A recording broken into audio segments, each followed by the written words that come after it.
All right. It's been a long time, comrade. It's been a while since I've replayed DMC3. But today, that's what we're going to do. We're going to play Devil May Cry 3. Just casually, just for fun. We're going to watch all the cutscenes and stuff. Devil May Cry 3 is easily my favorite game of all time. My opinion, best game ever made. Fucking absolute cinema. 100%. Legendary game. So today we're gonna go through and play the game on normal, watch all the cutscenes, talk at length. I'm gonna do my best to share as much information about this game as I possibly can. Multiple time world record holder in this game and lots of challenge runs completed. I know a lot about it. This game is a super dense game mechanically, so there's tons to share.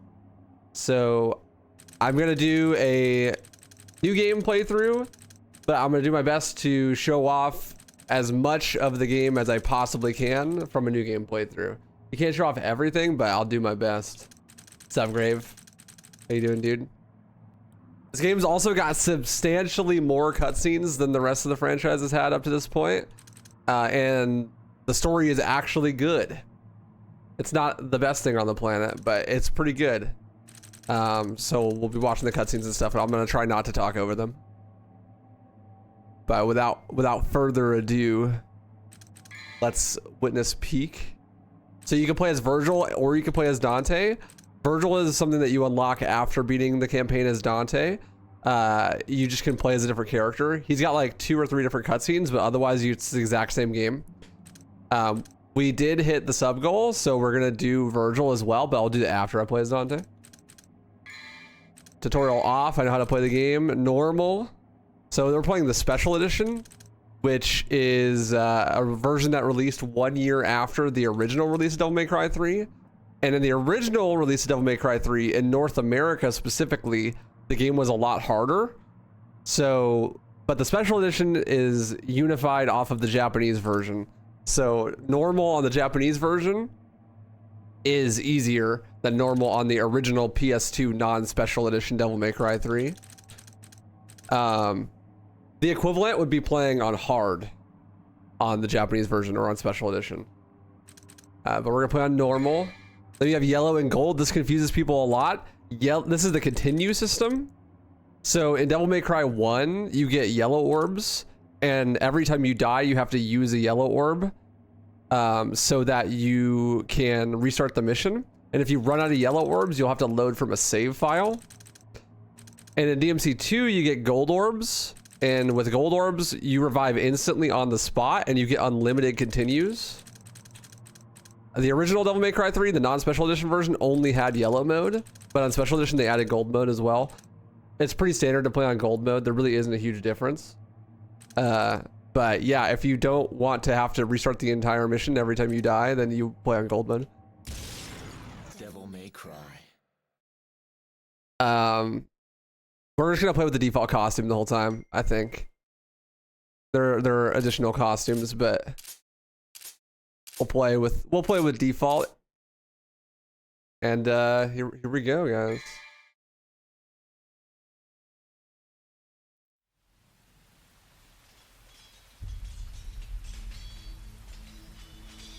You've heard of it, haven't you?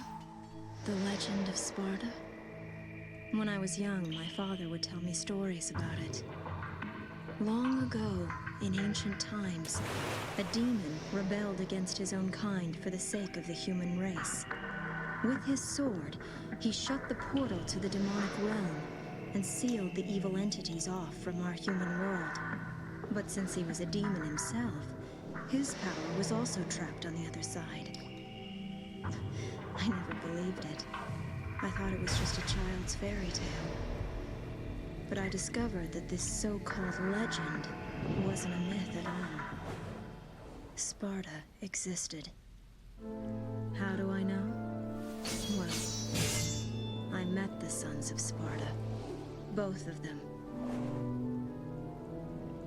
Though the same blood of their father flowed through their veins, the two battled each other fiercely like arch enemies.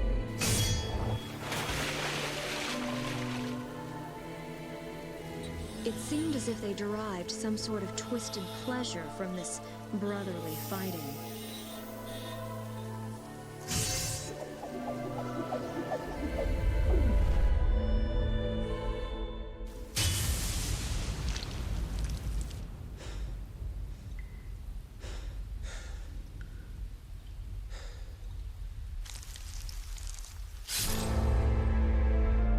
But in the end,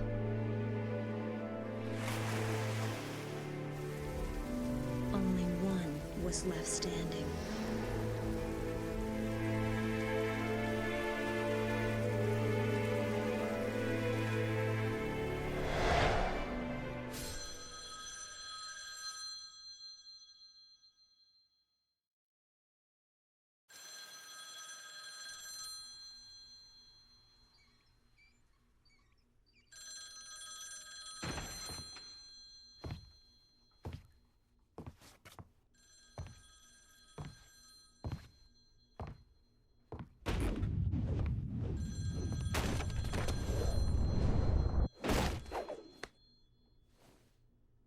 Sorry, not open for business yet. I haven't even picked a name for this joint, and I'm already getting calls.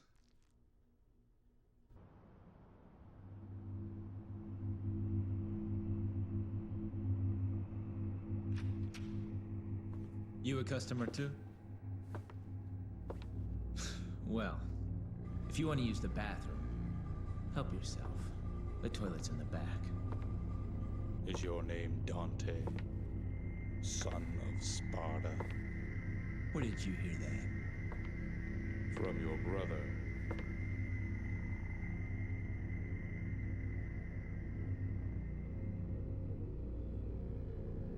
He sent this invitation for you. Please, accept it.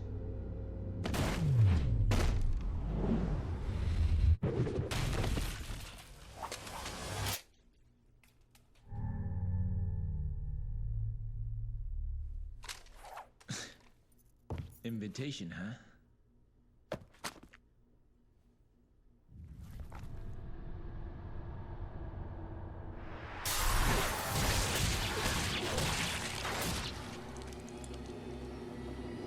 I fucking love this cutscene.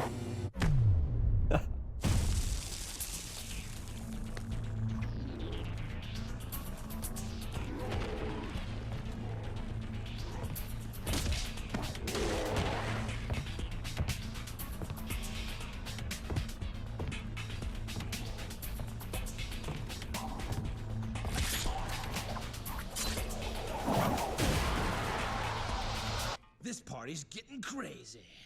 Let's rock.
This game is so fucking sick, dude. Oh, I love this game, man. So sick. Dante in this game is the fucking goat, dude. This is literally your entire personality as a kid. Dude, this is my entire personality as an adult. I'm all about it. So here we are, Devil May Cry 3. So this game is a prequel to Devil May Cry 1. It's like way before Devil May Cry 1 and Devil May Cry 2. We have like teenage Dante here, very young and brash. The history behind this game's creation is that Itsuno came in like 8 months before DMC2 and was forced to try to salvage that game, and it had a terrible reputation, and it was just a bad game. However, because of that, Itsuno managed to convince Capcom to let him make a Devil May Cry 3, where he directed the game from the ground up, and bro proceeded to make the best video game of all fucking time. I'm dressed like Dante. That's a astute observation, Bronx. Good job. Gold star, my friend. What's up, Sniping Eli? What's up, Explosion of Energy? What's up, Dr. Clown? Howdy. What's up, Chasey? What's up, Peborian Bros? Yo, Crimson. What's up, Maria? Howdy. Good to see you. What's up, Box? Yeah, the cutscenes are insane in this game. So good. So good. Yeah, no, Dante is dressed like me, actually. Alright, so mission 1, a crazy party, a violent response to an insane caller. So the cutscenes in this, so this is the first game that Dante is voiced by Ruben Langdon. And Virgil is voiced by Dan Southworth, and they are both previous Power Rangers. And the mocap studio that did all of the cutscenes for this game, like all of the cutscene, like this choreography and the cutscenes and like the actual execution of the mocap is all done by Ruben Langdon's mocap company. Like he owned the company and he like ran everything. And so that's like all him. So Ruben Langdon is Dante. Confirmed Dante is a COVID truther. Yo, thank you, Rain. What's up, White Devil? Howdy.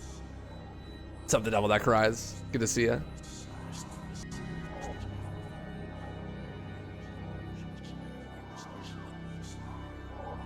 Hideki Kamiya also gave Itsuno permission to restart the story to ignore all the previous lore. He does a really good job of fitting it in, though. He doesn't. It's not like retconned, really. So things to look out for: the cutscenes are fucking phenomenal. For one, 2, in every cutscene, the first cutscene of every mission has the number of the mission hidden in the cutscene. So on the pizza box in that last cutscene, there was a 1. So it's a pizza 1. Because the 1 is like a hidden Easter egg for the mission that you're on, mission 1. Fucking really cool. Actually sick. On top of all that, this game is way more mechanically complicated than the previous ones. Like it takes a lot of the stuff that was added in DMC 2 and refines them and implements them in better ways. So we'll see at the shop here on the customized menu, we have styles. So we have 4 styles. Instead of using the B button on the Xbox controller to roll, like a dedicated dodge button, they moved the rolling back to being lock-on dependent, right? But then they made it so that that B button does the styles. So you start off with 4 styles. Trickster allows player to avoid enemy attacks using special evasion moves. This is like a super high iframe dodge. Swordmaster, player can master different melee weapons and maximize each weapon's power. This gives you different array of melee attacks per weapon with Swordmaster.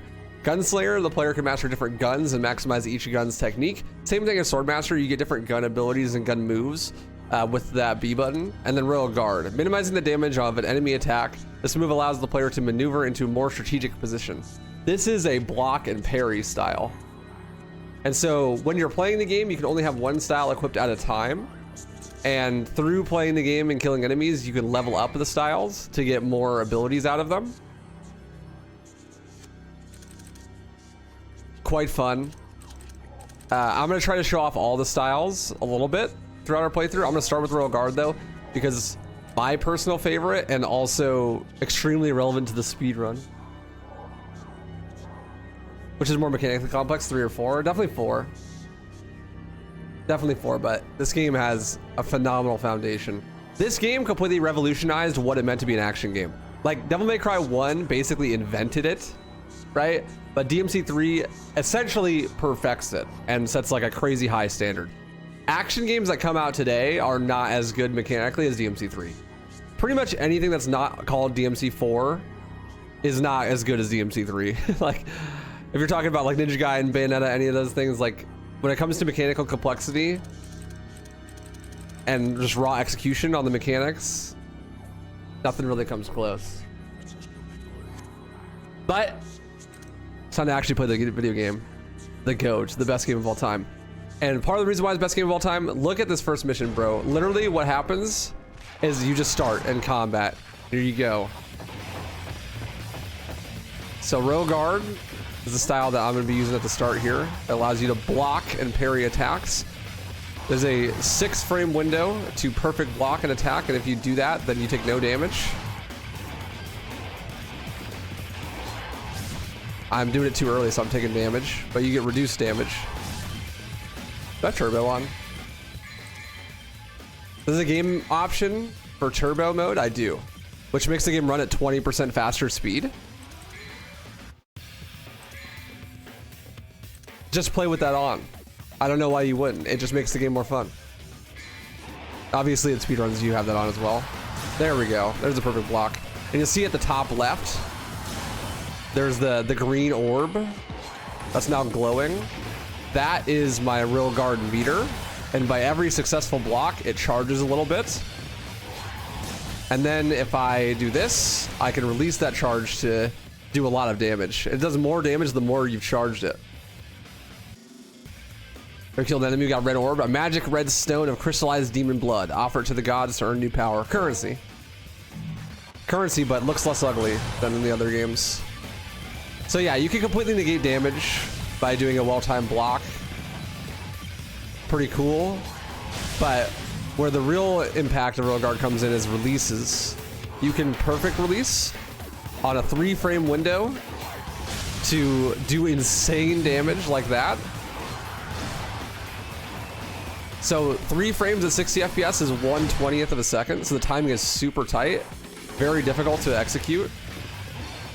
But if you do execute it correctly, you do an absolute fuck ton of damage.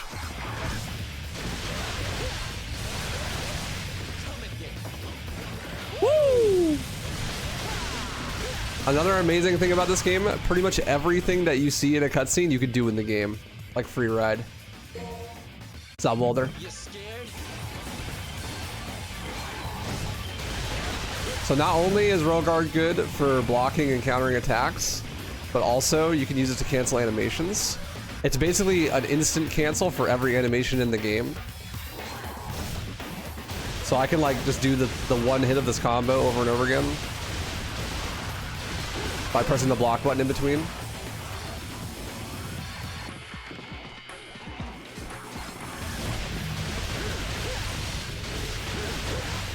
So you'll see some maneuvers like this.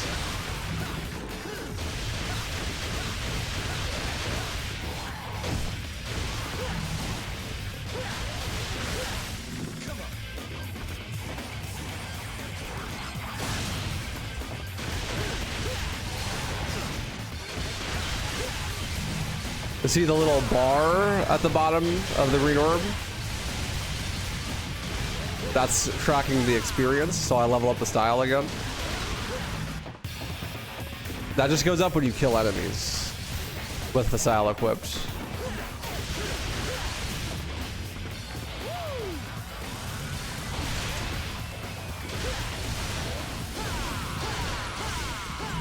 There's so much tech in this game, it's like hard to even explain.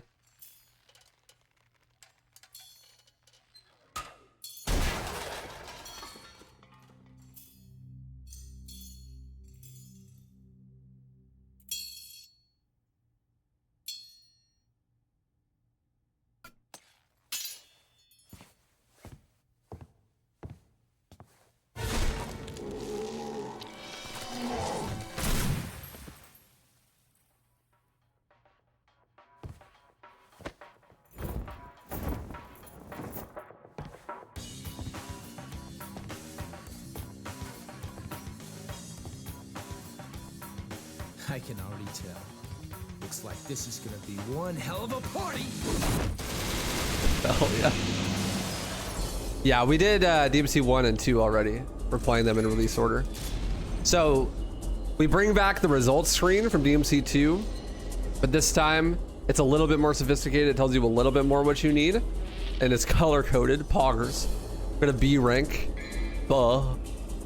Rank acquired. And also we have mission select from RIP. So like you just go back and replay missions over and over again. So like often what people will do to farm style points and to farm money is they'll do missions over and over again, even on their first playthrough.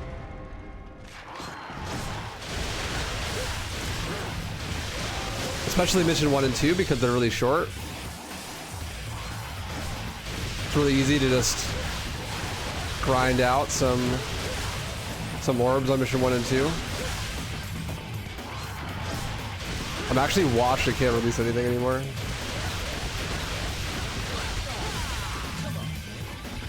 So taunting is back. Press and select, you taunt, but there's new things now with taunting. Last time we saw taunting was in DMC 1. And taunting in DMC 1 was really simple. You only had one taunt. You had a one-handed taunt and a two-handed taunt.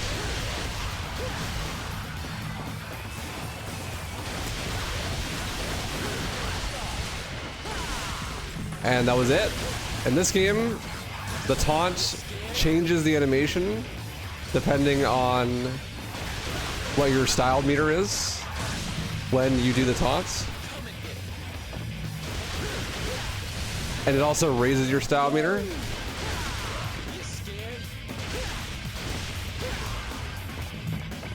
And the style meter now goes up to triple S instead of just normal S.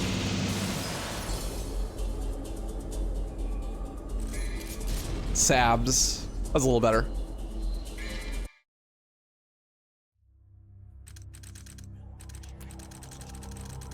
What's up, Dusty Spider? How you doing, dude?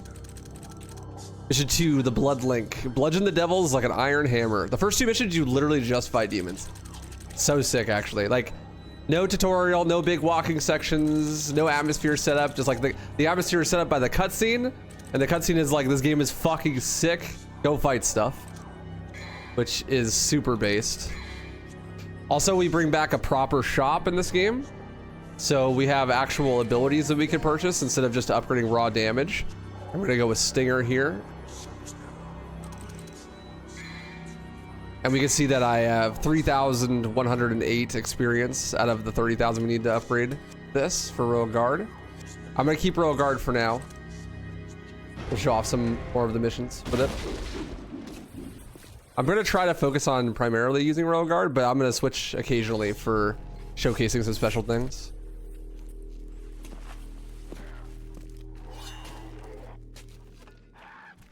Damn it! You guys totally wrecked my shop, and I haven't even named it yet! You're gonna pay for that.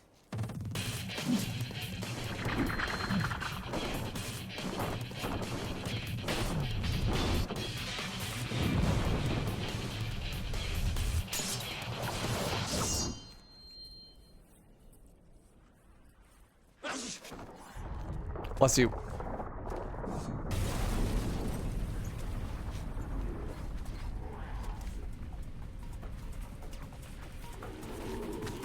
I hope you all have enough to cover all this.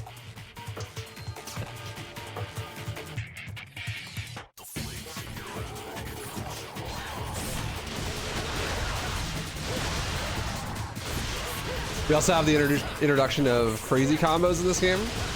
Basically, when you do your normal pause combos, if you mash the attack button at the right time during it, then you can get a special combo to extend it, and you extend it by mashing it more. There's quite a few of them. They're kind of like hidden combos throughout the game. I always thought as a kid it was so fun trying to find all the crazy combos. And we have jump canceling in this game too. Jump canceling is basically like you have this ability called enemy step, where you can jump on the enemy's head and re-jump over and over again to just kind of loop.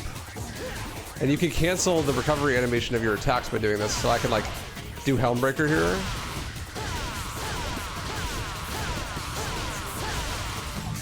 Just bounce on it crazy style. The Rogar can literally block anything. And by anything, I mean actually anything. You can block explosions. There's only one thing in the whole game you can't block with the Rogar. And that's the acid floor on mission 8.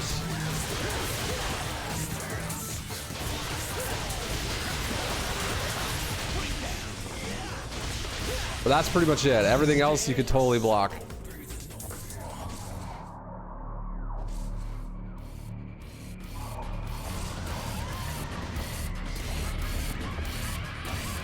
Hey, it's the Grim Reaper, Pog.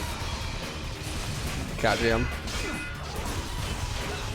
It's Hell Vanguard. First boss fight. Not really a boss. Turned into a normal enemy later. But a great little introduction enemy. I got my shit absolutely rocked by this boss when I was a kid.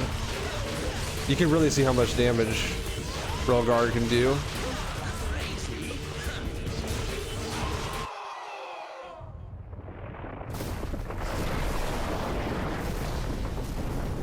Dude, I like got straight stuck on that boss when I was a kid. Just dying over and over and over again.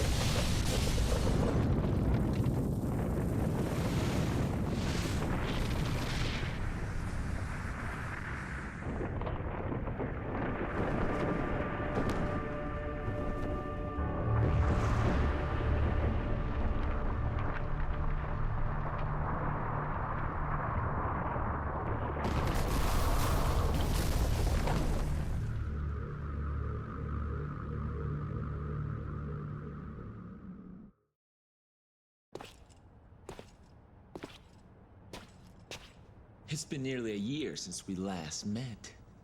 Where does the time go?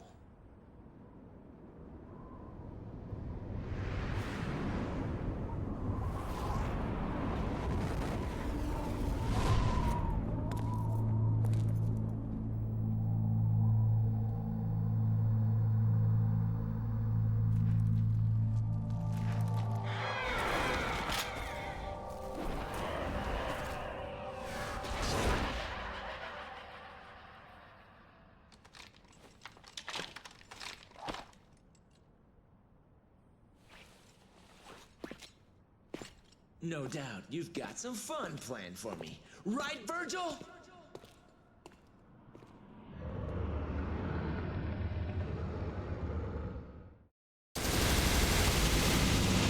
Yeah, this is the original PC port from 2006. Because this version doesn't have input lag. And it's also the version you speedrun on. So, this is my preferred version to play. That's mission 2 done. That boss is supposed to be really hard, but I made it look really easy. But when you're really new to the game, that shit can be hard. Yeah, I got stuck on everything when I played this game as a kid because I was like 8.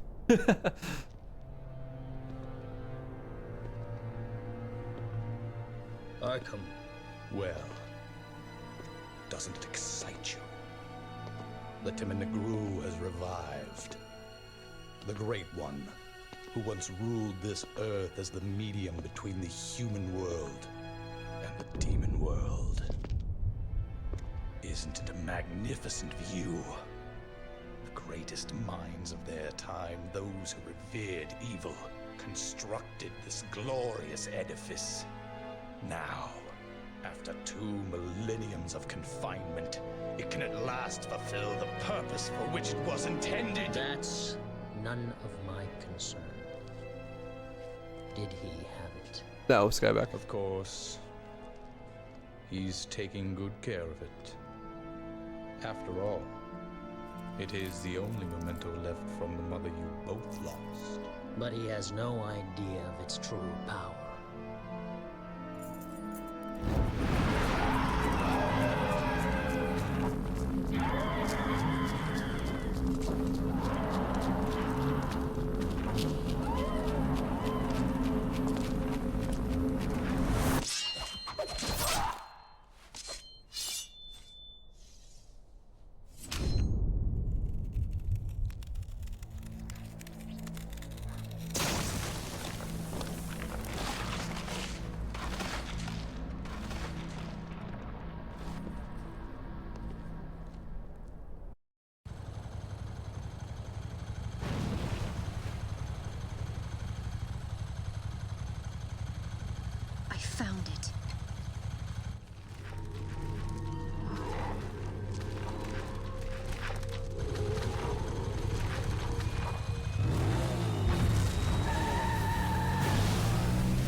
And there's the mission 3.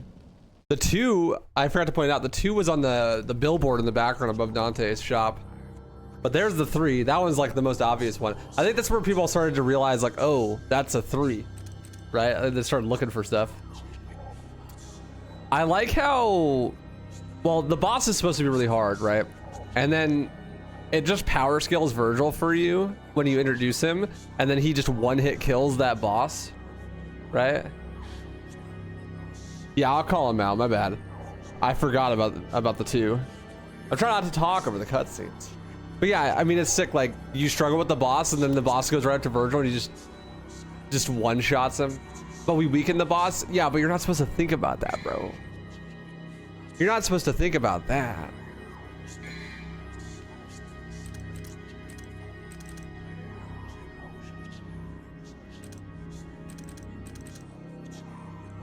All right, for mission 2, or for mission 3, I'm gonna switch to Swordmaster, show it off a little bit. And I think I could buy Stinger level 2. Yes, sir. I have 420 orbs left. Nice. The sex number. Huge. So you can actually go backwards here. There's a lot of additional, like, combat encounters that you don't have to do in this game. But, like, the combat's so fun. Why would you not?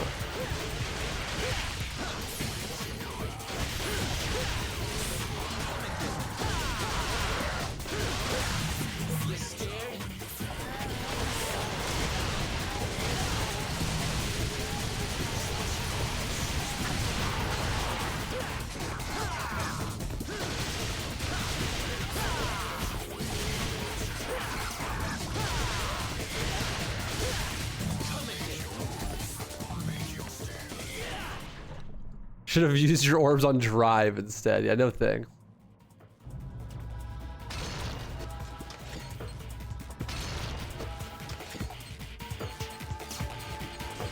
No thanks. Hey look, it's enigmas.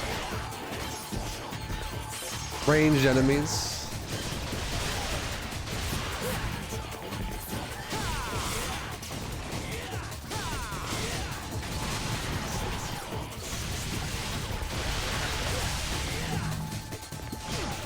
Ouch.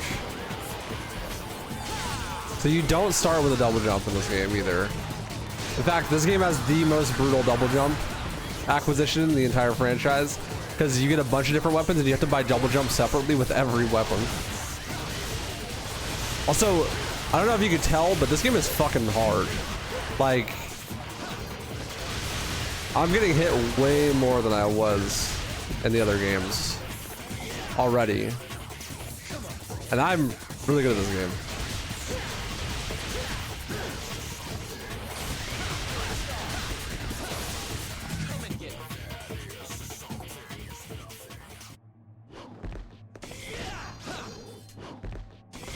No, quit locking on to that. What's up, Arter? How you doing, dude?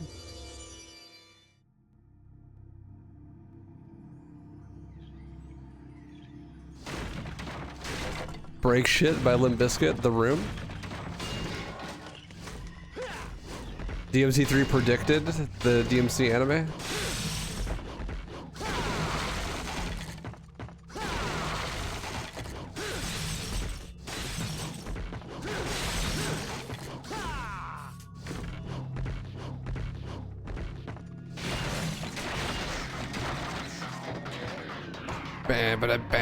That's so cool, a little Easter egg. If when you hit the jukebox, it plays the DMC1 music for a second.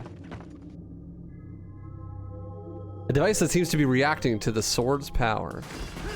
Hit shit.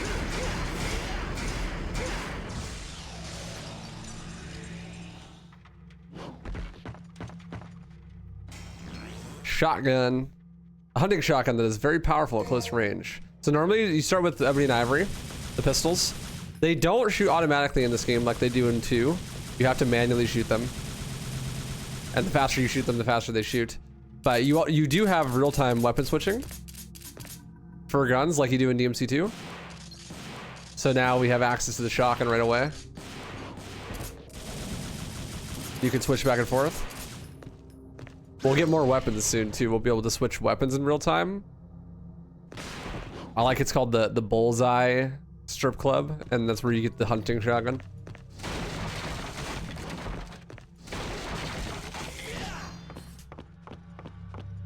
Woo!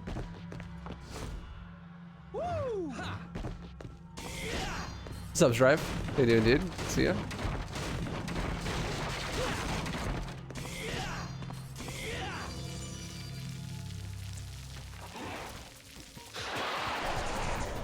So I haven't explained the enemies yet, but the main enemies we've been fighting so far are based on the 7 deadly sins. I mean, explicitly so. The black ones are prides, the ones that have like the least amount of health. And the red ones are called lusts, the ones that run at you really fast. These ones, the white ones, are called sloths. They move really, really slow, but they'll teleport.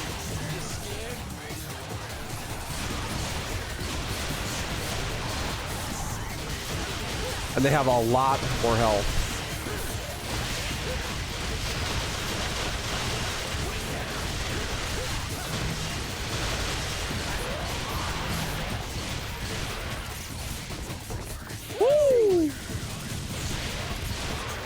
So free ride, you can actually determine where you go by using the left analog stick while you're riding on the enemy, but you can make it so you go longer if you shoot with ebony and ivory, but you can only shoot with ebony and ivory. So if I have the shotgun equipped, I won't be able to shoot to make it go longer.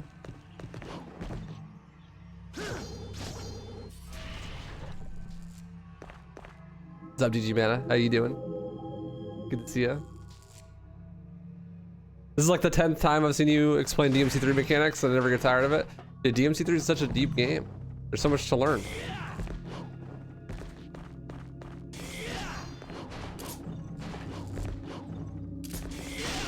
So you do get graded on the rank from orbs collected, but in this game it does count the orb drops from enemies as well.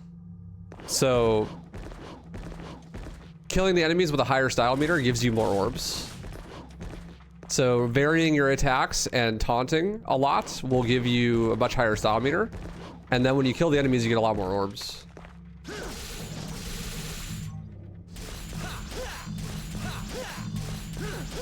Yeah, I'm gonna do the secret missions.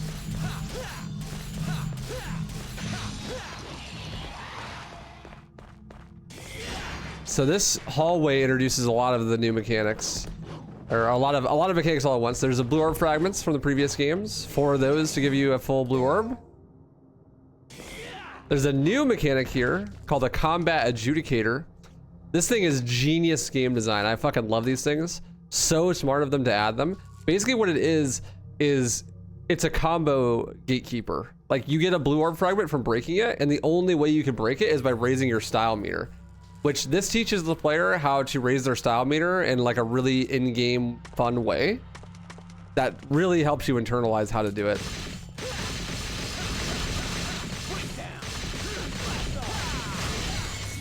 But this one you need a B rank to get your lore fragment. And then there's also a secret mission right here. Secret mission 1, the Exorcist. Defeat all the enemies within the time limit. Yeah, the B rank.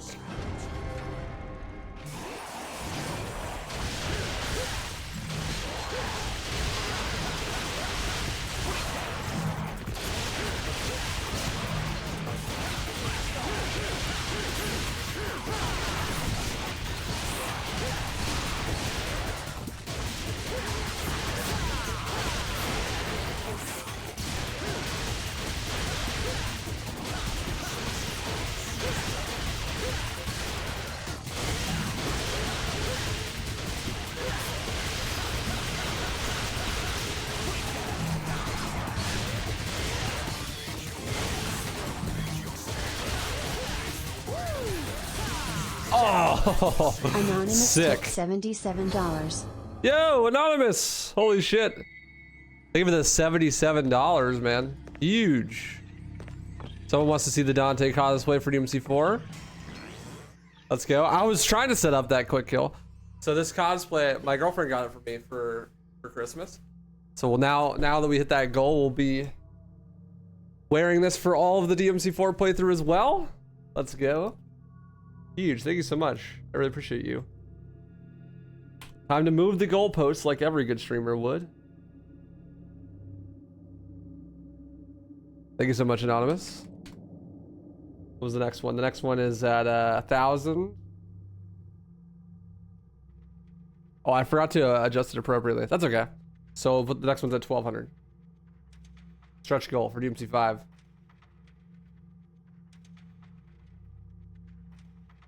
Thank you so much, Anonymous. Appreciate you.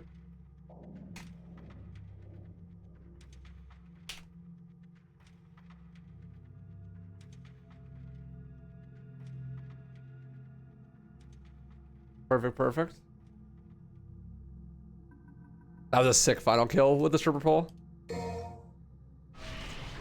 You hate V, but you have to admit his theme is good. Honestly, his theme is worse than his gameplay. Shit's awful.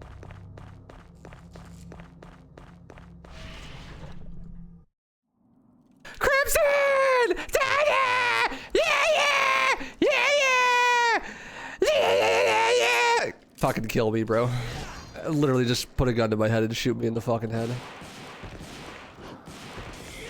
No thanks.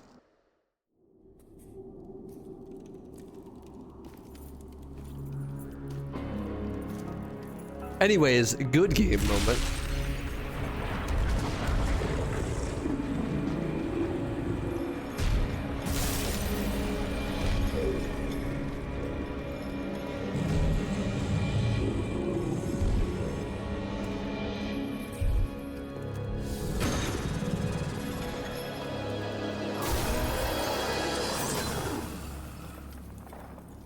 Leave now, mortal!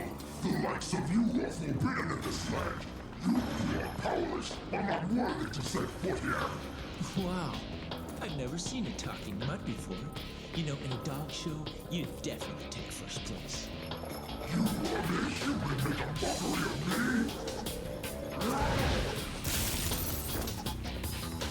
me? Easy, Fido. Easy, I'm gonna take Fido. you for a walk. Come on, puppy. Let's go. You regret this, you worm! It's showtime. Come on. I fucking love this game. So this is Cerberus. Cerberus has 3 heads. Each head has different attacks, and he rotates his heads. Whichever one is in the front is the one that gets to do the attacks. This one does icicles from the sky. The other ones will do fireballs, headbutts, that kind of thing. Fireballs, ice balls. You also can hit his paws. Hitting his paws will make him fall over faster, but you can also just make him fall over by just doing a lot of damage in a quick succession. But you have to shoot the ice off of him first before you can actually do damage to him. If you hit him with the sword with the ice out, then it just breaks some of the ice very slowly.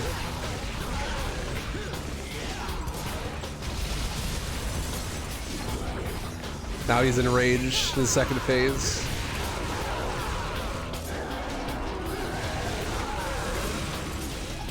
If you do enough damage, you can actually break the heads, and then he won't be able to do those attacks anymore.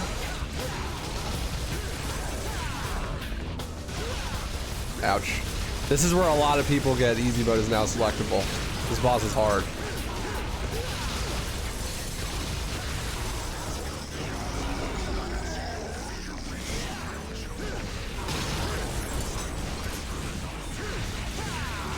He's very fast. That's like the big one, is you get committed to your attacks and then he hits you with some of his own. Oh! There we go. Who knows? I'm not even sure myself. Who knows? Regardless, you have proved your strength. I acknowledge your ability. Take my soul and go forth. You have my blessing.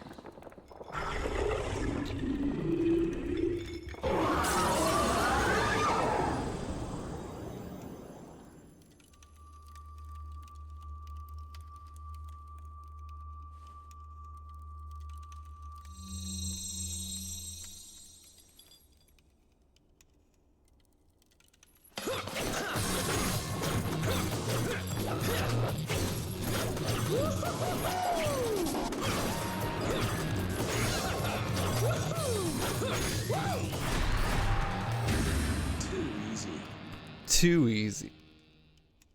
Let's go. We got Cerberus. A weapon of 3 interlocking rods infused with the elemental power of ice. Yeah, I like how Dante gets the weapon. He's like immediately ore farm time. Too easy. Come on. Too easy.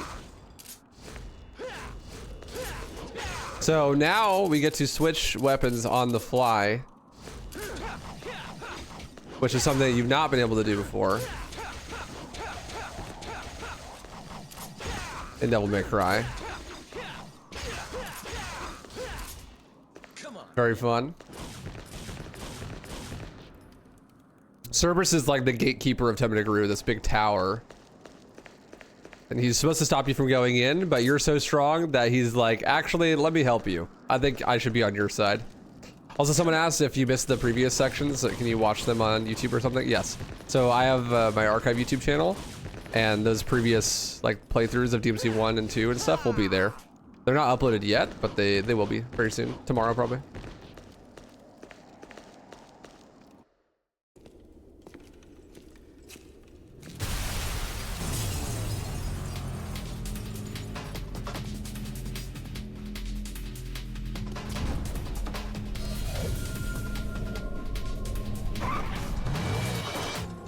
Are you going to the party? What's the hurry? Didn't you get an invitation?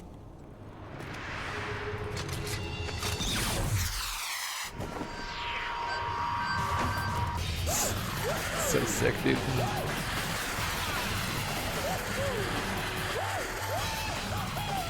What's the matter? Didn't you get an invitation?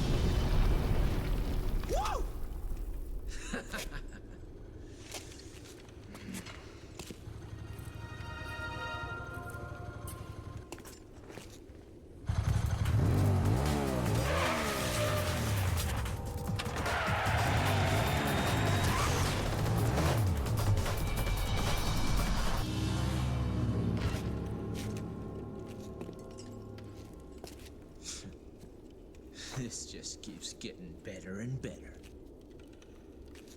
I don't know what it is, dude, but this game just like, it's just firing on all cylinders, you know what I mean? Like, it's so sick. Like the cutscenes, the dialogue is so good, and the voice acting is fucking phenomenal, and the character acting is also phenomenal too. It's like, oh, come on, man. Like, and you can just tell they're giving it their all. They're having a lot of fun. Yeah, dude, Lady, that character Lady, she has homophobia. Her eyes are 2 different colors. It's pretty cool. This is the most complete game of all time. Literally sucks for the gaming industry as there's nothing that can top it. For me, that's true, 100%. That's what I said, homophobia.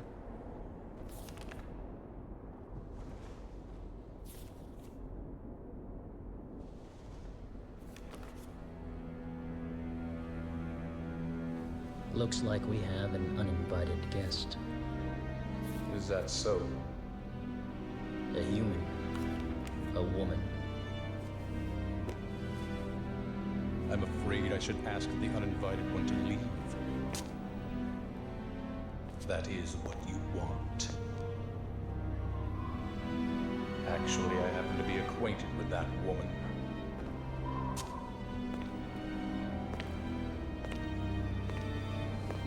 A storm is approaching. He said the thing.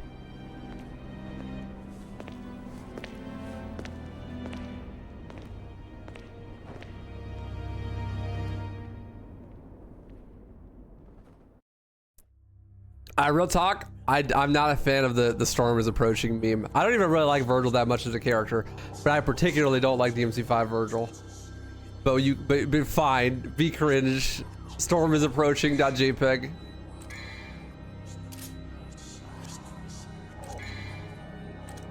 All right, let's switch back to Royal Guard for now. Oh, I almost have enough for air hike.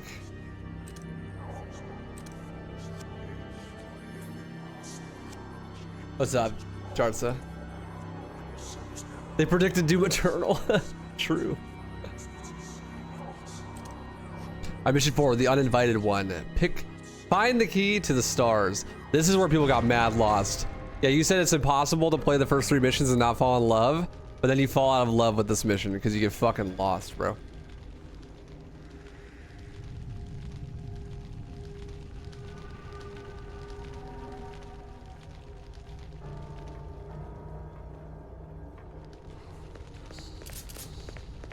The 4 is in that waving flag, I'm pretty sure. Near impossible to spot. Yeah, the 4 in the cutscene there is like in the flag, I believe.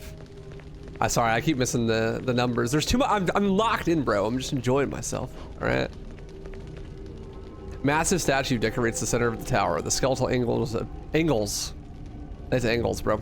Appear to be smirking. So this is where it becomes a little bit more open-ended on the level design front. It's still linear though. You have to go to the right spots at the right time.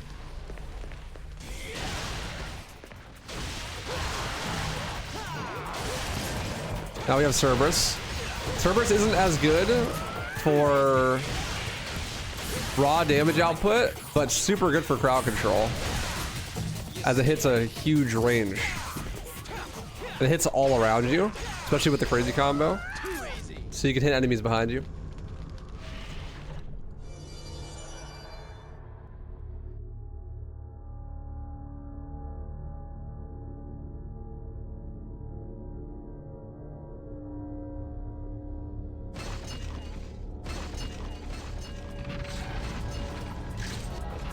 I can be your angle or your daemon.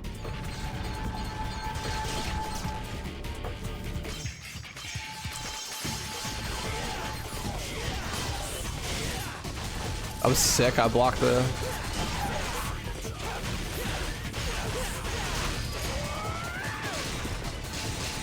So tech here.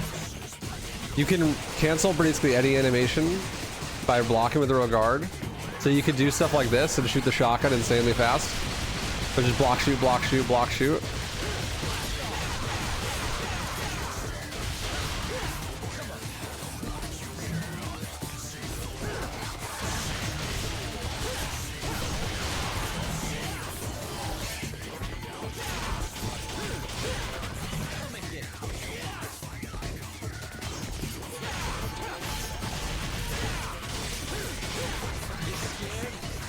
You scared?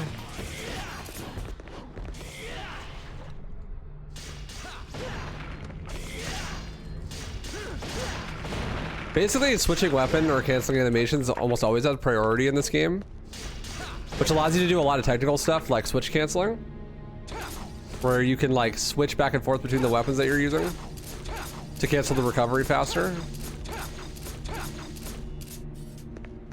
We can do that to get more orbs out of this crystal.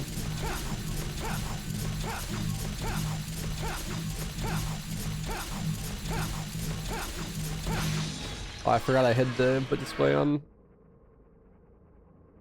Where is it? Where is the input display? Ah, there you are. I found you.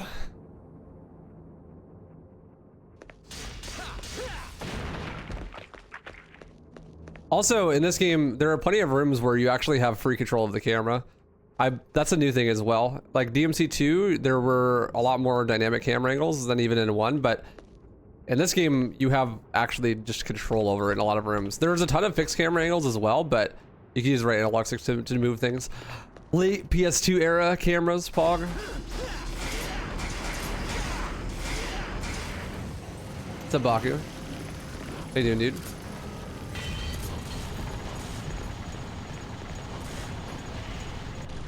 So new enemy introduced here, the Gluttony.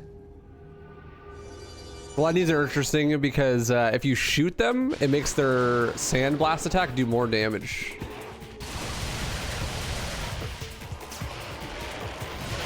Ouch. But that's basically all they do is the sandblast.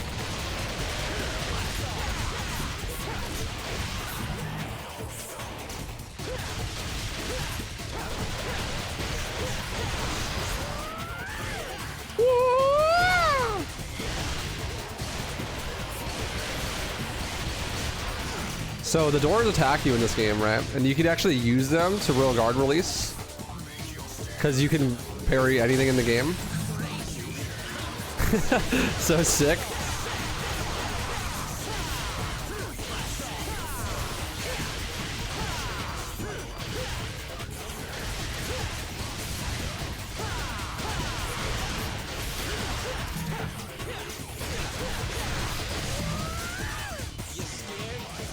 You scared?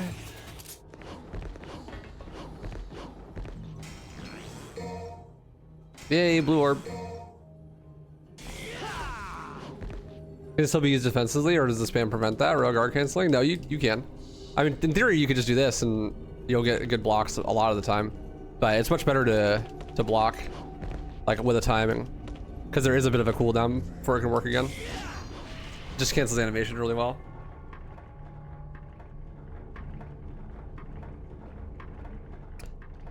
Yeah, exactly what Dusty Spider says. Like it can still block, but the timing is tight enough that like you can't just spam and you'll get blocks. It's gonna be a casual cake run. Yeah. So right below us, you can see there's something that's shiny. We want to collect that, but we can't get there because these barricades are in the way. It kind of looks like if we had double jump, we could be able to get there from here if we just drop down and then jump back in. But there's an invisible wall there actually, so you can't.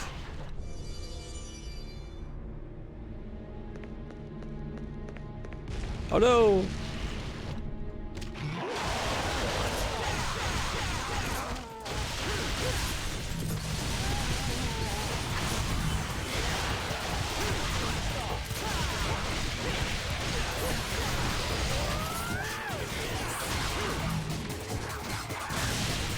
Oh. Oh.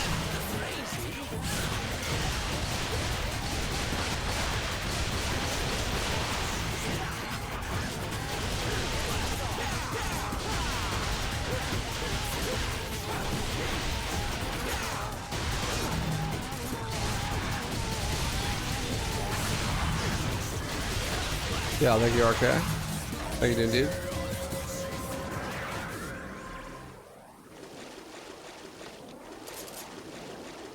Love me some Rogue Guard. So here we have quite the boss. One of the worst bosses in the game for sure, but it's still pretty fun. Gigapede. Bro flies around on cycles, basically. And the first couple of patterns are completely consistent. But after that, then it's a bit random. There's elemental damage in this game. This is like the first time you really get to see it. You get the icicle shards on top of his back if you hit him with Cerberus. It's indicative of it doing extra damage. You can save our release and hit him in the head where he takes extra damage. My eyeballs. And it reflects his purple balls back to him with Cerberus real easy.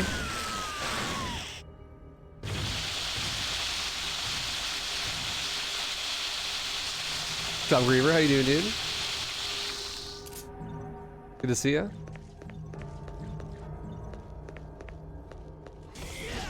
Took Roguard for granted in DMC5. When I pick it up again, you should practice more.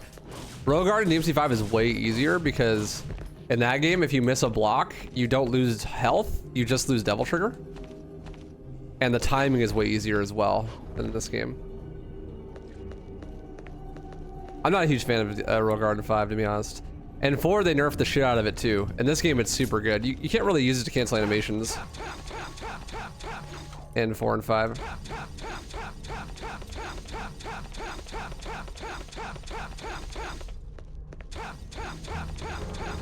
But yeah, you get like a 20% damage increase, I think, with the elemental bonus. So if you see the icicles, you're doing extra damage. So this is actually the room that we fought the Glutties for the first time. In the speedrun, you actually do a trick called called Giga Zip to do a row guard release on an edge and zip through the wall and actually skip that boss. So in the speedrun, we skip this boss. It's the only glitch trick in the game, basically, for the speedrun. Saves like 2 minutes. Astronomical board. An astronomical device which displays the endless void. Said to be powered by time.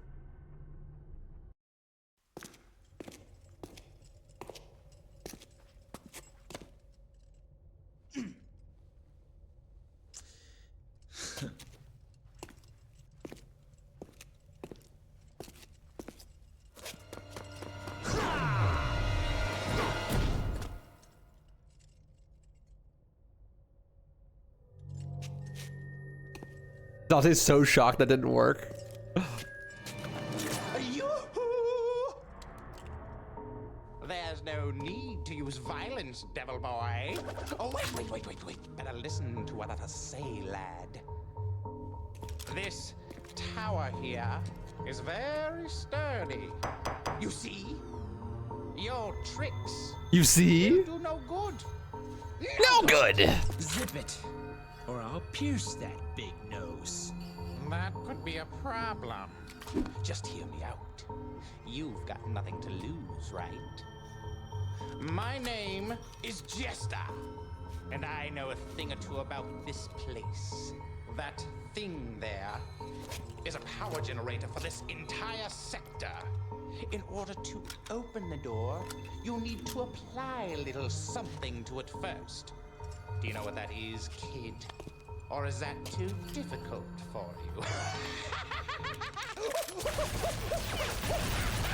Get to the point, or do you want to keep on dancing?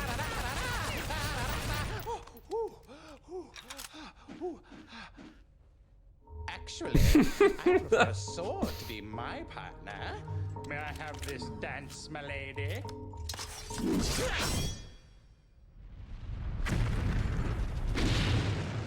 Bingo! That is what the something is. Remember that, kid. Write it down on your hand if you don't trust your head.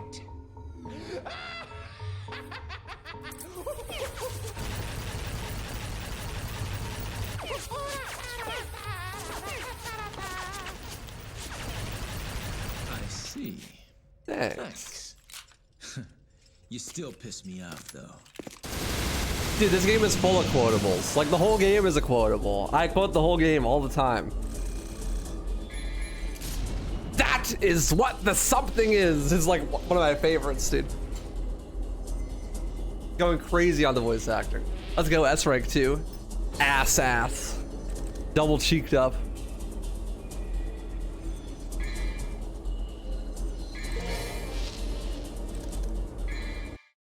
Double cheeked up. All right, look out for the mission 5 one, chat. This one should be easy. I'm switching around, Griff. I'm just switching around. I think that we're gonna go for or keep Royal Guard until we get level 2, maybe. Mission 5 of Devils and Swords. Unleash your might on the demonic gatekeepers.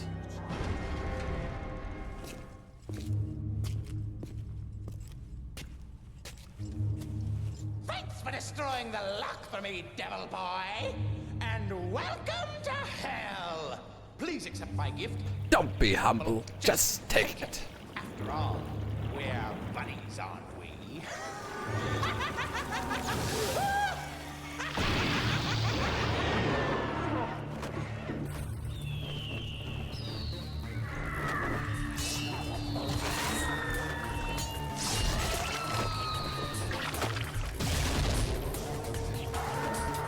Well, isn't that special? To be honest, I was expecting something a little better than this.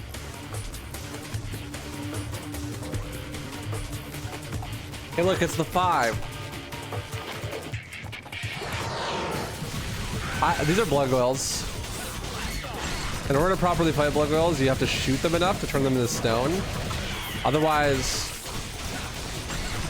they'll break apart like this and duplicate. And they actually raw duplicate, so like they have the same amount of health as the original one. And if there's less than a certain amount in the arena, they're just fine to duplicate. The bigger they are, the more health they have as well.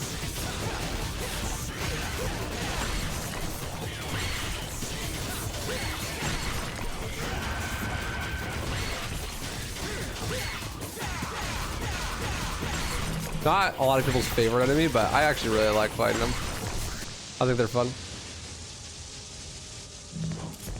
Please accept my gift. Don't be humble, just take it. So now we're doing some special edition exclusive stuff. In the original, this didn't exist, but in the special edition, they added in Jester boss fights. This first one is mandatory. You can't skip it, but there's 2 later ones that are completely optional. We're gonna do all of them in the playthrough though. Welcome to hell. Yeah, this shit is so hard on DMD. It's some of the hardest fights in the game. But you fight him, you shoot him until he can get tired out, and then you get some free hits on him, and then he does his ball patterns.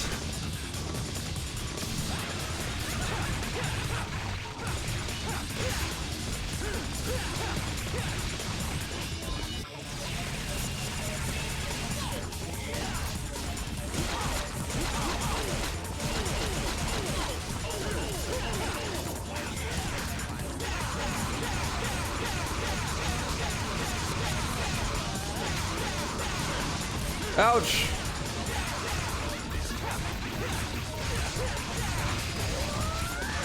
Ouch.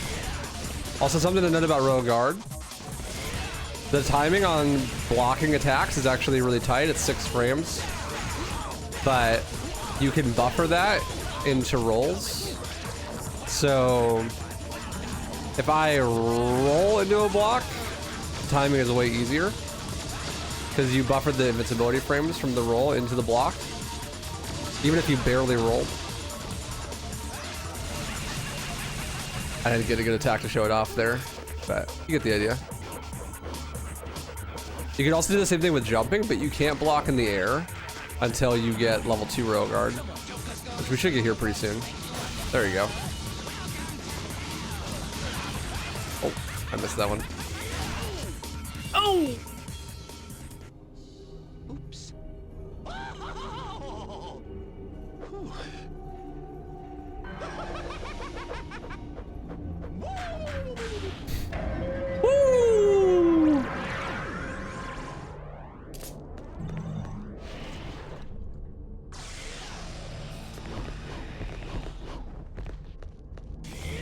So this is, if you weren't lost in the last mission, you're definitely gonna be lost now, because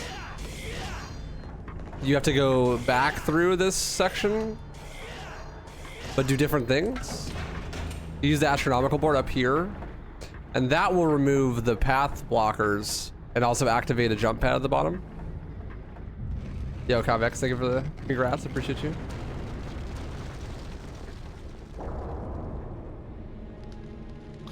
You like fighting the Blood Girls too? The stone makes them fun to beat up. I agree. Like, it's really a nice reaction that they give. Sound design is phenomenal.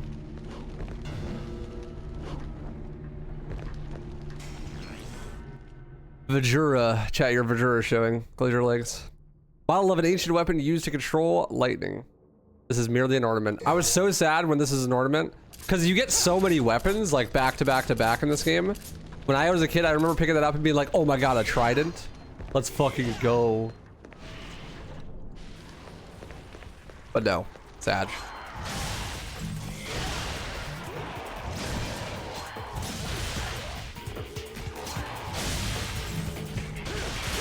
Baited twice, bro. When is trident a weapon? That happens in DMC 1 and DMC 3.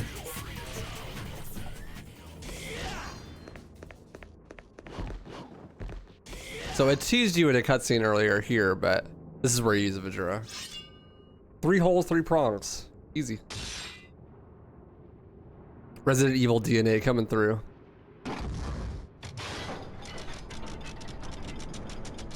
I love this ongoing gag of Dante just like hitting shit and it working.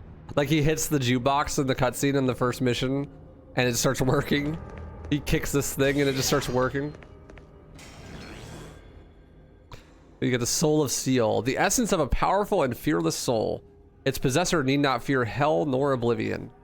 So that bridge that we tried to walk across that broke and we fell to the floor, you now can walk across that section with this and it just creates like an invisible floor. This is not very well hinted at, to be honest. Like, of all the things in the game that tell you where to go, this is probably the least obvious.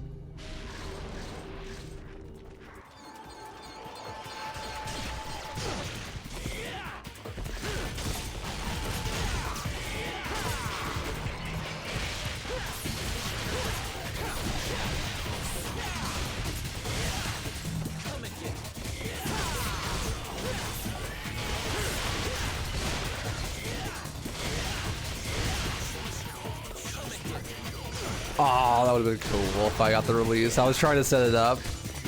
That would have been cool. Ouch.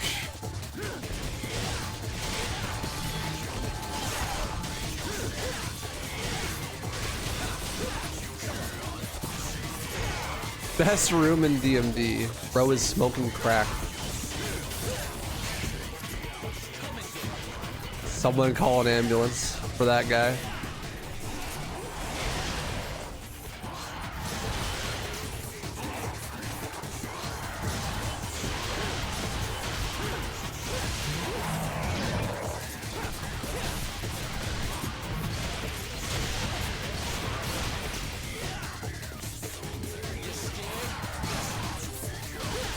Bro, I'm actually washed. I can't real guard anymore.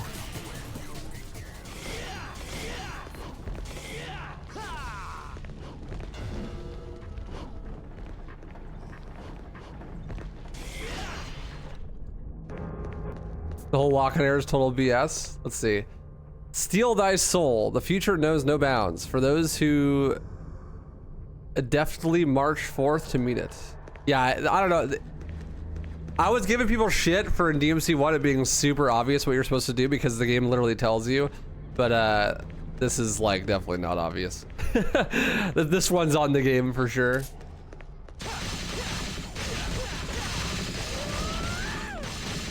It's like, what do you mean you're supposed to walk across air?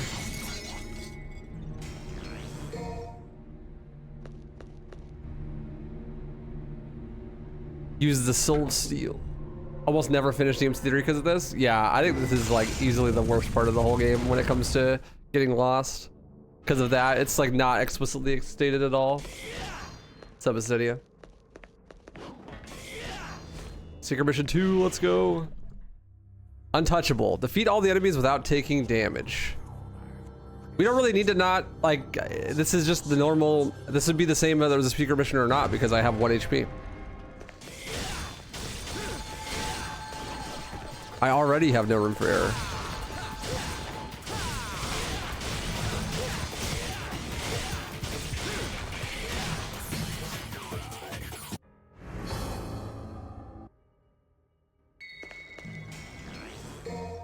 Blorb.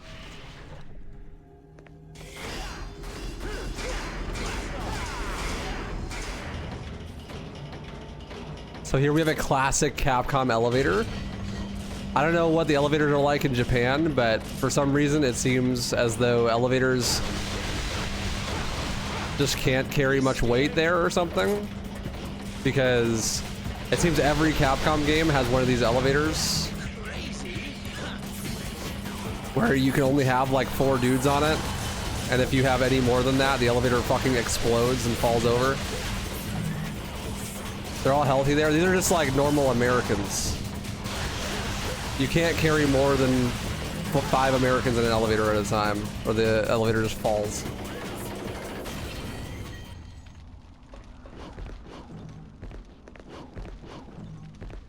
But that's the classic. Thankfully, it's pretty easy to kill them all. There orb cache up here? Yes.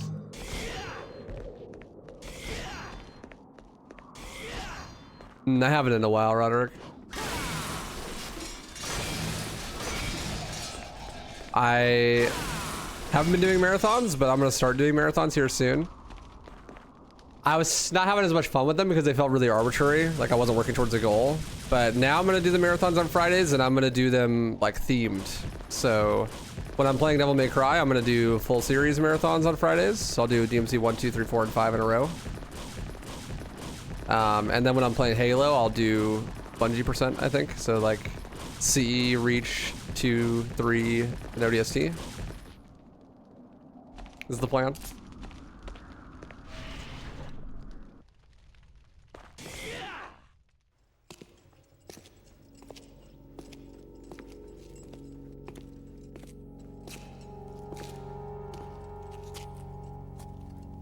Look, brother, it's been ages, but we finally have company. I see that. We must entertain our guest. You're right. We have to be gracious hosts. What should we do? How do I know? We need to come up with something. Brother, our guest is sighing. Sigh? What is sigh? Well, a sigh is when... Enough already! How long are you two gonna keep carrying on like this? In case you didn't get the hint, I'll spell it out. Your guest wants to go through. Got it? Our job here is to guard this door. That's right. We cannot let you pass.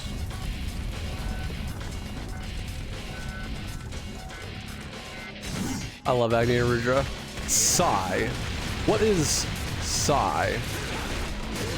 This is Agni and Rudra fighting two bosses at the same time. They can friendly fire each other. That's cool.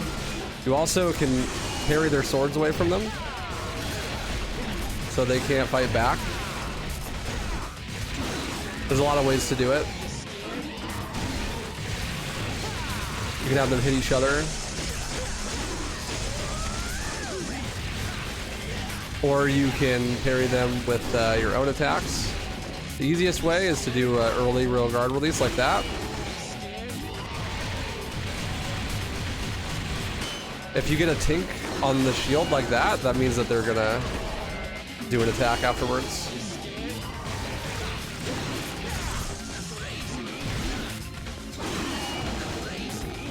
There's actually adaptive difficulty in this game, so if you die, this boss fight will get easier.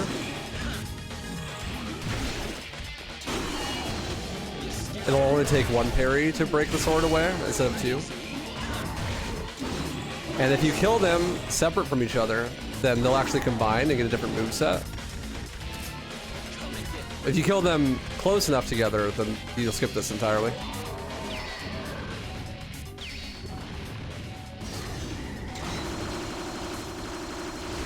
But this is an unskippable cutscene, actually.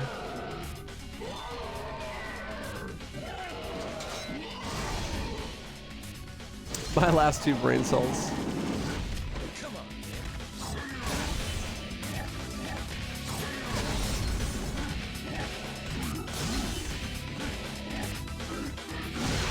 Ouch.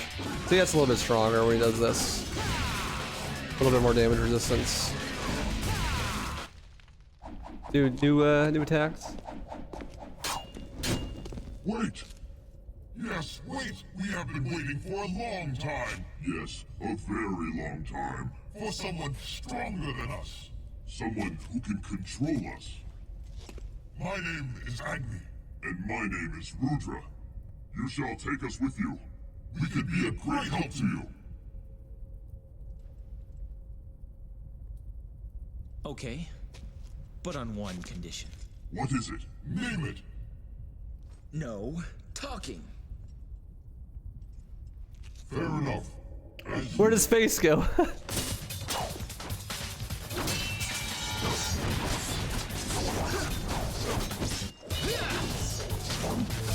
No talking.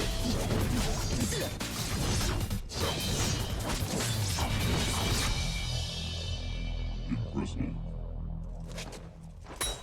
No talking.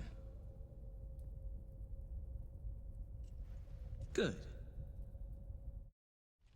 God, I love the cutscenes in this game. Agni and Rudra, blades with serrated edges that hurl forth fire and tornado-like gusts. And we level up our style to level 2. Ooh, level 2 royal guard is really, really good. So it adds an extra orb on the top left for us to store guard meter with. But the biggest thing is it lets you block in the air and release in the air. And that doesn't sound like a whole lot, but because you can buffer the iframes from the jump into a block, this makes it royal guard infinitely more useful. So the timing becomes way easier to block attacks because you just jump into the guard. Same thing with jump release. So that's gonna be super, super useful. You can only carry 2 weapons at a time, 2 guns and 2 swords. So I don't have Agni and Rudra equipped. I'll have to equip it in the next mission. But I definitely will. Yeah, definitely Strabo. Yo, I got asses again. Huge. asses for days on this playthrough.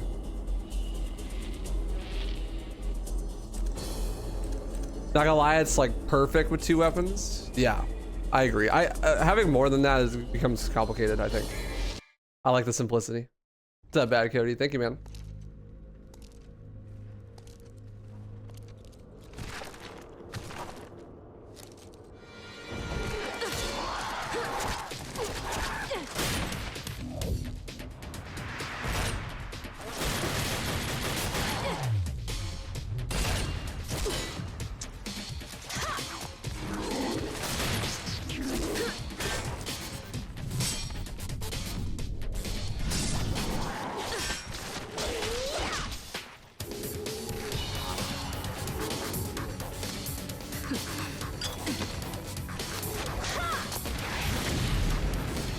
God, the cutscenes in this game are so fucking sick.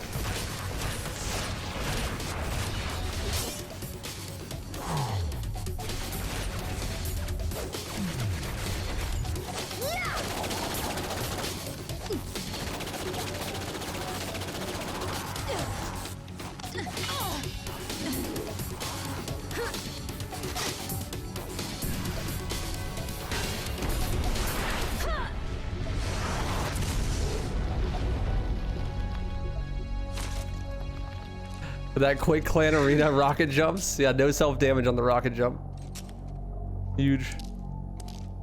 That lady's a fucking legend. I love her cutscenes. There's the 6, mission 6.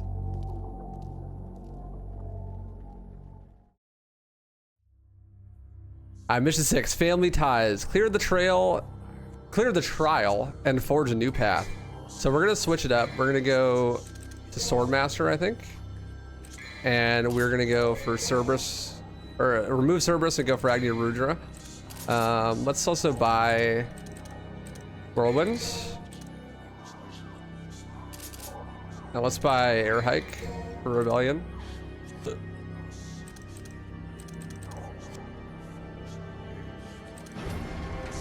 Yeah, thank you, Kirk. Appreciate you, dude. So Agni Rudra, very cool. Most similar to Rebellion, I would say. Big difference is the aerial attack doesn't go straight down. It just attacks in the air instead of like this. And then it's got its pause combos. So a really cool thing about the way that the weapons work in Devil May Cry 3 is all of them have very similar utility in all of their moves. So you can switch between them and have a very similar playstyle, but one that's not identical. So like, all the weapons are gonna have a stinger type move where you launch forward, but some of them are gonna be different. Like for Nevin, it's a launcher that launches them in the air. For Cerberus, it does really short range, but super good at crowd control. This one doesn't send enemies flying backwards, but Stinger with Rebellion does. But they all use the same moves. Like they all use the same buttons. So like launcher is always back lock on, right? Aerial attack is always aerial attack. Extended aerial combo is always Swordmaster. Right? Very cool. That makes it really easy to pick up and play new weapons that you haven't used before and switch between them and still have like some semblance of what you're going to be doing.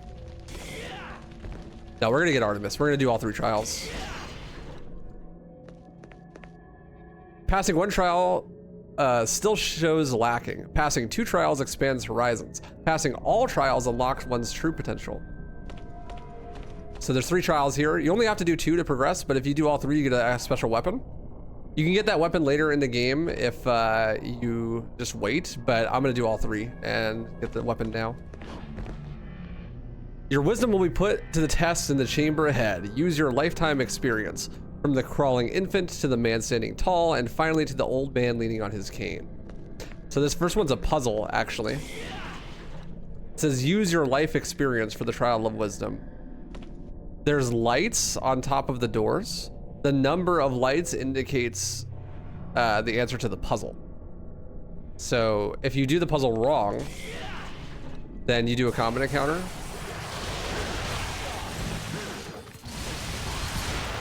You're forced to do a combat encounter again. Oh, I tried to switch styles, XD.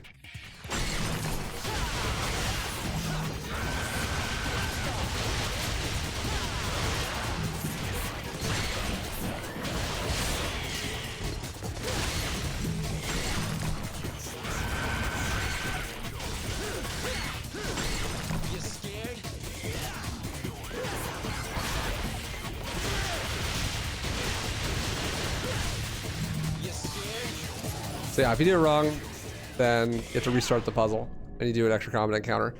But it says, use your lifetime experience. This is a classic puzzle. From a child on all fours, so 4. To a man standing tall on 2 legs, 2. To an old man leaning on his cane, which is 3.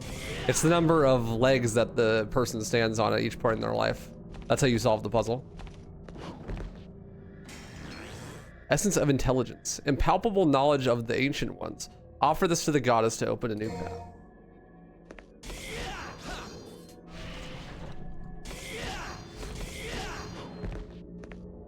Your techniques will be put to the test in the chamber ahead. Overcome the onslaught of obstacles to guarantee... I skipped it too fast. Your future. This one's just literally an obstacle course. Trickster would be the best for this, but it's really not a big deal. I can do without.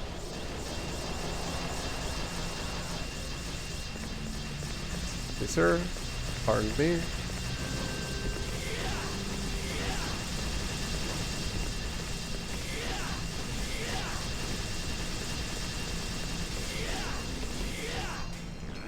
Y'all just brute force it? This is so sad. Essence of technique. Masterful techniques of the ancient ones. Offer this to the goddess to open a new path.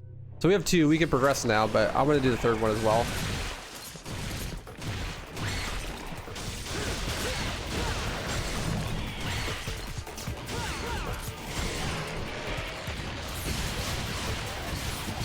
Oh yeah, I haven't even shown off air hike yet.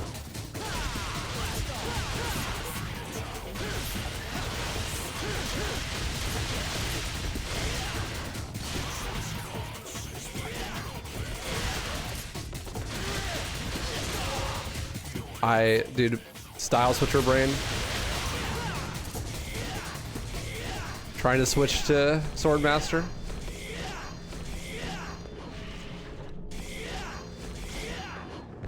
All right, last one. Your warrior's heart will be put to the test in the chamber ahead. Light all of the crests to suppress the evil spirit's rage. So this one is just a combat encounter, but the combat encounter has a pretty neat gimmick. There is a thing in this game, a special mechanic called Devil Trigger for the enemies that normally only appears in Dante Must Die difficulty, but in this room it appears, and it basically makes the enemies have a shit ton more health and essentially never stun. There's some really cool, unique Devil Trigger stun mechanics that exist in this game. But I am no expert in them. What you're supposed to do is just activate the dials on either side of the room, and that'll remove the Devil Trigger from the enemies. But to be honest, I'll have more fun fighting them like this.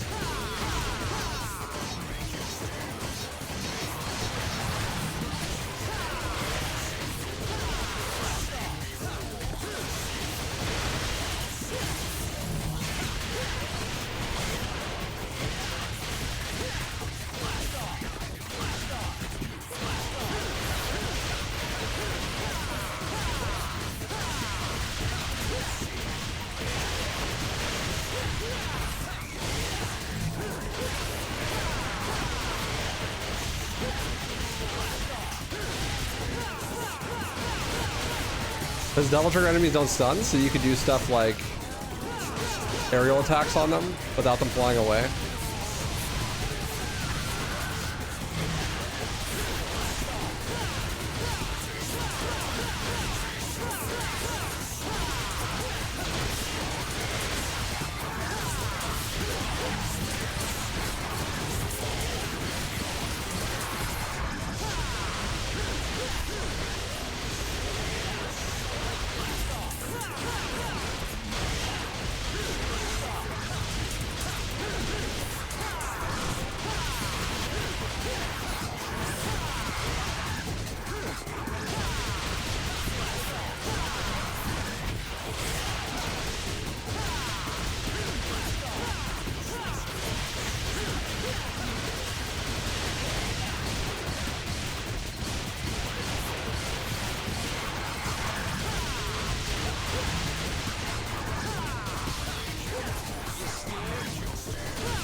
Oh, yeah, they also get extra moves.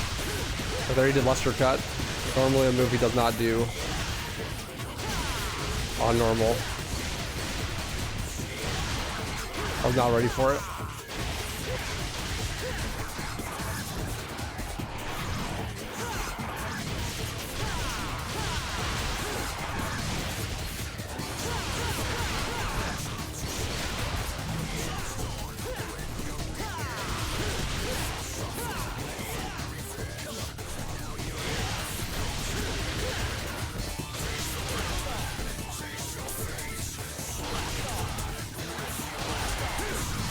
Ouch. Sir.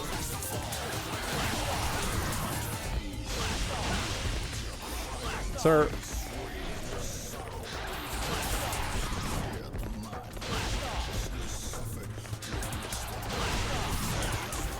Never gonna let me launch him. You call it Luster Cut? Yeah, that's what it's called. That's why I called it that, because that's its name. Sag.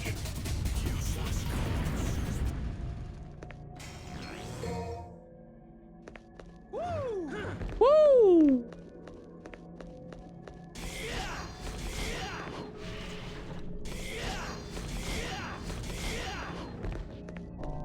Oh, okay. There we go. All three.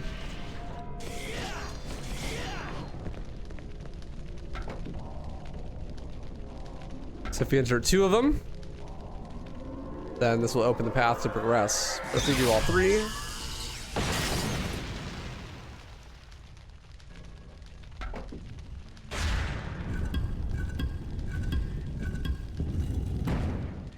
we get Artemis, a gun of the demon world that discharges arrows concentrated with demon energy. People fucking hate this weapon. They do not like it at all. But it's actually sick as fuck. And I'm gonna show off how cool it can be in the next mission.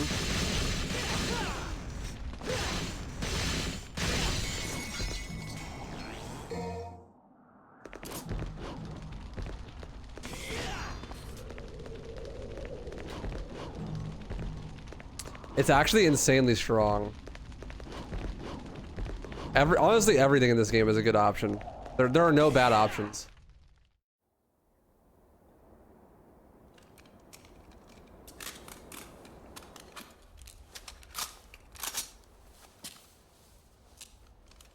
Yeah, you just never use its shot on square. You just use it on Gunslinger.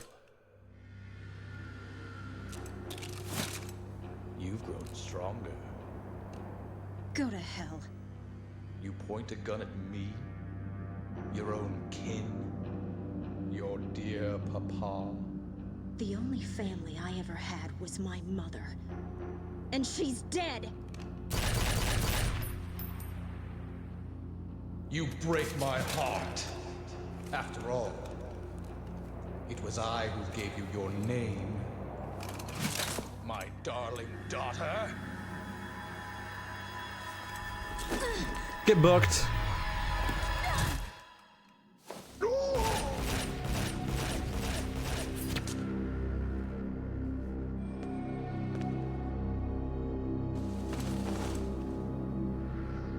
Yay! Off the cliff with you. So yeah, Arkham is that lady's dad.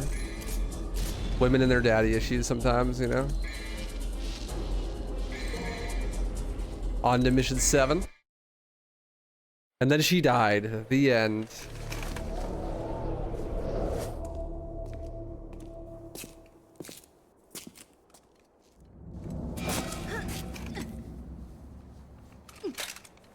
Well, this is my kind of rain. No wonder the sky looks so funny today. Let me go! Let you go? But it would be a waste if you ended up as just a pretty stain.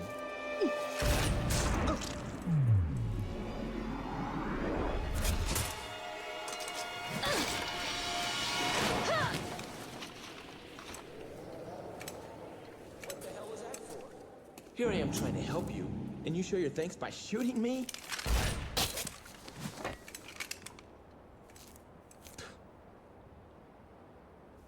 Whatever. Do as you please.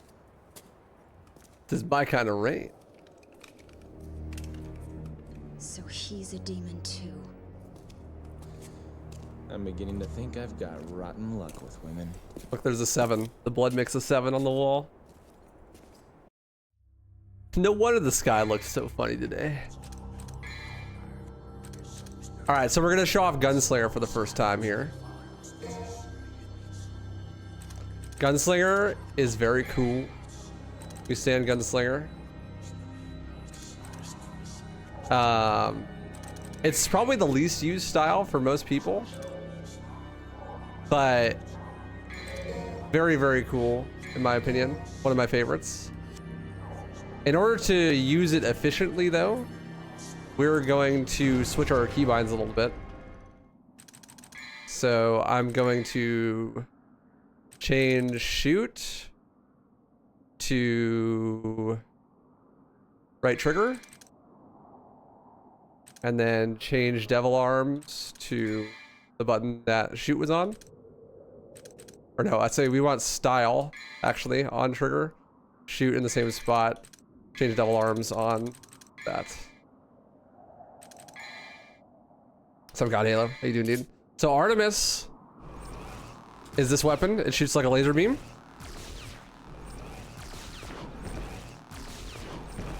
Wait, actually, chat, I can never remember. Is Gunslinger multi-lock or multi-lock on? I can't remember which one's which. Or is it gun that's multi-lock? It's the Gunslinger one, right?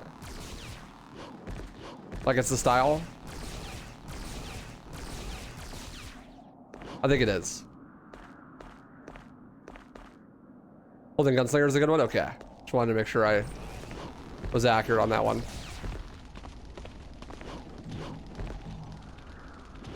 Yeah, where multiple shots go to the same target. That's the one you want. So there's 2 different lock-on styles with the gun. There's one that locks onto a bunch of different enemies and shoots one laser at each of them. And then there's one where it shoots a bunch of lasers at one target. I think that's the Gunslinger one. So that's why you bound a Gunslinger to right trigger, because you can hold this charge while doing attacks and then shoot it all at once. But first we got Secret Mission 3. This one's really hard. Death from above. Stay in the air for 20 seconds or more. I'm gonna show off Artemis though first. So if this is the normal gunshot, it shoots all of them once, but the Gunslinger one shoots the same guy a bunch of different times. This is super useful because you could just be doing your normal combat and just throw it in there. Really, really cool. But that's not what the secret mission is, so I'm gonna do the secret mission real fast. The secret mission is staying in the air for 20 seconds at a time, which is very difficult, but thankfully enemy step doesn't count as touching the ground. So what I like to do is to get one enemy alive and then jump on his inside shoulder to make him spin in circles, and then just jump off his head over and over again. That's the easiest way for me to do it. A lot of people like to go over here and have them all be alive and just jump into the wall and pray they jump into you, but that's luck based. The one where he's in the middle of the room and you jump off his head is harder, but it's skill based, so you don't have to worry about just getting unlucky. So Gunslinger lets us do lots of different things. With Ebony and Ivory, you can do twosome time. You shoot in multiple directions at the same time. Pretty sick. If you alternate between regular shooting and twosome time, you shoot really fast. You also get the passive ability to do charge shot, which is like you hold the button down and your hands glow and your guns do more damage. You also have Rainstorm from the top. And then Wild Stomp, which I'll show later. I think with level 1, I don't get any additional moves for Artemis except for multi-lock. I think I'd have to get higher levels of Gunslinger. But yeah, exactly. It's like you use it like Nero's charge shot. Exactly. That's how you use Artemis. So that's why I rebind it the same way I would use Nero's charge shot as well.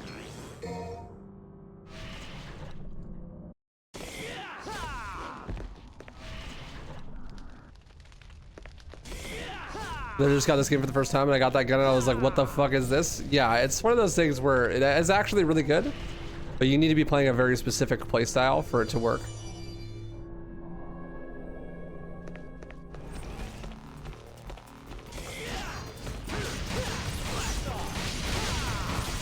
And it actually does a shit ton of damage. If you level up,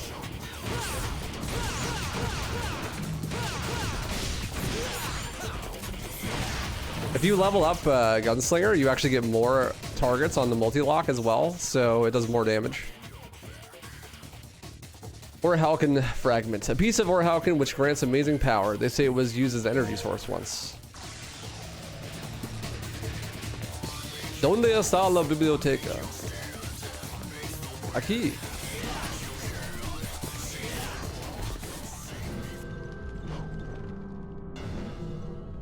Back up we go. That's where we came from. There's also a hidden holy water here. Holy waters are back. We have items. I'm not going to use any items in this playthrough, but unlike DMC2, the holy waters are back.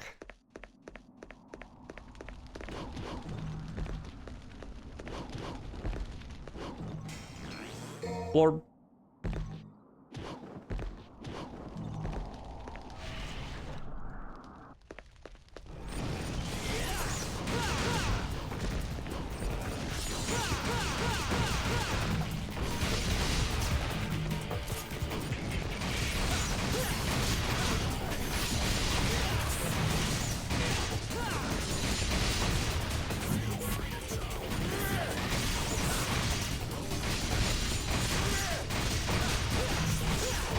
But yeah, Artemis does shit tons of damage.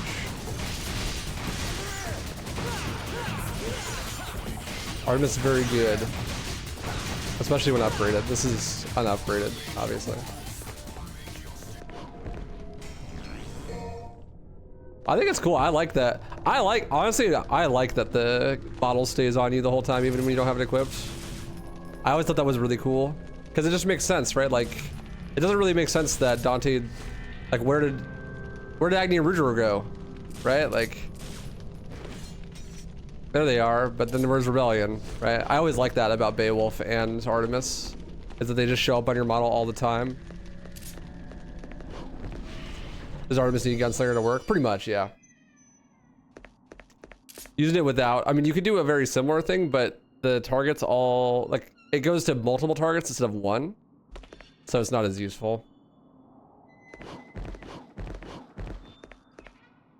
No, it's the game. Sneeze Spider. OG port be like.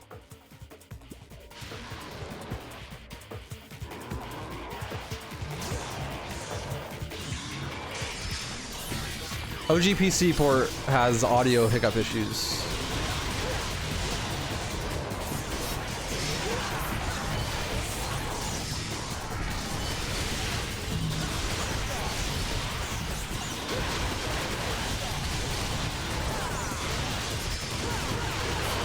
So these are greeds. Greeds do the classic enemy thing of spawning in more enemies. They swing their coffin around, and when they have the souls hit the ground from the coffin, more enemies spawn in. So you want to kill them before they drop enemies.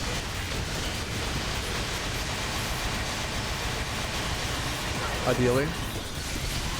They're kind of hard to do because they're tanky motherfuckers.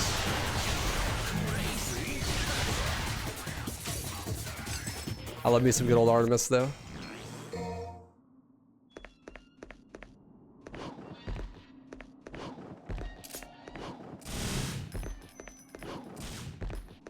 Land on top of the stripper pole. Thank you. Woo! Woo! All right, big boy time. Triple S combat adjudicator with no sword master.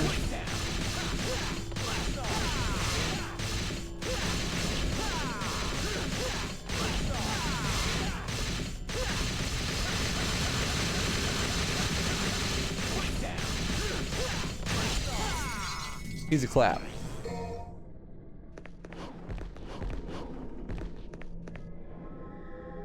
An elevator control panel. There's not enough power to operate it. Use the or how can track. Hey, that's the thing we just got. Cool.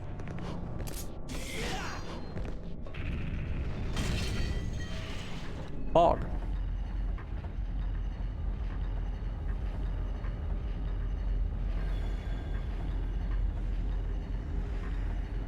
I mean, it is easy. You could just do a scripted sequence. You know, if you just know how it works, it's not so bad. You just try to make the longest time gap as possible between doing the same moves. So like 1, 2, 3, high time, helm breaker, stinger, pause combo. 1, 2, 3, high time, helm breaker, stinger, crazy combo. You just repeat it and you'll get it. Crimson flames twist and dance around the door, keeping all the would-be trespassers at bay. Use the Shiren Shriek. So this is like, we actually backtrack all the way to mission 4 here. And someone said earlier that they get mad confused when they were a kid because of this door. Yeah, it's like, you're not supposed to access it on mission 4. You come back on mission 7 and get it. No, there are a couple of combat adjudicators that are triple S.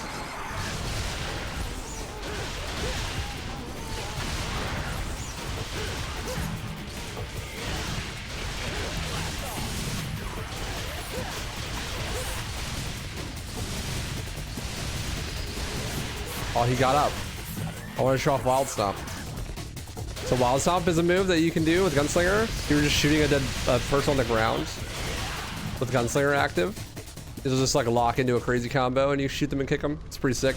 You can also cancel into it. So you can do like Brainstorm into it or like Stinger into it. It's really cool. It's fucking hard though.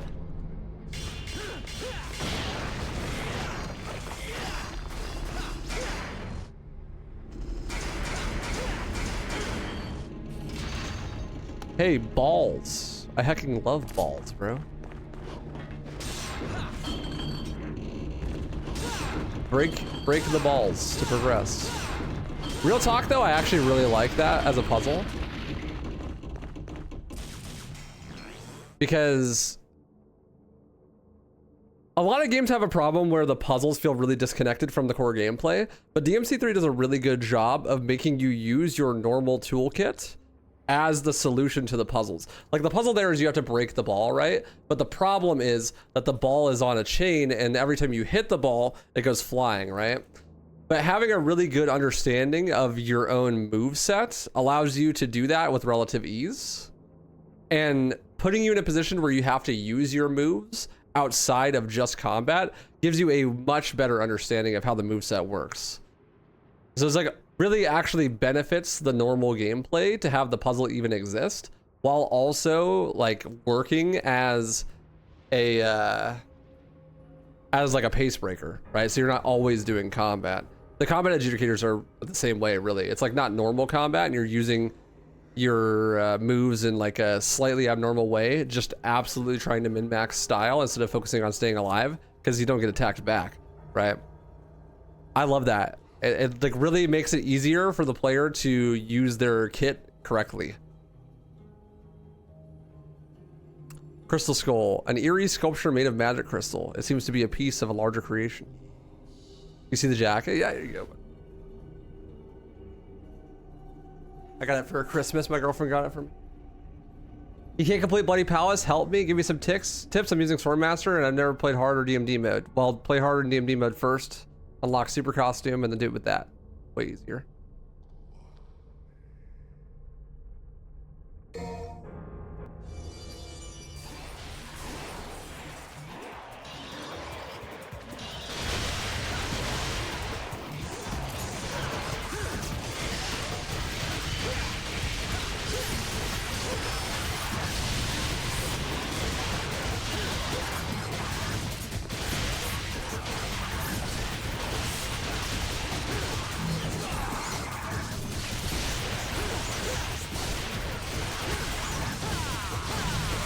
Bloody Palace in this game is super hard. I would definitely not recommend even attempting it without having done DMD and doing it with a super costume first.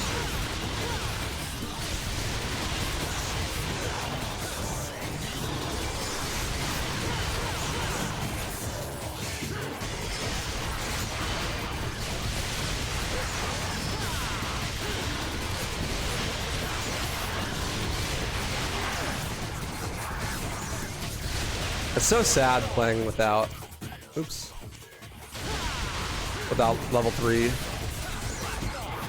This is my favorite game of all time, for sure. But I gotta say, I think that the style level system in this game is easily the worst part of the whole game. I hate the way the style leveling works.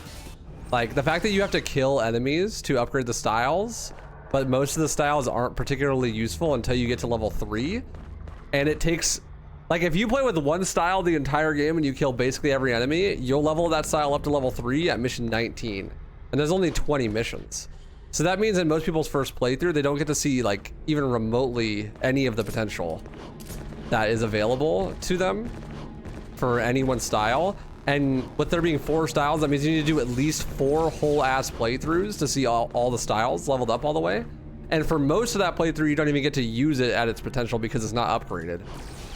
I think that's really fucking dumb. In 4, you can buy style upgrades in the shop. A million times better solution. Like, it's not even close.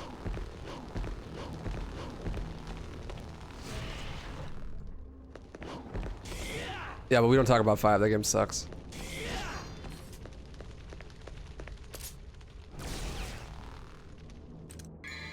Let's show off some shotgun. Can't be giving props to 5. Come on. Oh yeah, thanks Yo, for the support. Orange Bishop. Holy shit, man. Bishop, Big Weebs for 70 Thank months. you, my dude. Widen Peepo happy. Think about the 70 months at tier 3. Insane. Insane support, man. I appreciate you.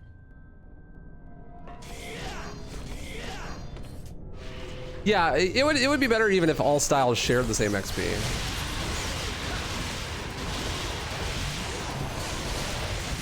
I still don't even think that's an ideal solution, but it would be better. Aw, that's right, you don't have... See, like, I was hoping I could switch to shotgun and I could show off shotgun stinger, but you don't get that till level 2.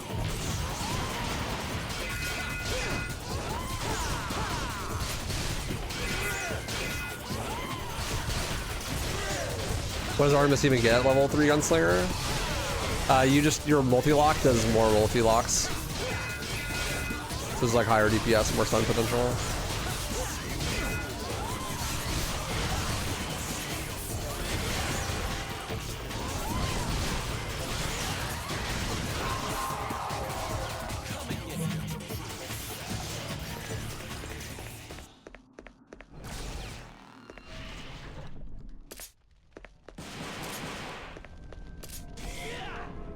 Similar pillar lies to the right. Something appears to be missing from it. Use the crystal skull.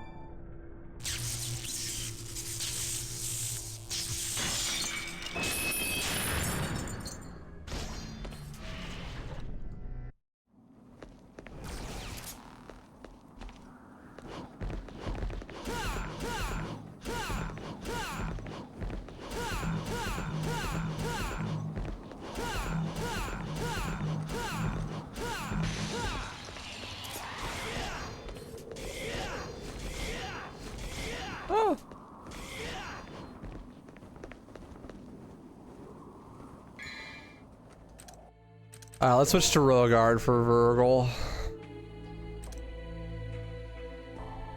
I wanted to show off some Trickster as well, but like it's not that useful until you get level 3.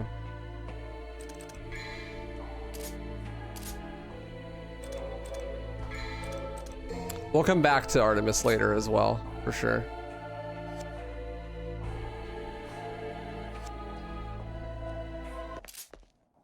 Let's rebind back.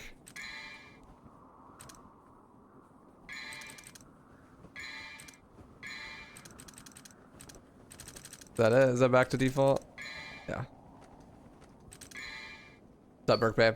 What's up, Beowulf's Goat? Wonder if anyone's ever done Bloody Palace, but they do all the floors one at a time. That'd be fucking brutal, dude. That'd be so... That would just take so long. I don't think so. I thought about it myself, but it's just like, you really want to play Bloody Palace for fucking 9 hours, you know? That'd be so brutal.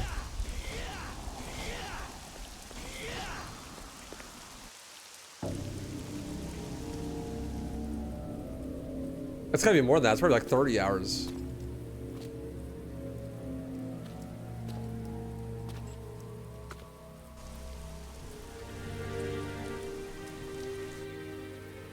You showed up.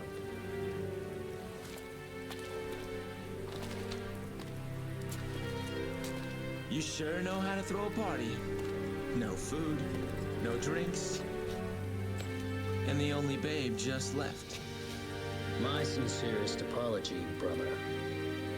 I was so eager to see you, I couldn't concentrate on preparations for the bash. Whatever. At any rate, it's been a whole year since we last met.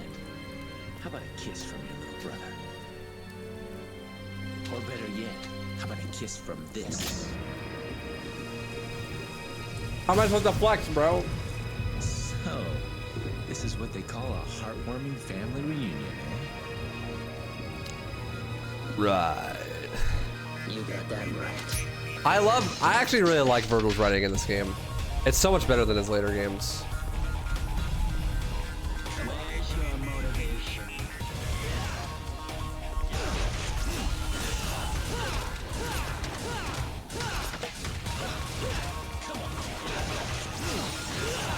Ouch.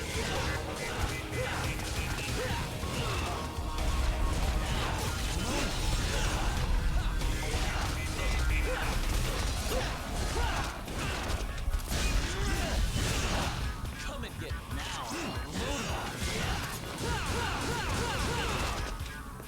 This may be fun.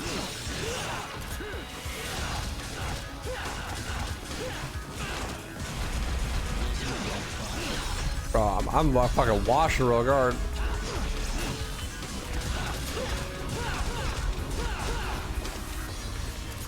Come on, come on. Washed, actually. Yeah, I love how his hair falls down. Like, his hair falls down near the end of the fight, and he just looks like Dante. They are twins, after all.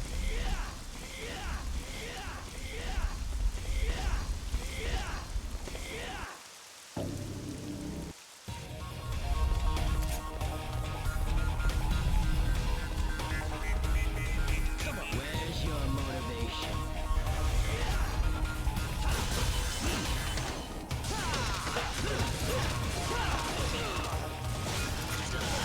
Oh, I had the pistols equipped.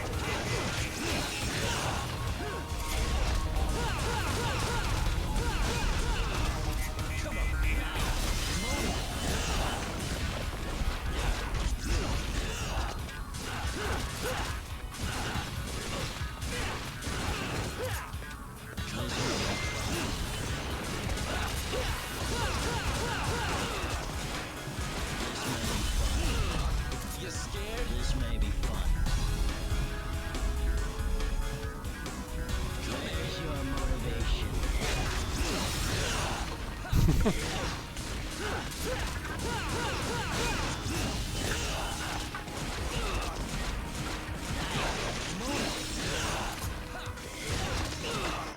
There we go.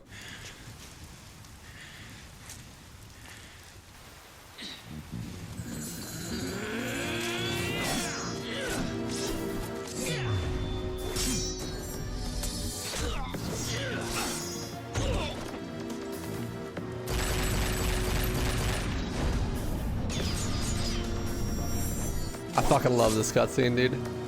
This cutscene and the one that comes after it, so peak. Why do you refuse to gain power? The power of our father, Sparta. Father? I don't have a father. I just don't like you, that's all.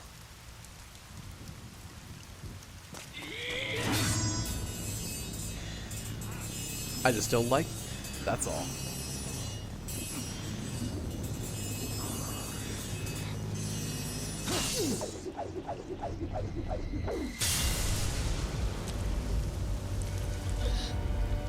Foolishness, Dante.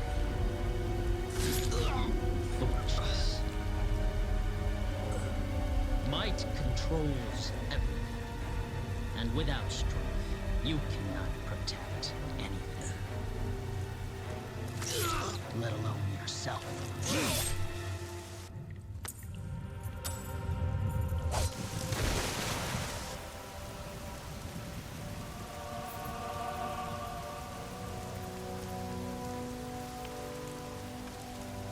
Thank you, August. Appreciate you.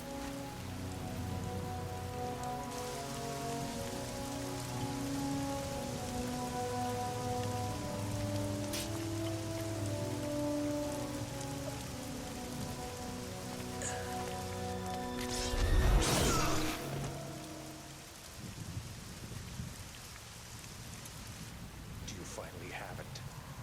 Yes. Now the spell Sparta cast will be broken.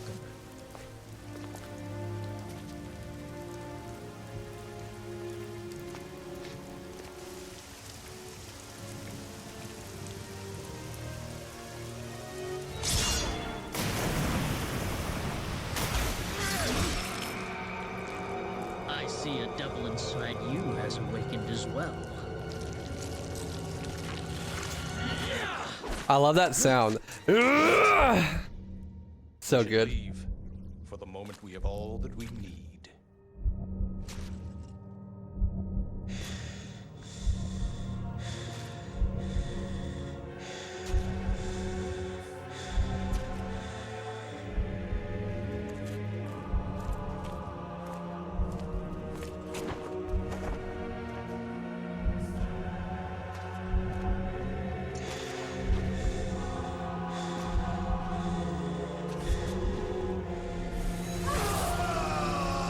Hey, look, it's Dante's Awakening. Get it?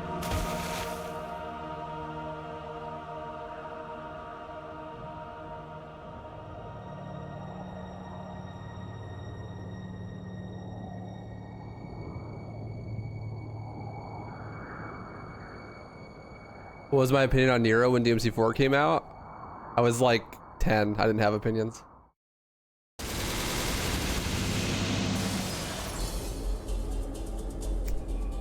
There's mission 7. Buh. B rank.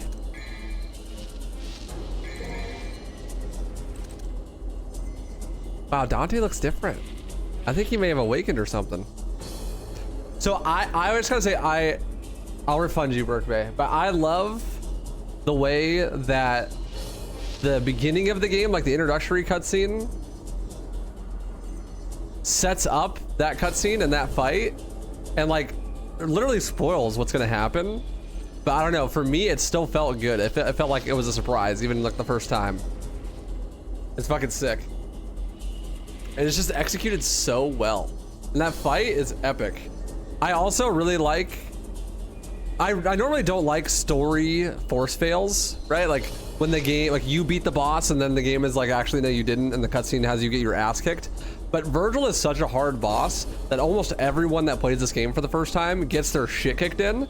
So when there's this thing, this like saying, this term, was it ludonarrative dissonance, where like the stuff that's happening in the gameplay and the stuff that's happening in the cutscenes like feels really different.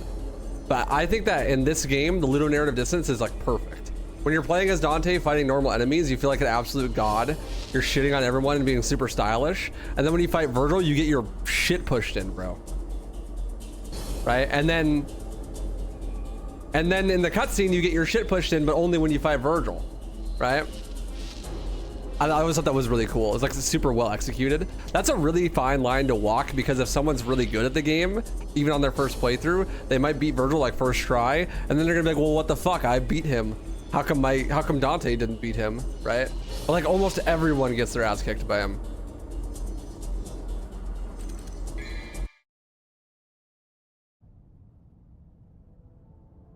And now we have absolute cinema.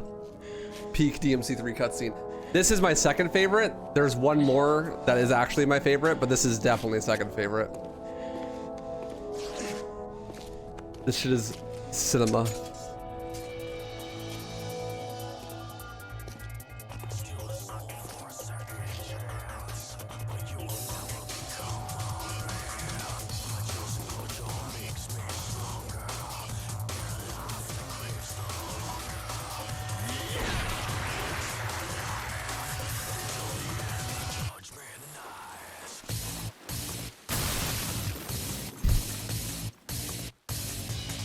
It was on the moon if you didn't catch it. Good spot, Katsu.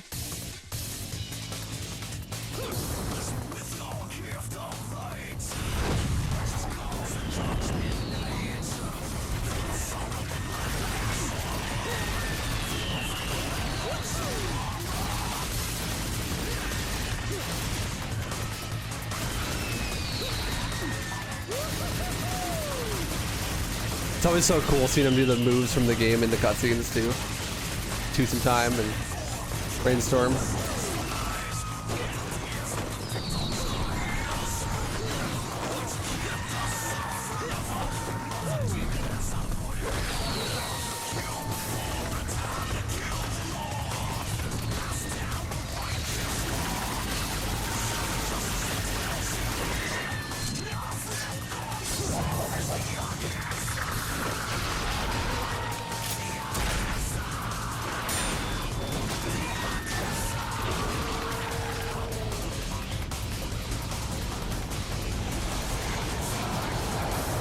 Appreciate you, Minimaro. He shoots the sword to make it go faster and then catches up to it anyways. So sick.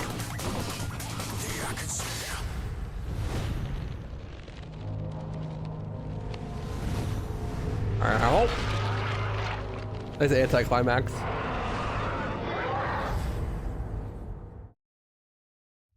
God, I fucking love that. You know what I was thinking while watching that cutscene?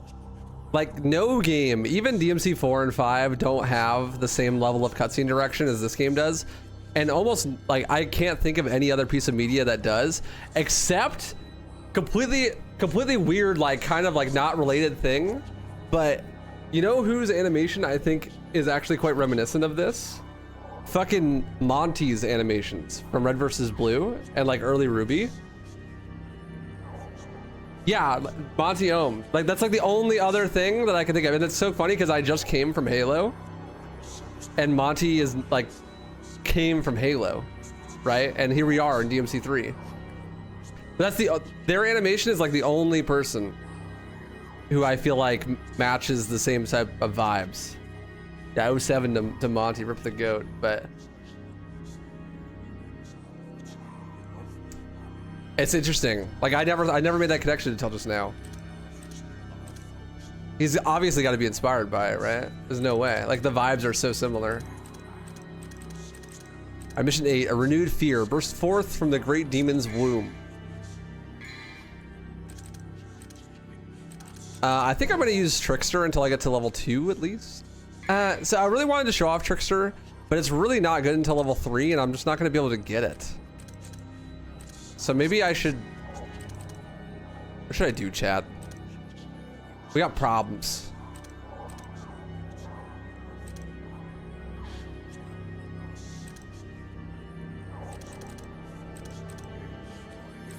There's so much cool shit in this game, but so much of it is locked behind having to grind it out.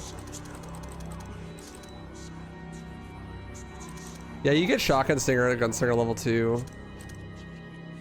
Yeah, let's do Gunslinger still, I think.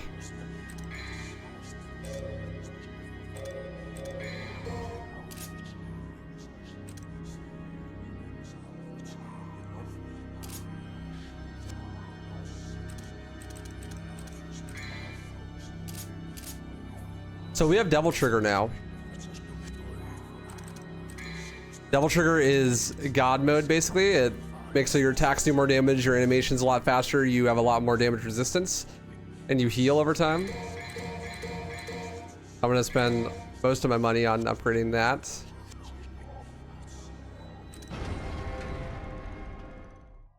It's from Patreon, I think, Minimaro. Are you a patron? Are you a $15 patron?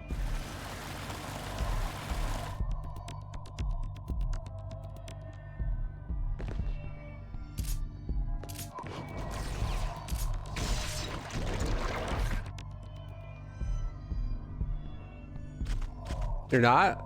Yeah, okay. I'm trying to remember then. Maybe I just forgot to remove it from you.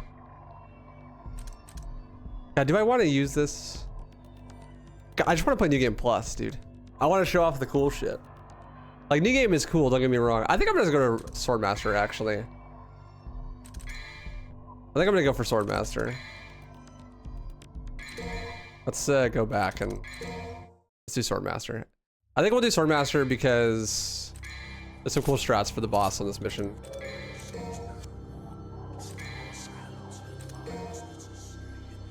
Yeah, I'll remove it. On VIP. Minimaro. There we go. I think I tried before and it wouldn't let me for some reason. We'll use Swordmaster.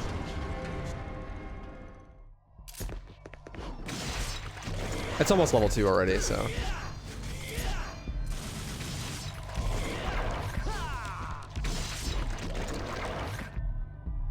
Oh, actually, hold on. I'm indecisive. We actually do want Trickster for the secret mission.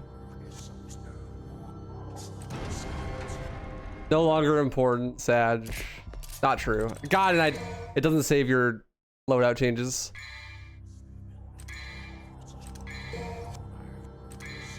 Very important, Minimaro.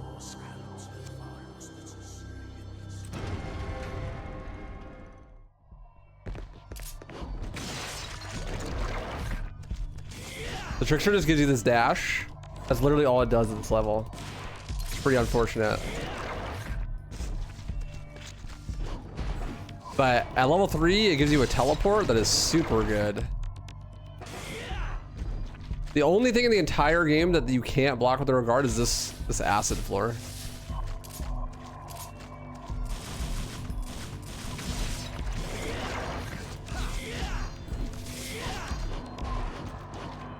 Oh yeah, the other thing you could do is you could do wall runs, which is what we're gonna need it for here.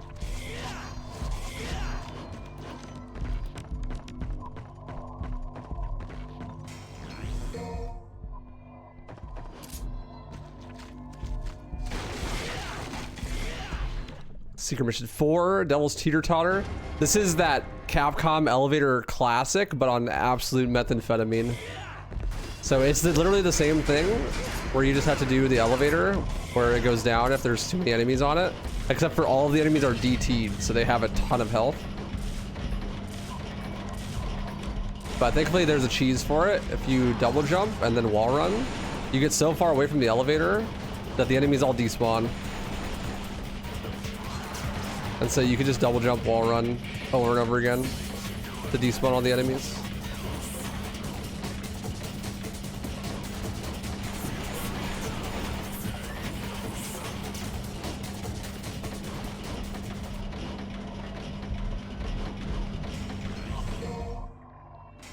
No, I never completed DMC3 hitless. I still gotta do that.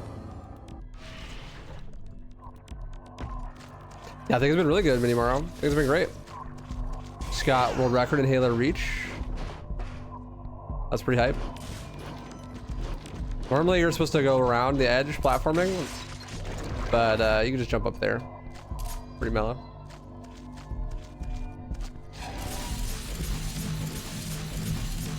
Thank you.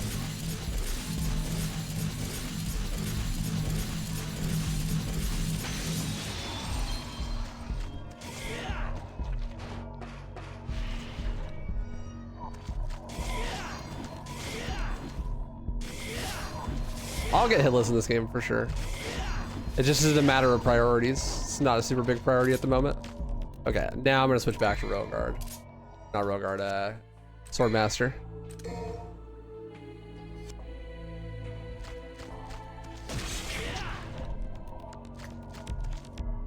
An organ rises ferociously on the other side of the membraned wall. You can't get any closer now. Foreshadowing. Can't get any closer now.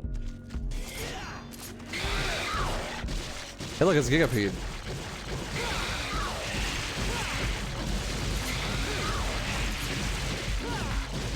Why can't I hit him, bro? Wait, I think I am hitting him. It's just a visual bug. Usually there's like a indicator. He like has hit stun and stuff. The fuck? There's like no feedback at all. Good port. You have any clue whether Ultimate Tempest was somehow intended? You mean Tempest glitch? I mean, Ultimate Tempest is intended. It's a crazy combo. Tempest glitch, no.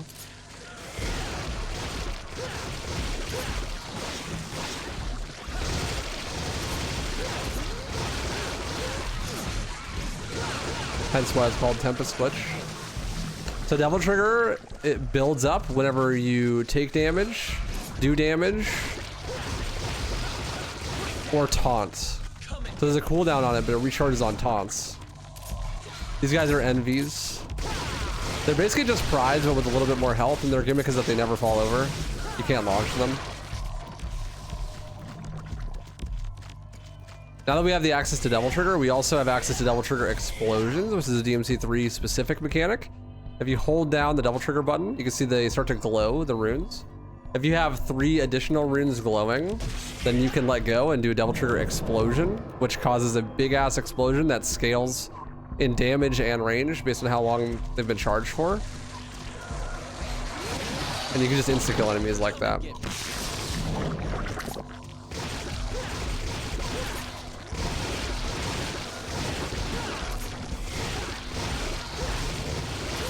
This room was originally believed to be tied to orb count, like how many orbs you get fills the center thing, but it actually seems to be tied to style build. You build style points, it opens the thing faster. Yo, thank you, Stewie Griffin. I'm glad you enjoy, man. Hope you continue to enjoy. Ignis Fatus. I can't believe the game would say that about Igna. It's crazy. Souls of those sent to hell for the sin of jealousy. They are Leviathan's energy source. It's the retina of his eye. Yeah, so we've blinded the fucking flying beast by taking this thing.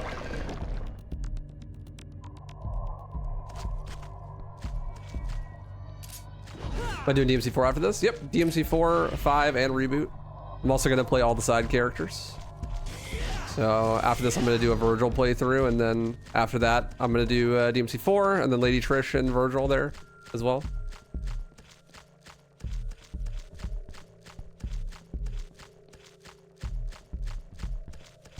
Oh, I don't have Cerberus to do the combat adjudicator. This is so sad. It's there though.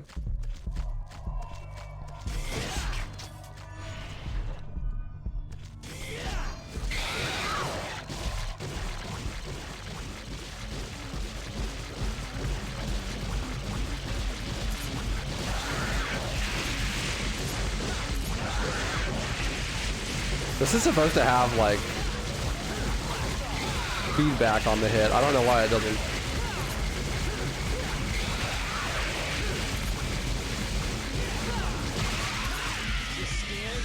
You scared? Gonna go back for it? Nah. It's fine. I showed off where it is. I think people will believe me when I say I can do the combat adjudicator.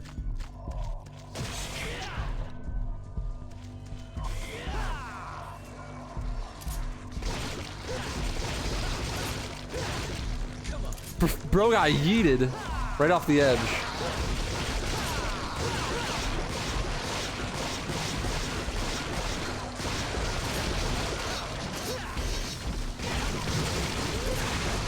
Ouch. Also, a really cool thing about the Devil Trigger in this game, every single weapon has a different unique Devil Trigger model, and they have their own special like bonuses. So in Rebellion, you can glide in the air and fly around. With Agni Ritter, you do additional environmental damage, or like elemental damage. Cerberus, you run like 20% faster. And Beowulf, you do just more damage in general. Devin, you heal 3 times as fast.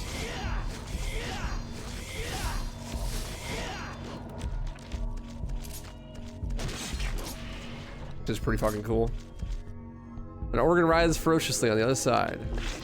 Use the Ignis Fatus. So this is Leviathan Heart. This boss is really cool. It's got 3 things. The big health bar is the middle one that you can't damage right away. And then it's got the 2 organs on the sides. The organ on the right steals your Devil Trigger.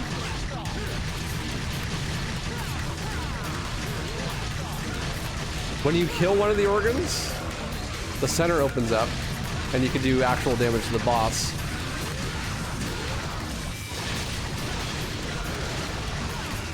The ads will infinitely respawn though, and whenever the organ respawns, it gets all its health back. So you basically just take turns killing the side organ and then the main one.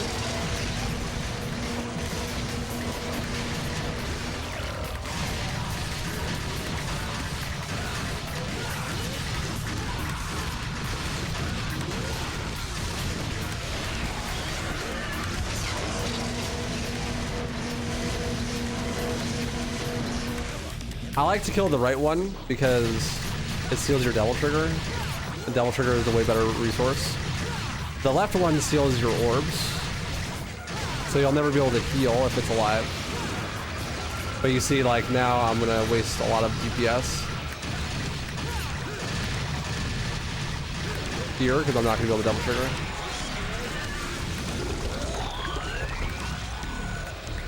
Can I get this one into them? Nice. Ouch.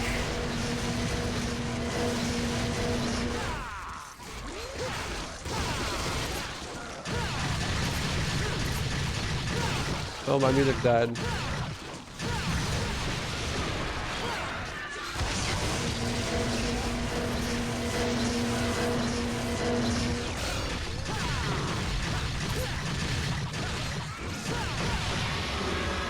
It's normal. Once cried out in fear of this tower. Timon it grew. A foundation that brought out fear. Fear. Yes. Fear. Can't you feel it? The rage and agonies of the people. Those who were confined here, with their desires for evil being unfulfilled. It was all because Sparta slammed the door to the demon world in their faces.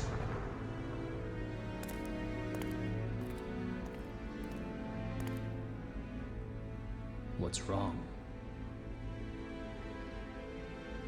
Nothing.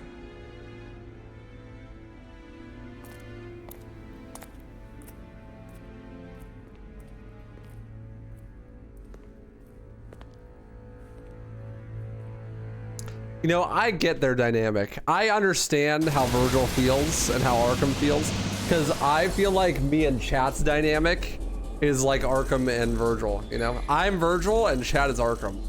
Chat's like, ah yes, the lore, all of the cool details. And I'm like, I like the gameplay, let's keep playing. Yeah, Chat, fear, uh-huh. I get it. Hey, look, ass. We did it again. I know it's not a speedrun, but seeing you take that long to kill the boss is weird. I'm trying to go slow. I'm trying to just do vibes. We are Devil May Cry game. Yeah, we're Devil May Cry fans. Don't fuck with us. We don't play the games. Yeah, cinema for real.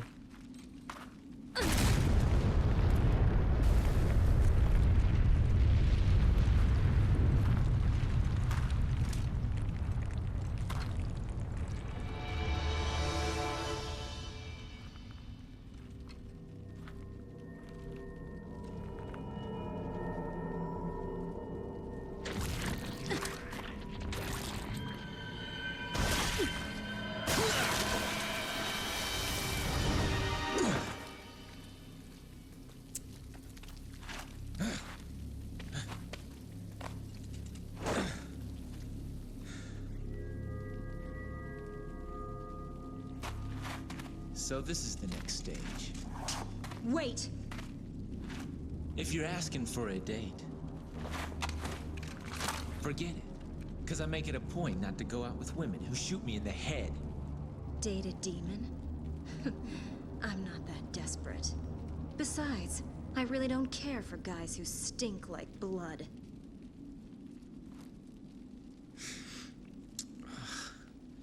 You're right. So,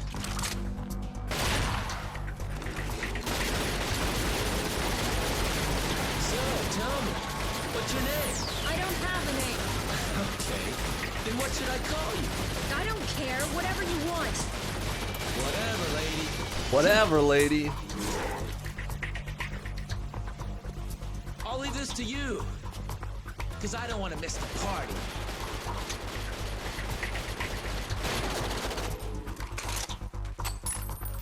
A 9 is on the bullet casing, actually. Who counted on you anyway?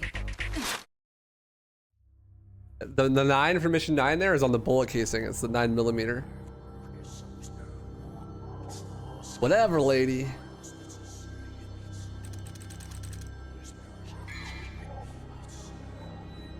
Where was the 8? It's on the moon.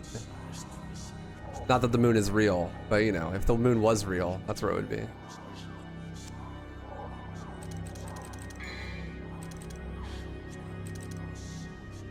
Let's go for jet stream level 2.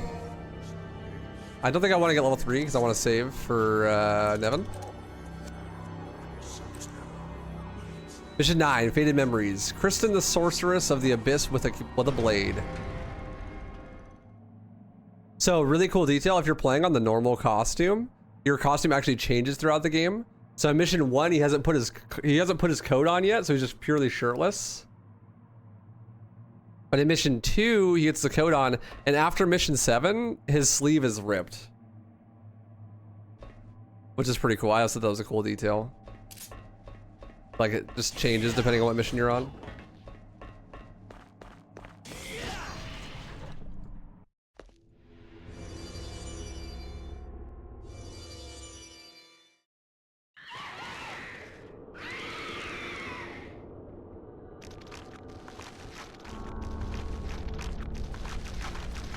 Fucking spiders, man. Why did it have to be spiders? Yeah, Rebellion changes shape after mission 7 because it gets awakened when Dante gets his double trigger. So spiders, weak to fire. So Agni or Rudra, particularly good against them.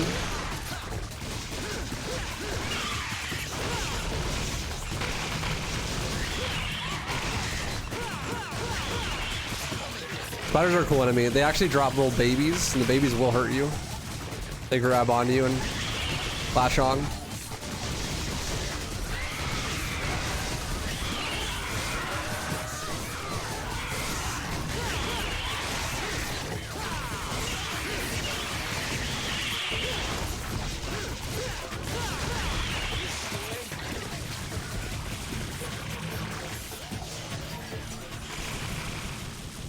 Shoot him, get some orbs. You actually can royal guard their explosions too, but it's super hard.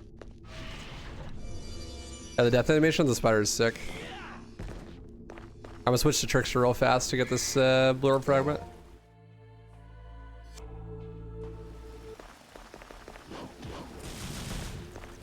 Clean with it.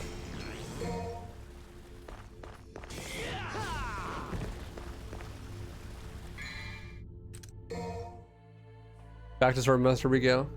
Yeah, I guess I could zip. I'll show off the zip. There's a statue like right on the other side. Radiate the image sunken in the depths below to open a new path. Funny. But I actually don't know how you're... Wait, radiate the image sunken in the depths below? Is there like a tell for what you're supposed to do here? These are just like a puzzle that you're supposed to align the lasers into the other one, but is there like actually a tell?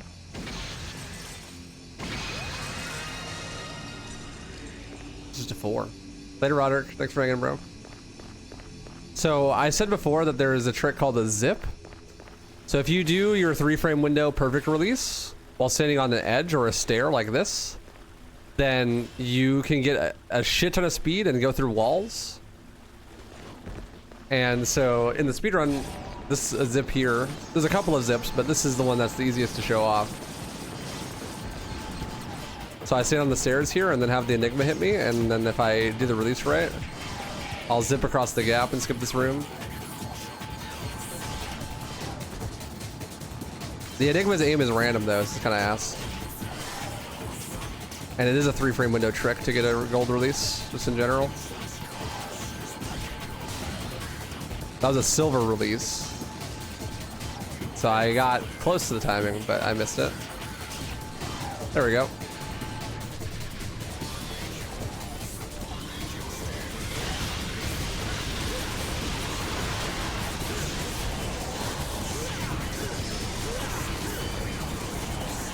Also, Rogar can block anything, right? So you can use it to block the environmental stuff in the room.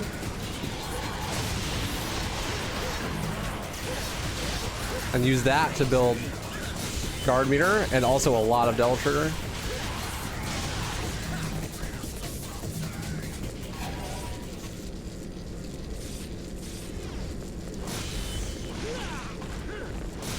So this is a really good example of jump guarding or roll guarding.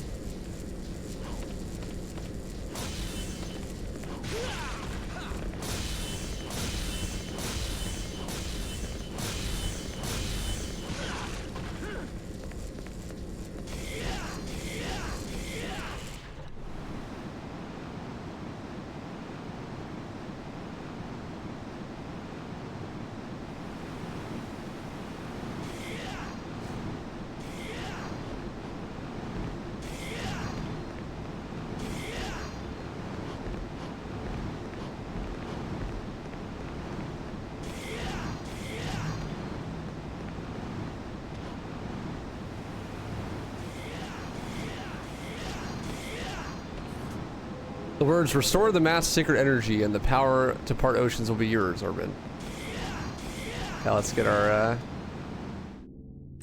Swordmaster back. Not because Swordmaster is particularly good for this section. In fact, Rogar would probably be better, but like I really want to level up Swordmaster so I can show it off for some later sections.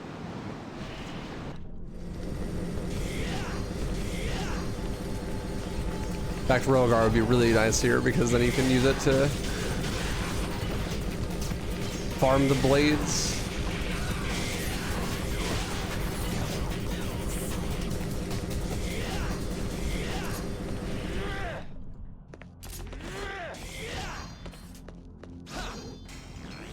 Ambrosia, fruit that mankind is forbidden to even touch. It is said to unlock the door to paradise. That's funny, because it unlocks the door to the boss fight, Nevin, and she's a succubus. Some may say that's paradise.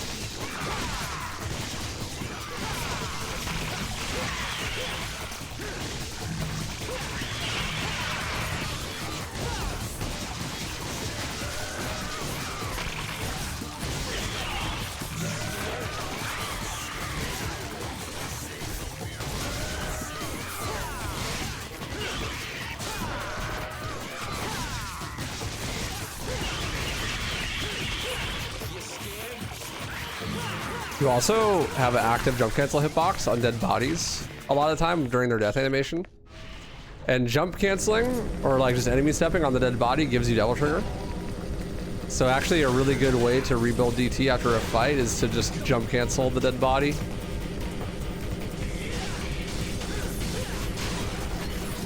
That was sick.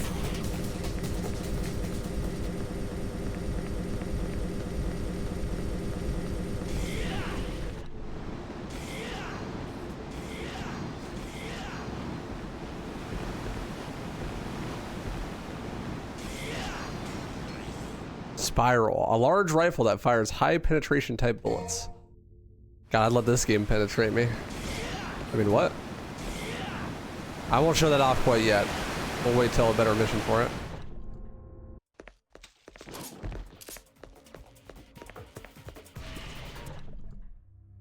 Secret Mission 5, Destroyer. Destroy every destructible background object within the time limit. I don't know what I was on. Maybe I just like really developed my prefrontal cortex as an adult. But when I was a kid, This secret mission was fucking impossible. And it wasn't because I didn't know where all the items were, but I just was physically incapable of controlling my character well enough to hit everything in time. And it's really not even hard. Like, there's not that many items. And most of your attacks are really good for this. But I just could not fucking do it, dude. No matter how hard I try. I literally tried using a holy water in this room. I'm like, dude, I can't beat the secret mission. If I holy water, will it break everything instantly? But now it's like I could troll and still have like 10 seconds left.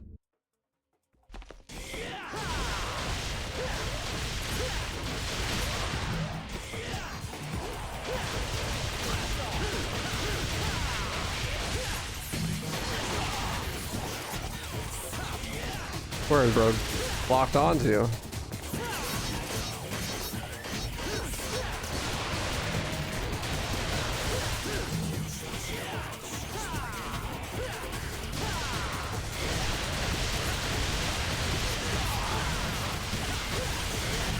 You scared?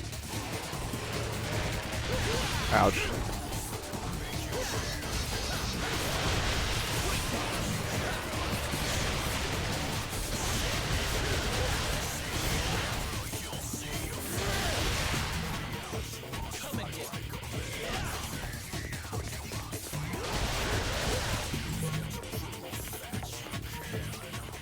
There's a little cove in here. It's got a devil star. Dude, sometimes these items can be so hard to see when you pick them up. I remember I was playing on a really old CRT back in the day, my first playthrough when I was a kid. And on mission 7, there's a skull that you have to pick up in the middle of the room.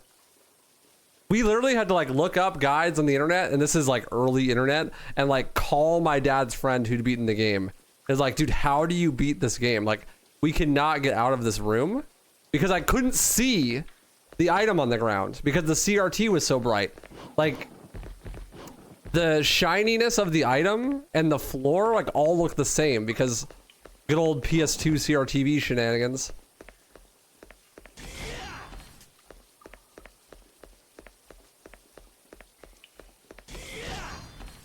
You had to check every startup frame of every weapon to see what weapon attacks to recover after one hit the fastest. Yeah, just to figure out like, okay, how do I have enough time for this? But it's really like not bad. I don't know. A relief of a nude female is carved onto the door. It looks like something could be placed in the woman's hand. Use the ambrosia. Hey AC, how you doing, dude? The holy water doesn't work, by the way, in that secret mission.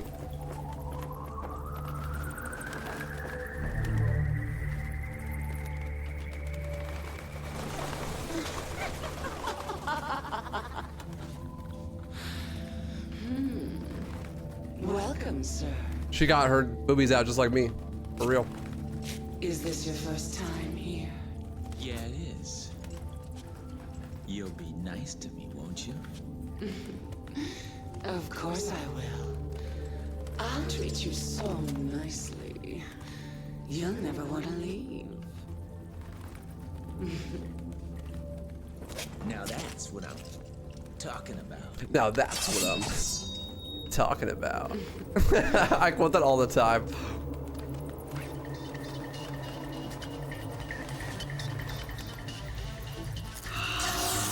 Why not play with Crimson Mod? Because I want to show off the game. Crimson Mod is not the game.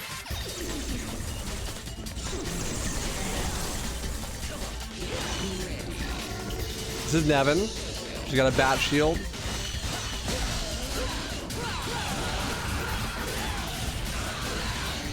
You destroy the bat shield by doing melee attacks on it, and once it breaks, you get the ability to hit her again. She's a very scripted boss. She kind of just does the same thing every time. Lightning floor, back and forth.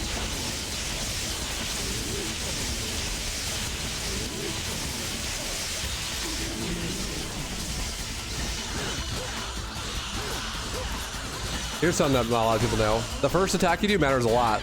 If you knock her, if you do an attack with a bunch of knockdown, like a shotgun blast, or aerial slash like this, Zadie and Rudra, then she falls over and you get to hit her more. You get like a way longer time to wail on her.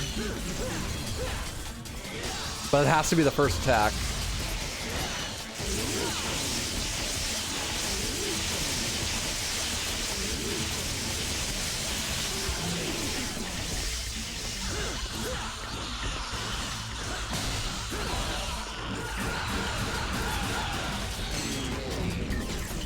It also works to do a large enough Devil Trigger explosion.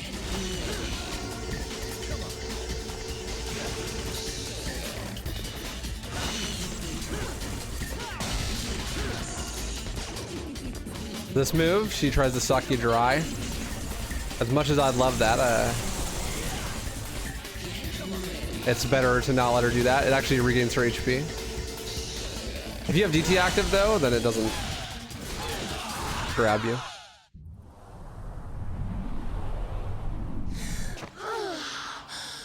My, you're sweet.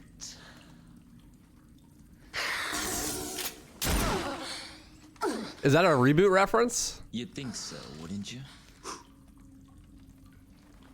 All right, I'll help you. Your father was a handsome devil. But you're no slouch yourself.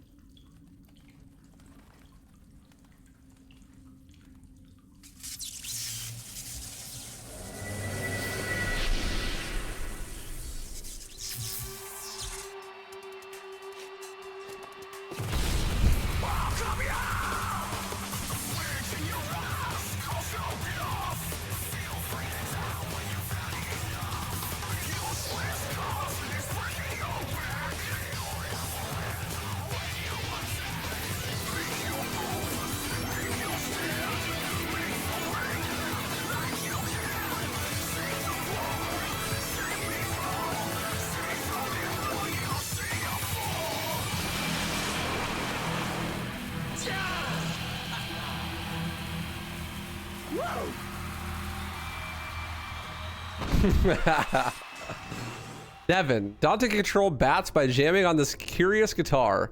Its sickle attacks are deadly. Yo, and we leveled up to level 2 Swordmaster. Let's go. Huge. Dude, Nevin is my favorite weapon in all of gaming. Not gonna lie. It's so fucking sick. Can't wait to show it off to you guys.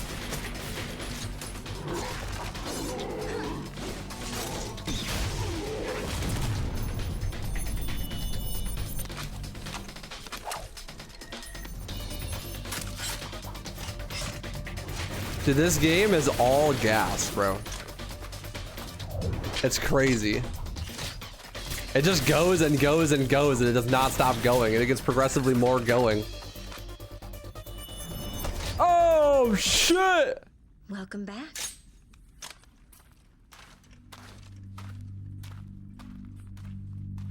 Oh, shit! There was a 10 somewhere. Oh, wait, no. It's in the next cutscene. Yo, I almost SS ranked that. Cool.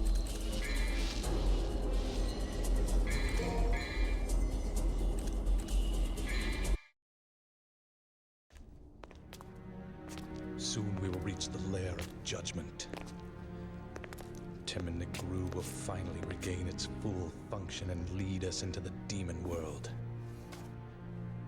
The world where Sparta's power has been sealed. And the one who will lift the incantation is you, his own son. It must be fate.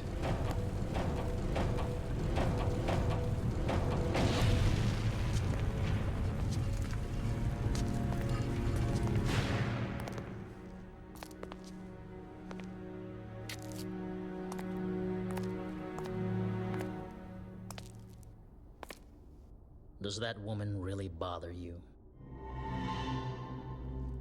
What are you? Bro, Arkham looks scared. You see that? He's like, why didn't you kill her? Perhaps because she's your daughter? Did some pesky fatherly love get in your way? That's none of your...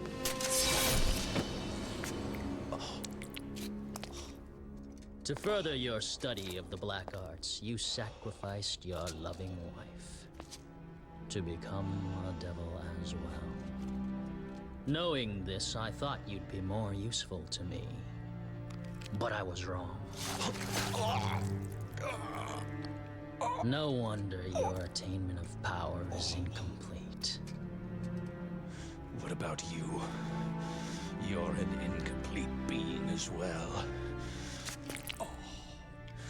Both demon and human blood mingle in your veins. Shut up. Shut up.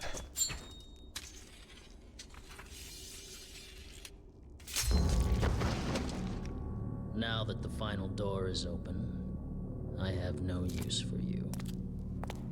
Yeah, there's a 10 in blood on the book.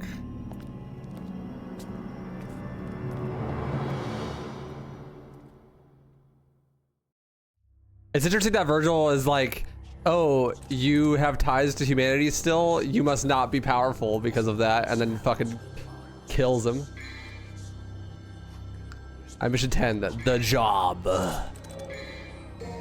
We're gonna stick with Swordmaster, but I think we're gonna go Agni, Rudra, Nevin. I love Nevin. Favorite weapon in the franchise for sure. But I tend to like using it primarily with Gunslinger actually, but we'll go without for now.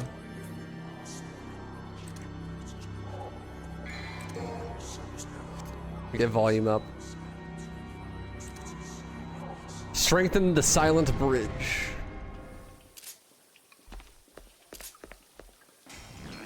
Stone mask, a mask of magic stone made by an ancient priest. It is said he who dons it can walk on water. See, this one's a little bit more explicit. I like that one.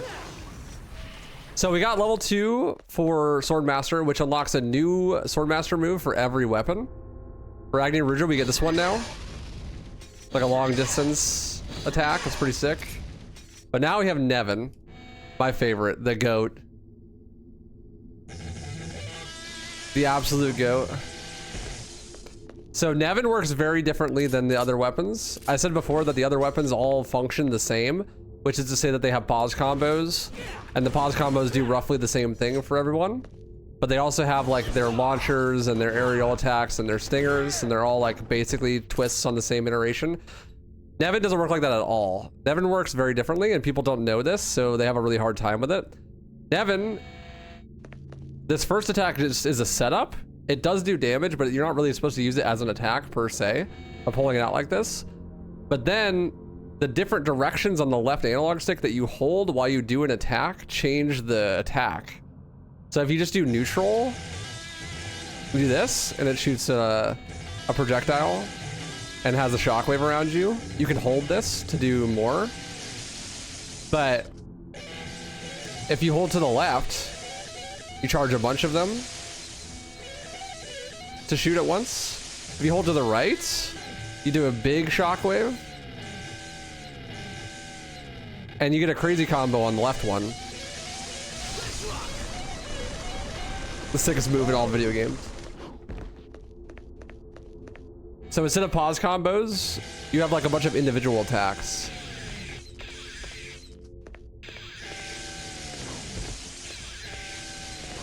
Yeah, thank you, Eisman.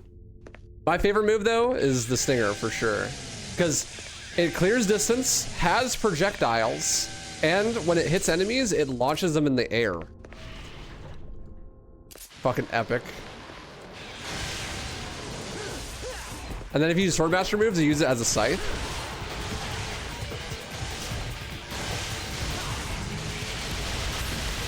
Or do this big forward attack.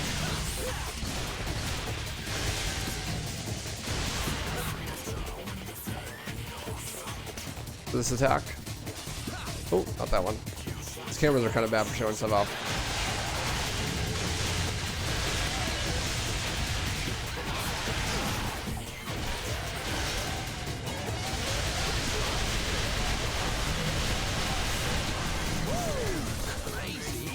Crazy. Huh. But bro, it's literally a fucking power slide. How sick is that? And that one has a crazy combo attached to it too. So sick. The only Nevin, if you know how to use it, is really good in basically every scenario. The only scenario where it's not super good is DMD. At least I don't know how to use it for DMD because it does a lot of crowd control damage and that requires stun. But on DMD, enemies don't stun, so that could be difficult.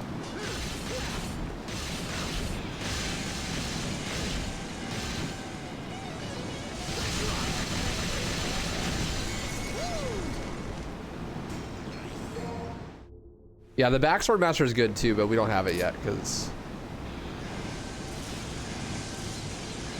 we don't have level 3 sword master.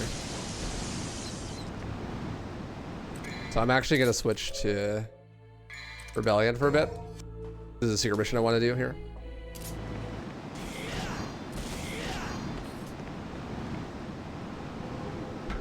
Use the stone mask.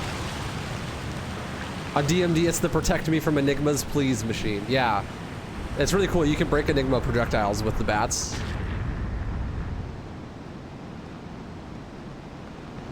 Pretty hype.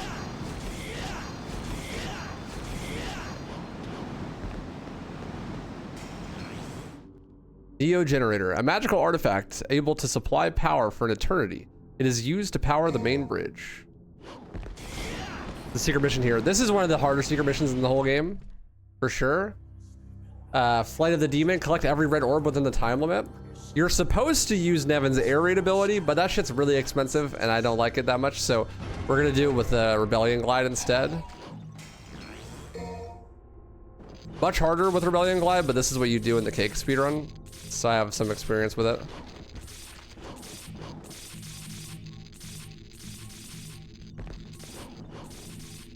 So the hard part about this is the time limit, actually. Nah, I'm not gonna have enough time. Sag. Let's try again.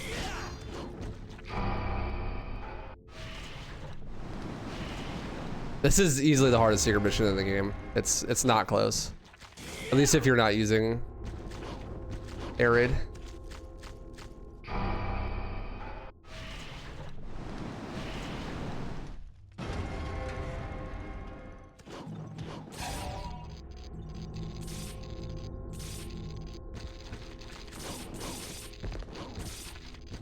Ah.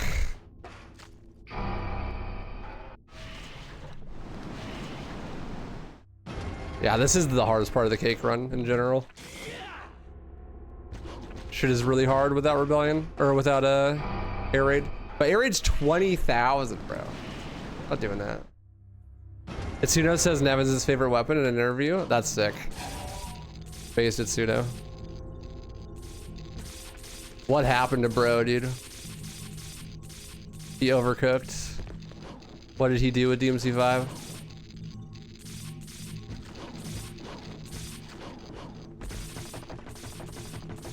There we go. Now you get air hike and cake. Just for Rebellion.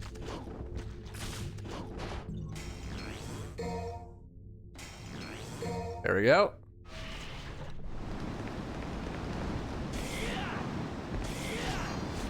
You can't do that without air hike. Did we get rid of it? How do you do that without air hike? Oh, you do it without air hike, don't you? It's just really fucking hard. Oh yeah, that's right. At least I got to use air hike.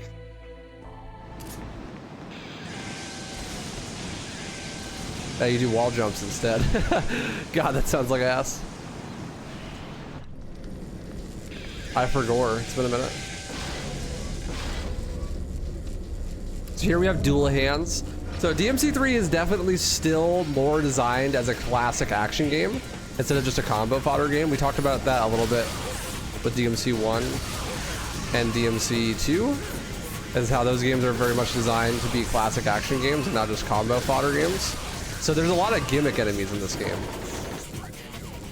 And like, they're not supposed to be something that you combo the shit out of and get a huge stylus meter. They're more there for changing the pacing and giving you combat puzzles in your normal playthroughs.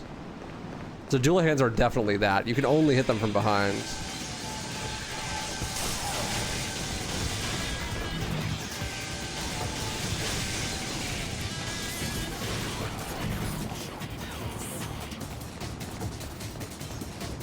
I don't think dual hands are so bad. They're kind of fun. You just gotta treat them like a puzzle enemy.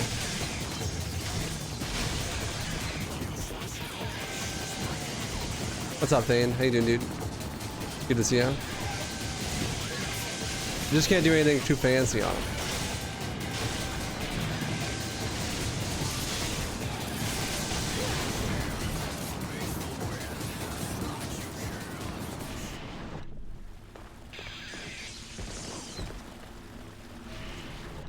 Yeah, I think that really that is like a huge reason why the game is so fun, is because even if you don't want to just do like combo fodder, you know, you don't just want to like express yourself through the gameplay mechanics, there is a lot of fun to be had by just completing the game. And completing the game in and of itself is like a rewarding and fun challenge because of different things like the gimmick enemies and some of the puzzles using the normal moveset and that kind of thing. And there just being difficulty in completing the game in general, outside of like whatever you want to do with the combos.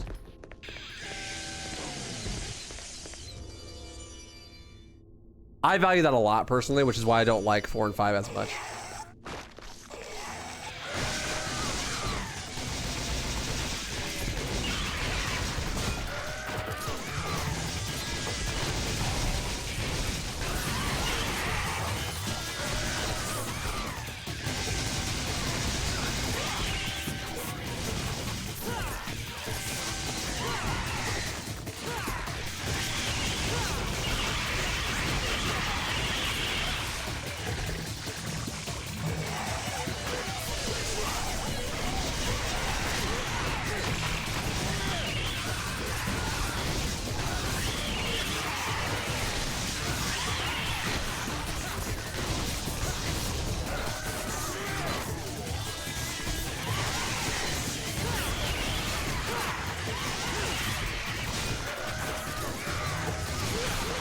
Ouch.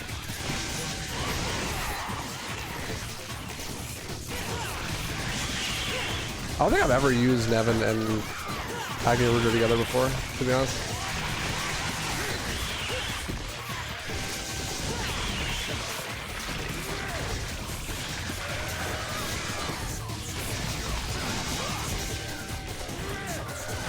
They kind of also give you Nevin at a really unfortunate time.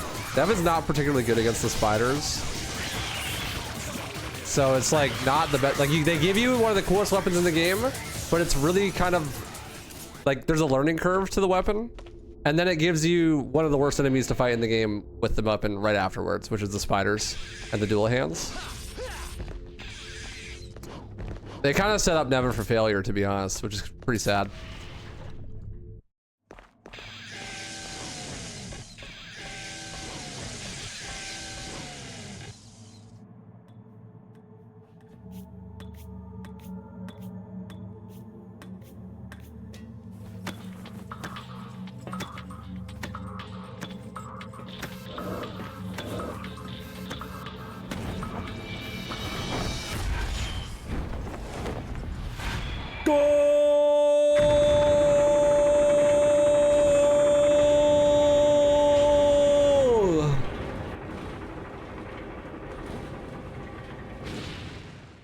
Dante will never be balling.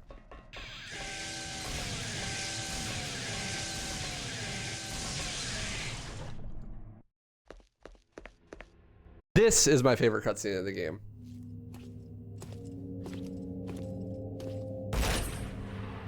Well, that was quick.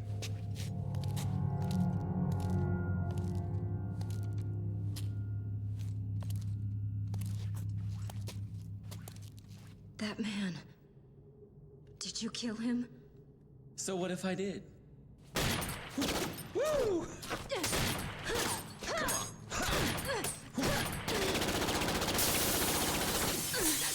I love a fast woman. Shut up!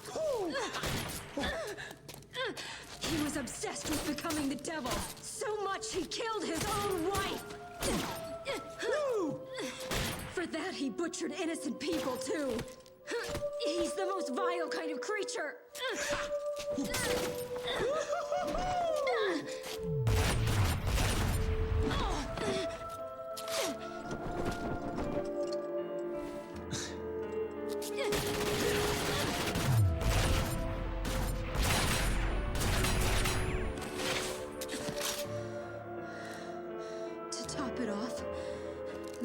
filthy scum is my father.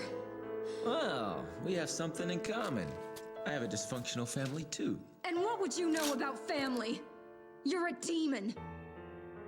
This is my father. My family. This was all supposed to end by my hand.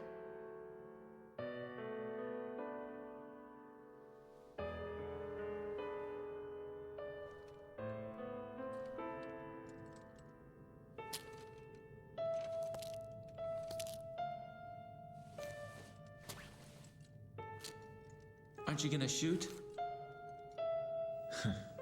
Well, that's a switch. Just go. I don't care anymore.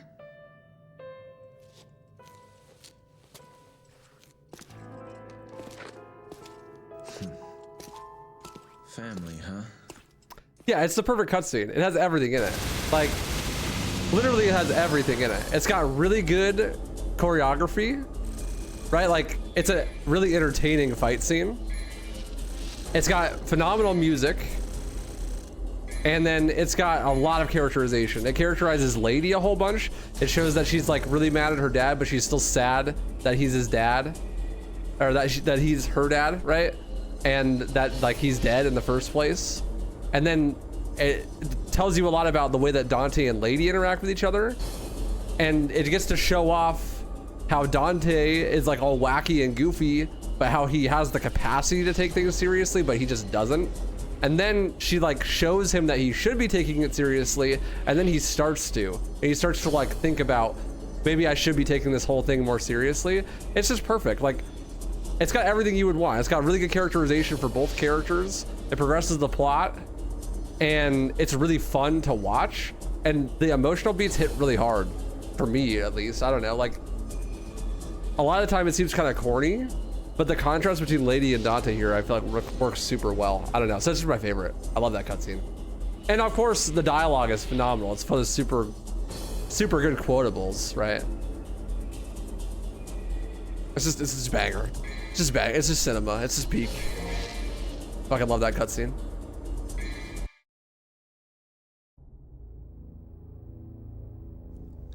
The 11 is the blood stains.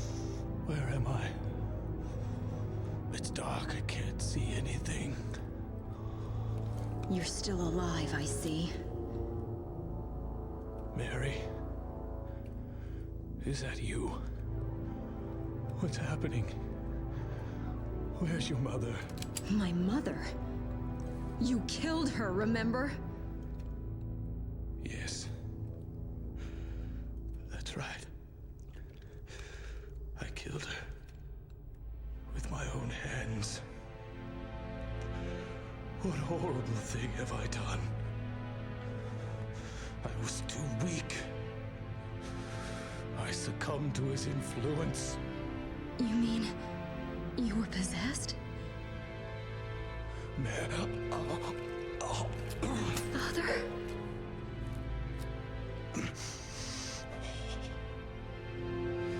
Yes, I was manipulated. Manipulated by a devil named Virgil. Virgil? He's attempting to bring the demon world back to this modern day. A world that Sparta once sealed off. Sparta? I thought he was a myth. If the demons return, this world will be thrown into chaos. Stop him.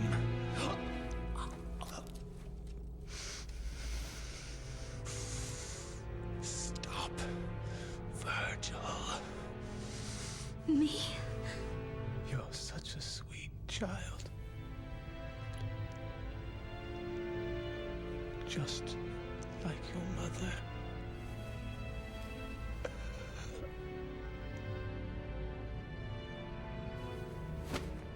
Father! Father! Cinema. For real, dude. So good.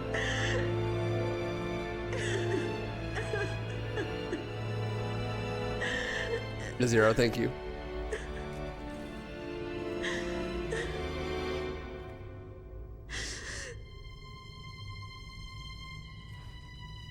Virgil.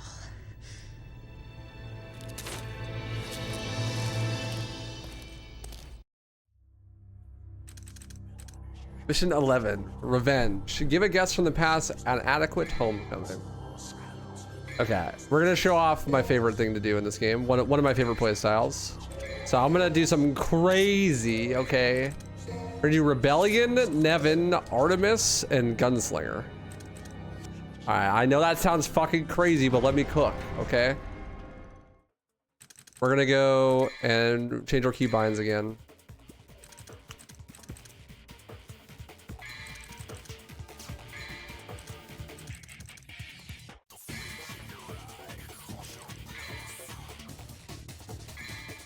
This is the move.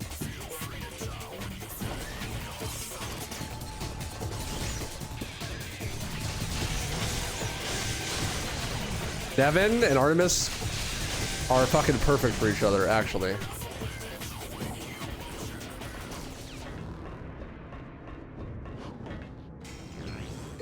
Because Nevin has a lot of really high commitment attacks, which means almost between every single attack, you can charge a full charge shot with Artemis if you hold it. Now I've been saving. This is not HD collection. This is the OG port.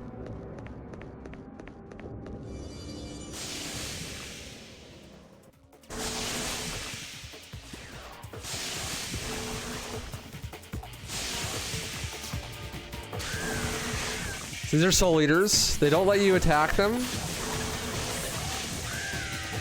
if you're facing them. Which makes them pretty good to fight with Nevin as well, because you can do your attacks facing any direction. A lot of area of effect.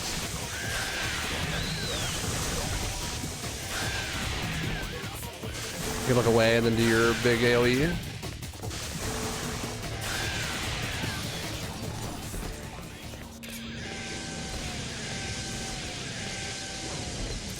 No, I don't have record in DMT1 right now.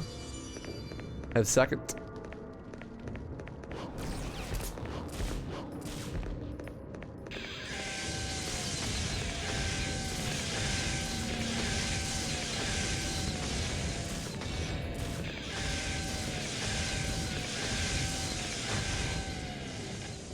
Gotta push these blocks. The old block pushing puzzle. Top one worst enemy in the game right there. I don't know, man. I have an affinity for the gimmicky enemies. I like the core action game design, you know. What were they thinking designing these? With the blocks? That I can tell you exactly what they were thinking. They were thinking that it's a nice way to break up the gameplay, so you're not just doing combat the whole time. And it entices the player to experiment with using different moves to experiment their knockback, because the amount of knockback that you do to the block depends entirely on which moves you do.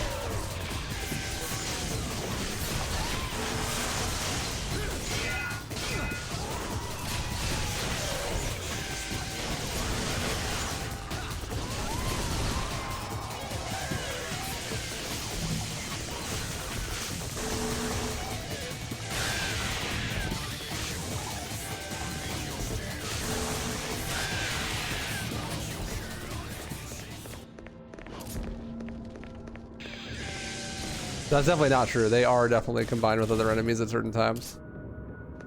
Like they were right there.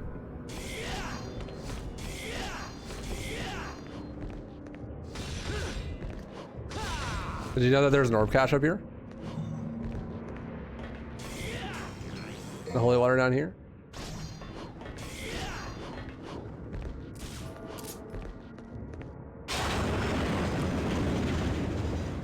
I can do the secret mission. It's better to do it on the next mission though, in my opinion.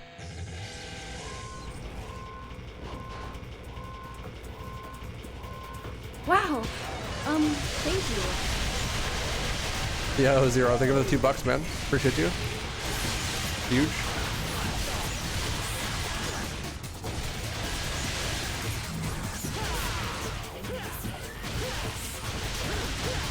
You scared?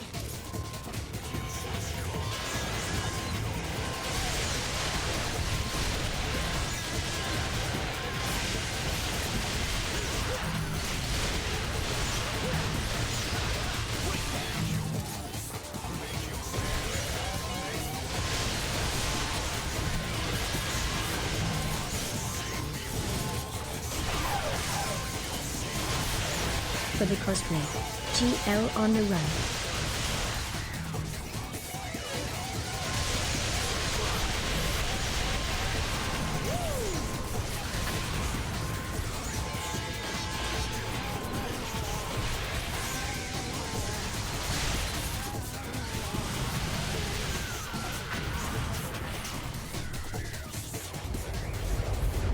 "14 years of playing the game, you never saw those orbs?"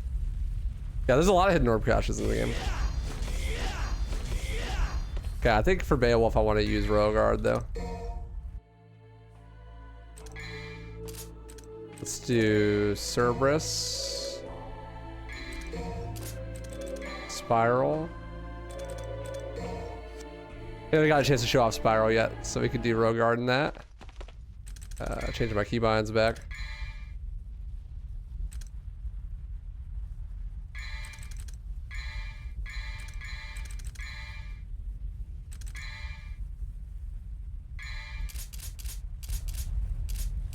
So Spiral shoots, this is a sniper rifle that shoots really slow. Does a ton of damage though. But you can cancel the recovery by switching weapons and shooting again to make it shoot faster. But with Royal Guard, it's even faster.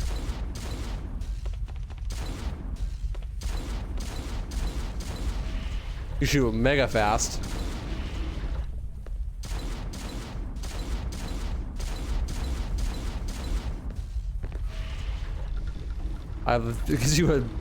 It gives you back shots. It gives you a recoil. Actually, fly into the next room. That's funny.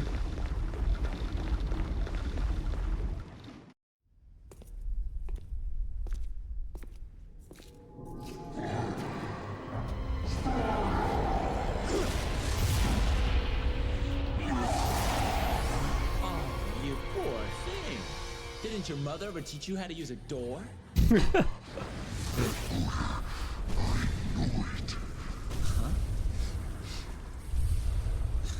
Give me a break. Tell you what, next time I'll try and wear some cologne, okay? It's the stench of betrayal, the odor of that accursed Sparta. I will annihilate every last blood relation of Sparta!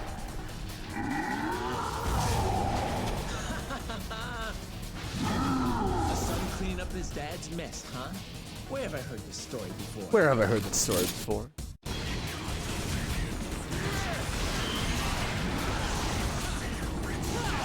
The Beowulf is quite fun. His weak spot's his eye.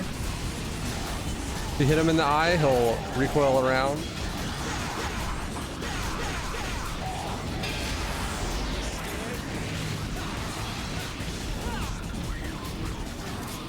And after you do enough damage, he goes to the next phase.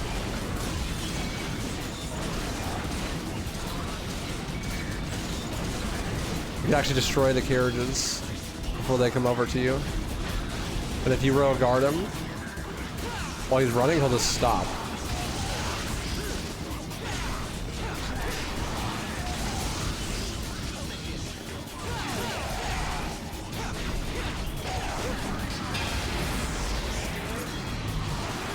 Get scared.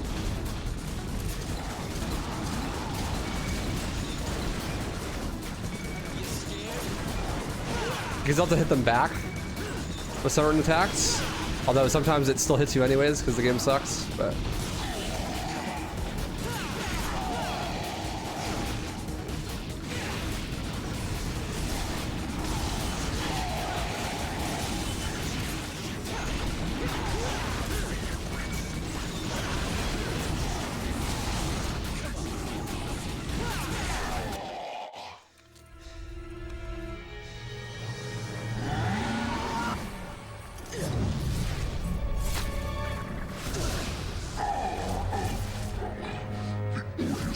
His heart pumps the blood of Sparta. Though my sight is gone, I remember your scent. I shall hunt you down through eternity if I must, till I rid this earth of your foul smell.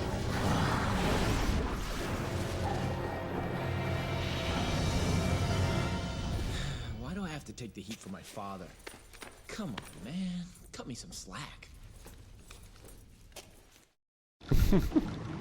Such a fun fight.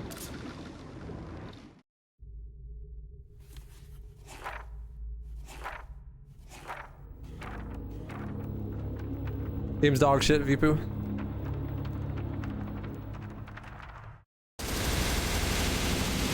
Arkham's gone. Ain't no way. Sass.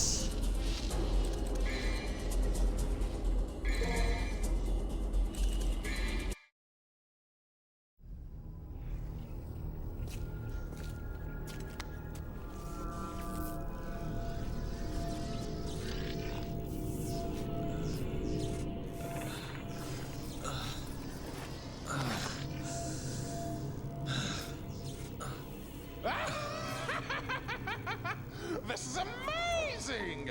Even the devil boy is no match for it. Whoa. Whoa. You're not going to shoot me, are you? If you do, I'll die. You know? If that's what it takes to shut you up, it bugs the crap out of me when someone talks more than I do. Don't act so rashly, my boy. I've got a doozy of a story for you. But if you snuff out my voice like that, I won't be able to tell it now, will I? Whew. I thought I was a goner for sure. Oops. You saw it too, didn't you? That huge tower jutting out of the ground. That thick shaft that causes women to shudder is actually a tunnel, linking the demonic domain to the human world. And of course, your brother Virgil is the one who controls it by using your mommy's amulet. Amulet? He's headed to the control room in the basement.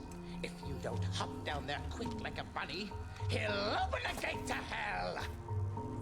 Isn't that a scary thought? And you're telling me this because... Oops! I forgot to mention one teeny little item. That gizmo there is actually the key to move forward. But the tricky thing is, it sucks the souls of those who hold it. So I think you'd better hurry. Bro, Jester has homophobia too. But his eyes are different colors. Soul, it'll give you power. Marvelous, isn't it? He's standing on the 12. Let your young spirit drive you, and go for it.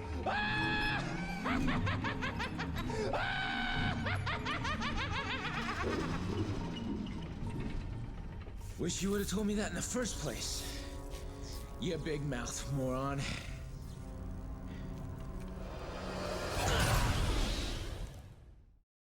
He's heading to the control room in the basement. If you shoot me, I'll die. You know? Yeah, dude, insane vocal performance, actually. So we're gonna do the classic Cerberus Agnia Rudra with Swordmaster. That seems fun for this mission. Mission 12, Hunter and Hunted. Reclaim the bridge before the soul is lost forever. Haywire Neo Generator. He who holds this broken device is irradiated and their soul is drained in exchange for power. So this is the classic, you have unlimited devil trigger, but your health is always draining mission. You gotta have one in every game, let's be real.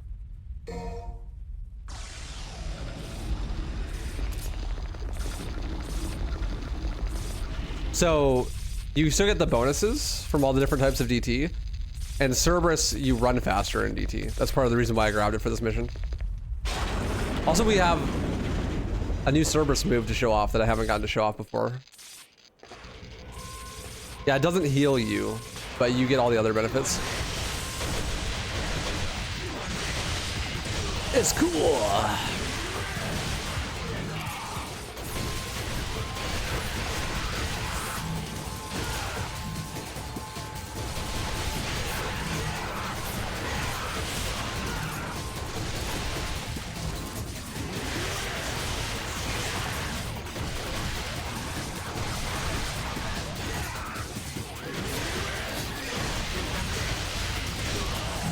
You on this? It's cool.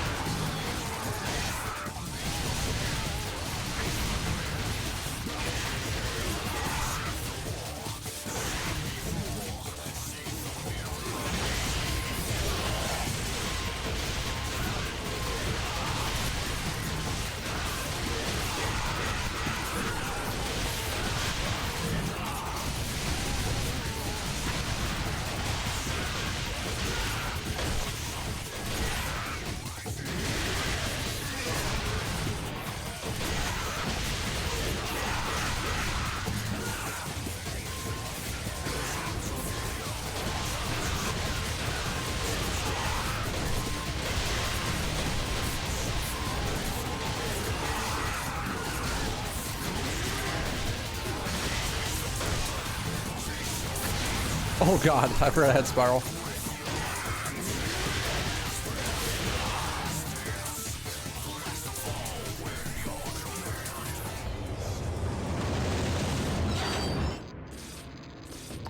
He's heading to the control room in the basement. I don't need help anyways, it's fine.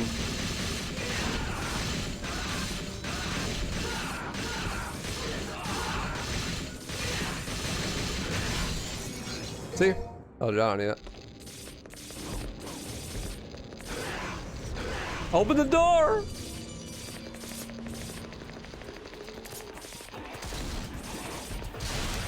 So you can't shoot spiral in the air. That's the one massive downside to it.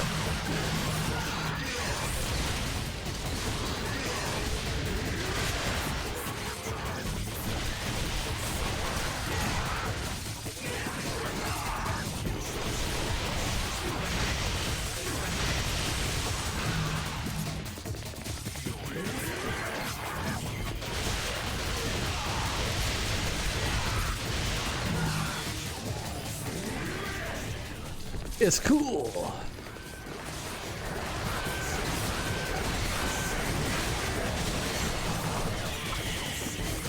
So many blood wells. Oh, the triple.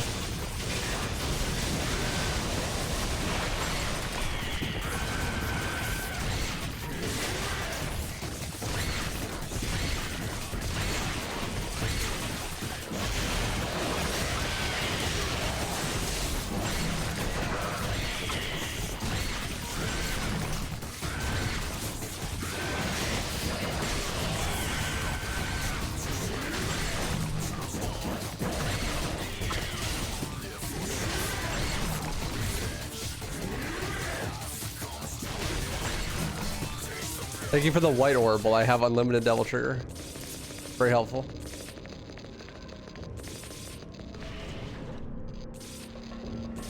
I need health. More than that, preferably. More than that, too. There we go. Now we're cooking. That's good enough.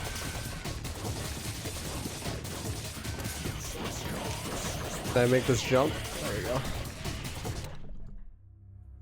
Secret mission 7, hang 10. Obtain the blue orb fragment within the time limit. So what you're supposed to do is knock the enemies over and then free ride on them. But the timing for that is pretty tight. Since you have unlimited DT in this mission anyways, you can just DT run. It's actually faster than free riding them. And it's way easier. Especially if you have Cerberus equipped. Because you run faster with Cerberus. It's super fast. Speed. 10 seconds to spare almost.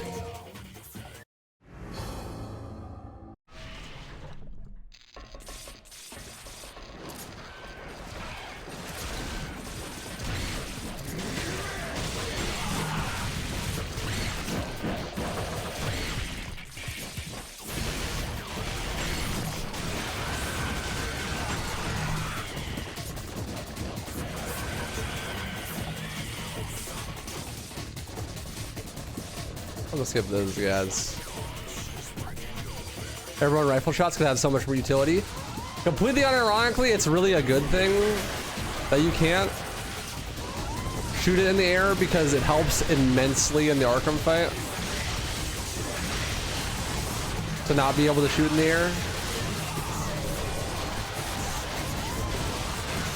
I don't think that was a planned piece of utility, but holy fuck, is it useful.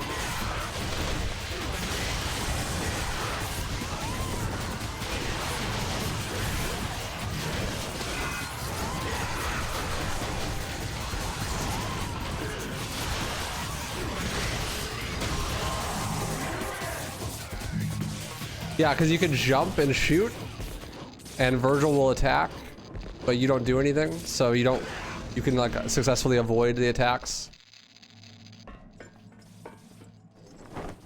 but still do damage.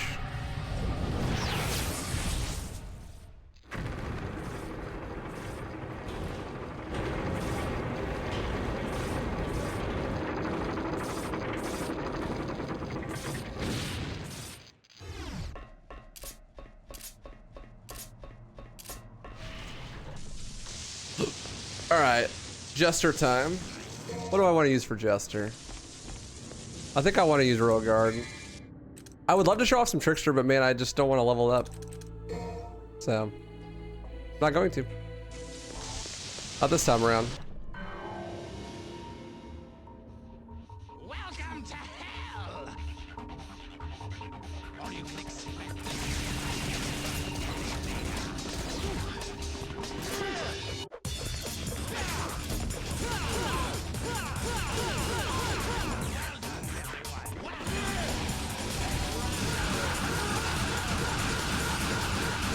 I heard y'all like jump canceling.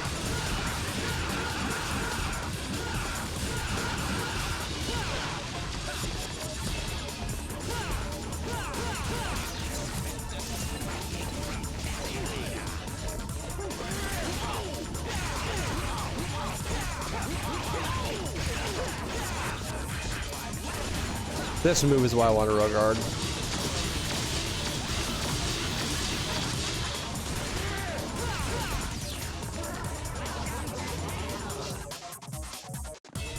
Nice moon you got there.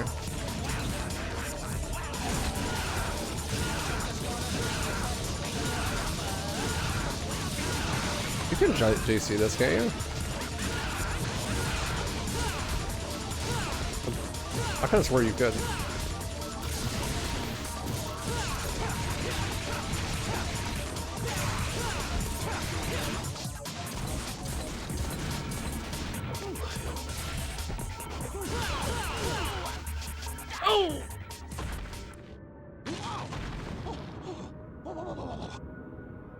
Excuse me.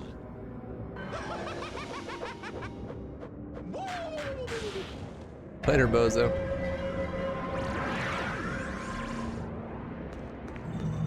Do I use DTE? It depends. I tend not to in normal playthroughs because it makes the game too easy. It's like not fun to use DTE. Let's go for Rebellion Evan for the boss, I think. The guns, the Royal Guard. He's just a silly guy. Yeah, there's a enemy step hitbox and there's a regular hitbox. So some enemies just like have way smaller enemy step hitboxes than regular ones.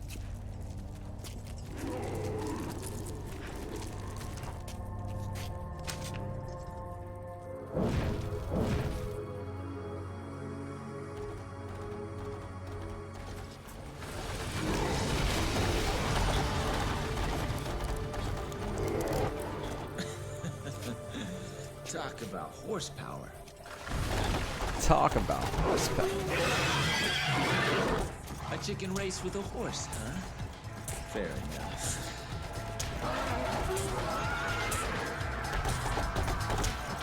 So this is Garion. Garion is a very hard boss.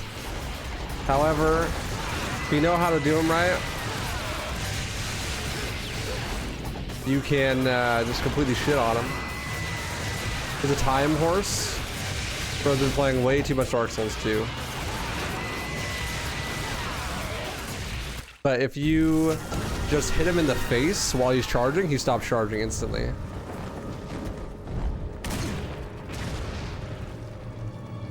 First phase done, on to number 2. First chicken, now gladiator. This just keeps getting better and better. Too bad there's nobody here to enjoy the show!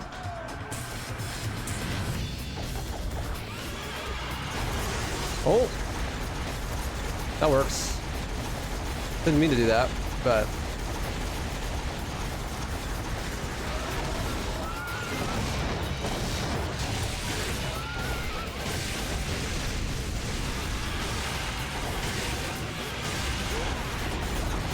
that was pretty sick though.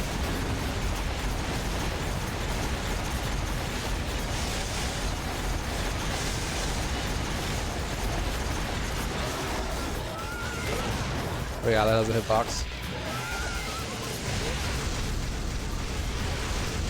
Bruh.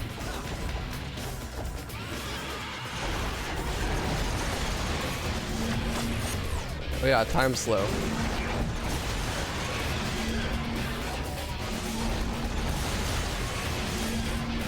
7 DT heals 3 times as fast. So that's pretty huge. The horse and the carriage have different hitboxes,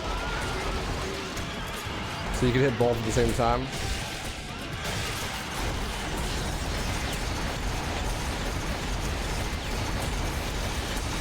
Jeez. Thought he was gonna go past me there.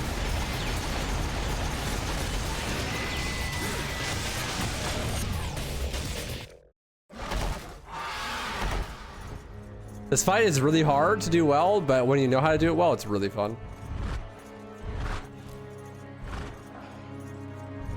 Yeah, in this game you can ride an undead horse on fire while playing an electric guitar that shoots lightning bats. Exactly. And the best part is it's not just aura farming, like the gameplay actually has depth to it too. It's not just for the hype.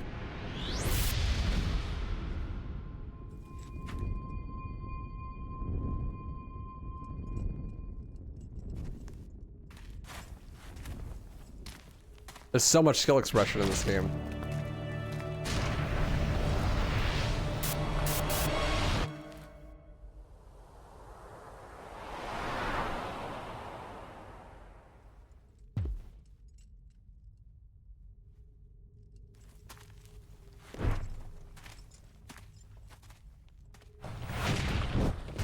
As if Dante wasn't OP enough, here's Quicksilver, a new style.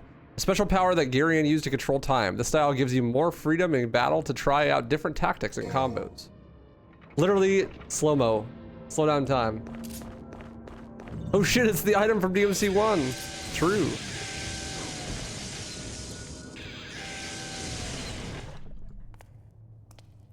It's the bangle of time.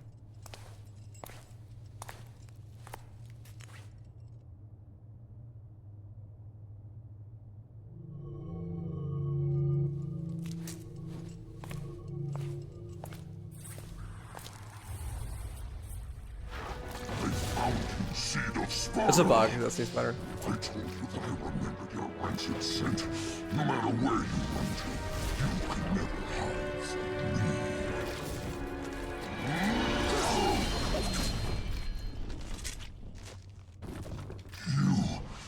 You're not the one I faced before.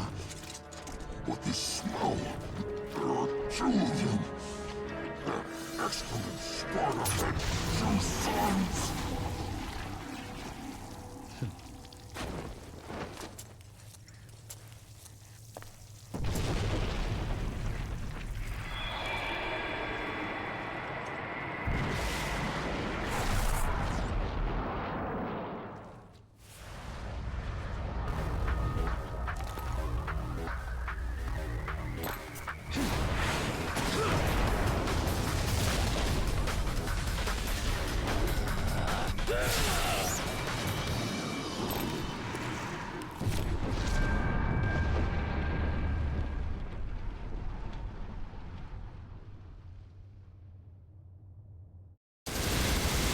Dude, when I was a kid, that shit pissed me off. I said, wait, I beat the boss and Virgil gets the extra weapon? The fuck?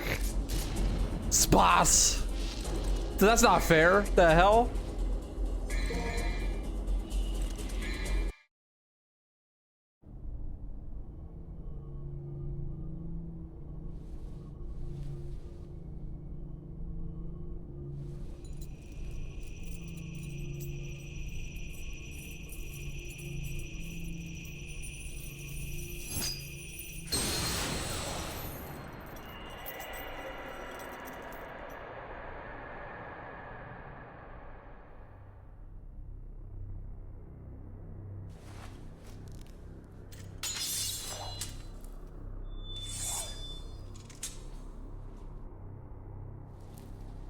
Ouch.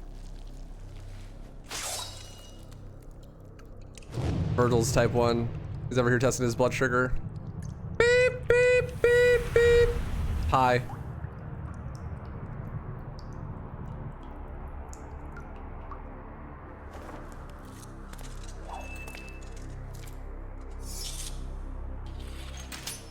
Get this man a CGM stat. Where was the 13? Debbie, I missed it. I forgot to look, bro. You really miss this kind of storytelling where the brother steals the sibling's toy? I know, it works really well. It's carved on the wall, I see. Mission 13, Chaos's warm welcome. Battle of blood and brothers. Are we gonna fight blue guy? Pog?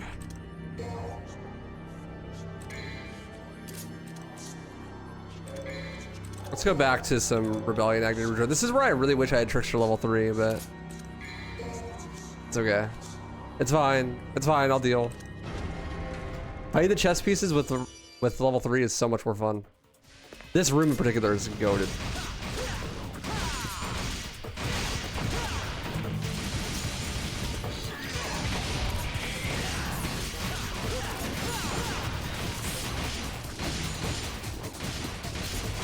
The chess pieces don't move.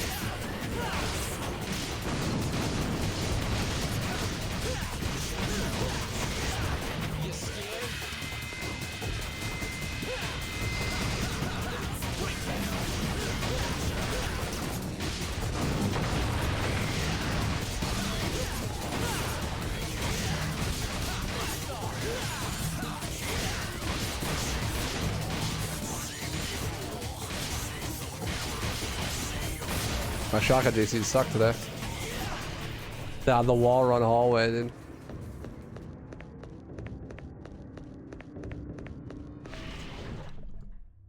Secret mission 8, tough guys, destroy every enemy. This is a fun one.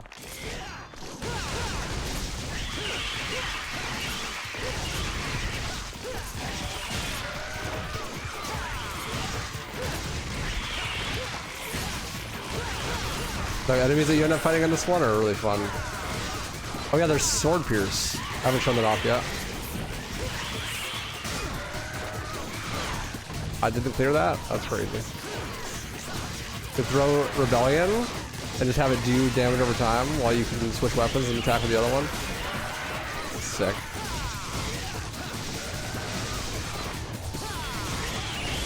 My favorite enemy in the game is easily Vanguards.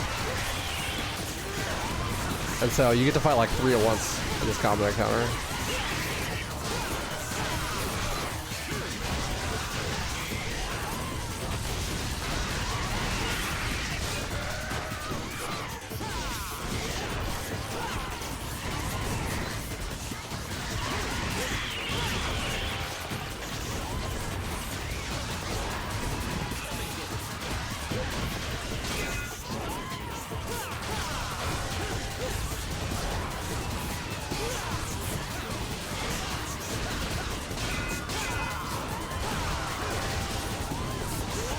Ouch.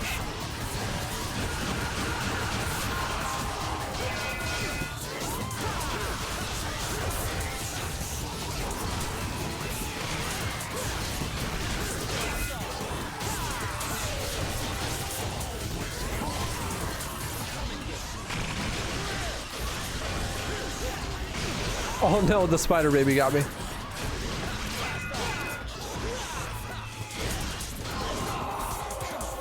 I totally would have dodged that, but I got hit stunned by the spider.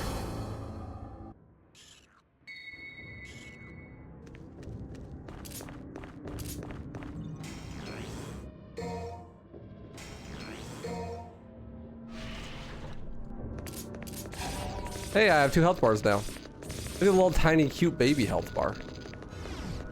Isn't that adorable?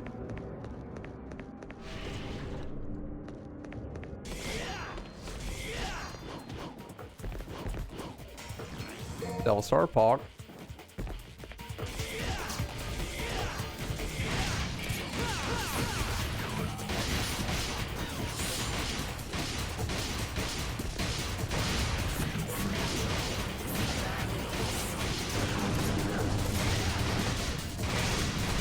It's an average size health bar.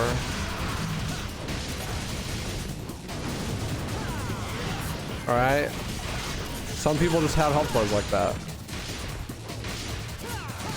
That's normal.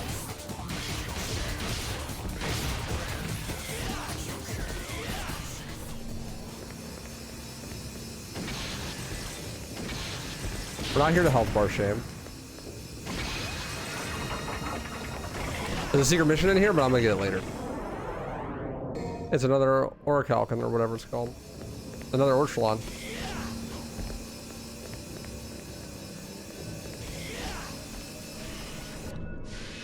Look at you, making a big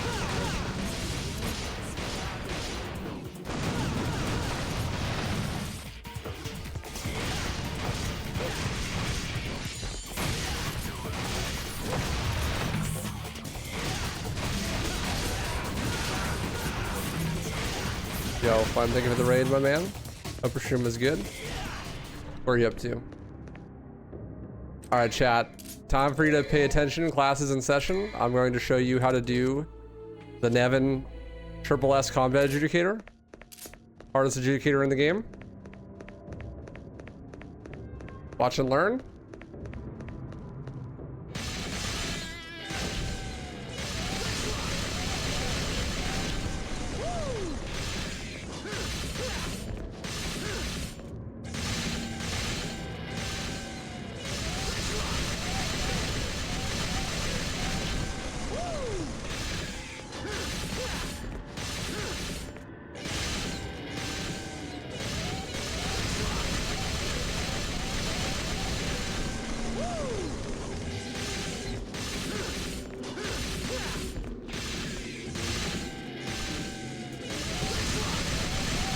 Double S. My bad.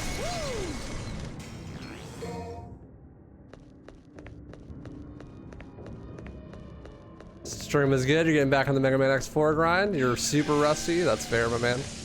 Hope you're having fun with it. What do I want? I need Rudra, Nevin.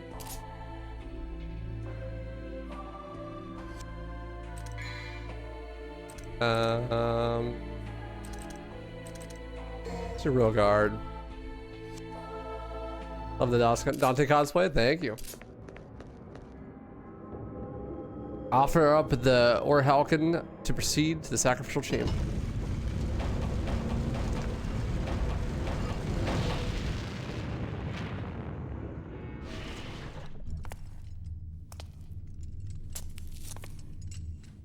Why isn't this working? Is there something missing? Must more blood be shed? Must more blood be shed? You seem to be in a bad mood.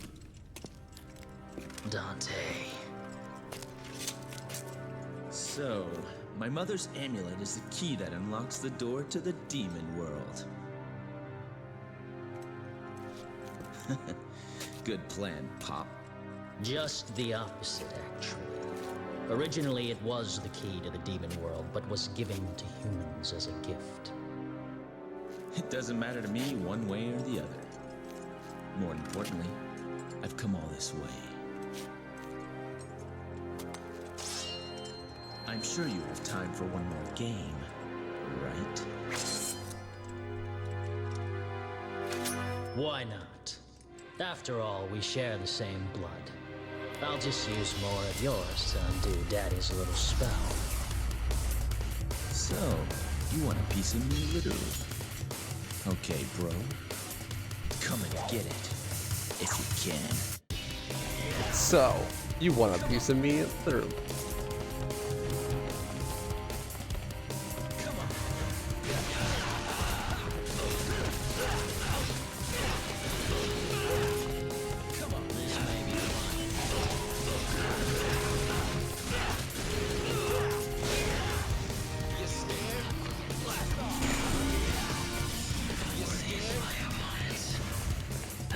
You're not worthy as a man.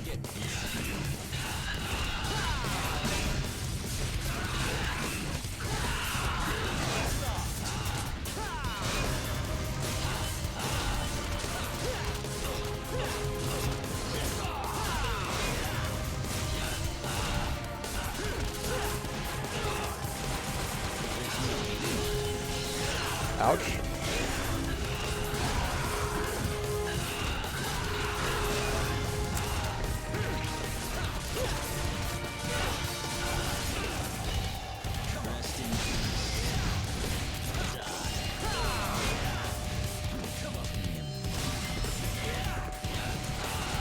That was fucking sick. I love this game.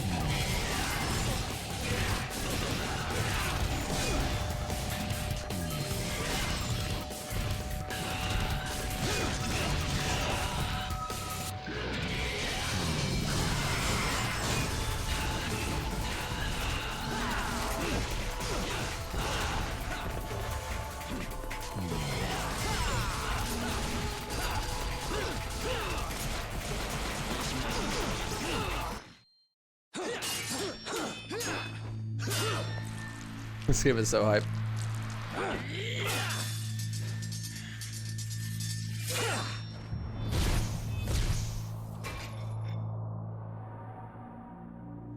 Sorry, but this is no place for a little girl.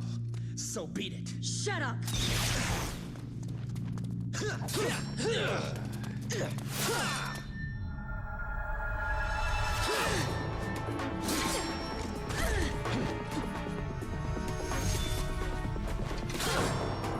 You forced him into this. Is that what you think? Foolish girl. Your face, bro.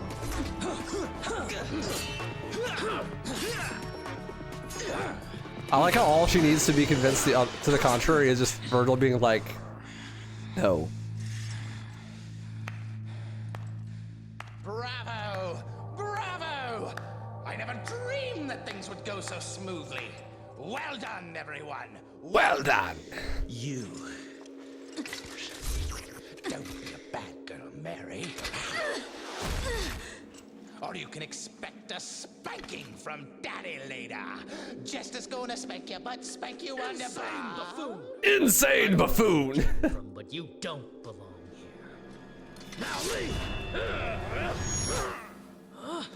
Zowie, that was close. But you've taken quite a trouncing today, haven't you, Virgil? You could have chopped me into confetti by now if you were in tip-top condition. Damn you. You have lost.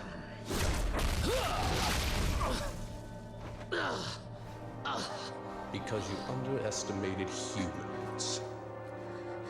What's going on? Good girl. Pure and innocent. Just like your mother. You bastard! It's time for your spanking, my dear.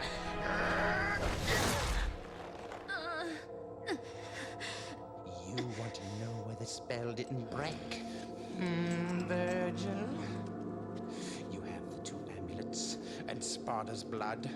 You had everything you needed to unleash the evil. I told you before, I don't like anybody who has a bigger mouth than mine.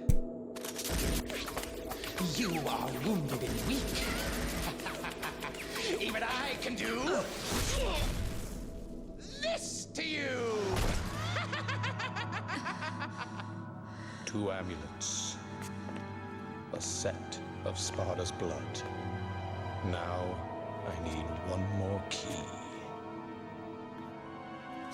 He sacrificed 2 things to suppress the tremendous force of this tower. His own devil's blood and a mortal priestess.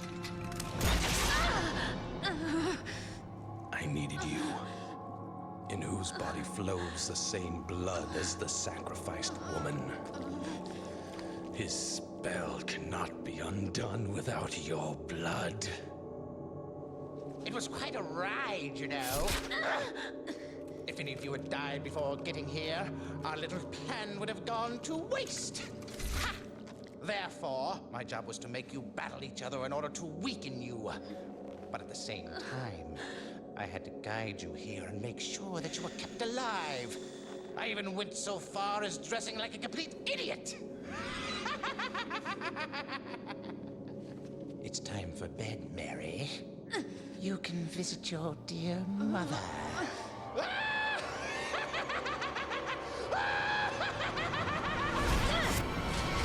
Whoa! Try me. Whoa! It's time for the clown to bow out, Arkham. Dude, the show's over. Impressive. I expected nothing less from the Devil's descendants. But aren't you forgetting something, Virgil? The spell is broken. What do you think will happen next? Let's welcome chaos.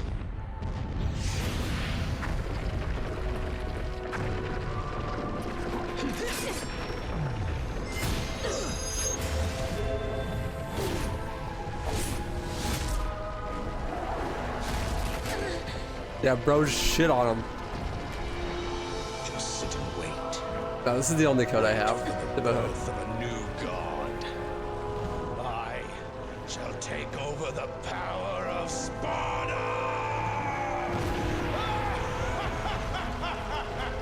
I'll just continue to wear it for the other games. To get the goals.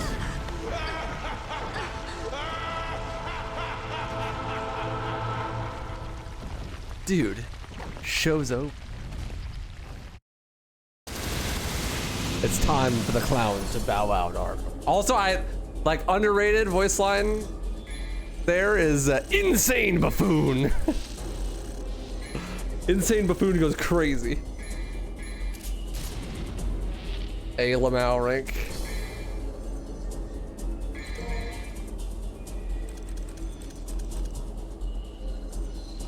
He's so mad, bro. He's pissed. He's pissed.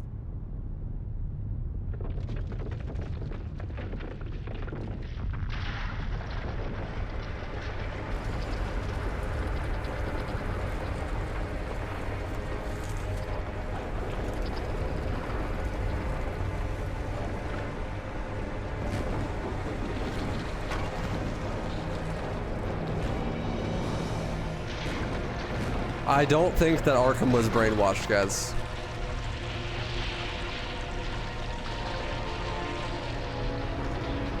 I think that this might be of his own volition, potentially.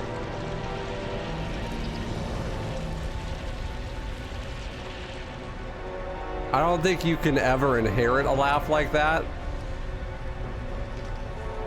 Like, you gotta be born with that shit.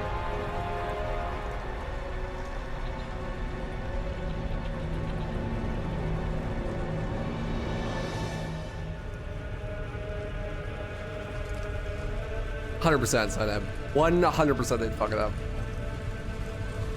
They already remastered the game and they fucked it up.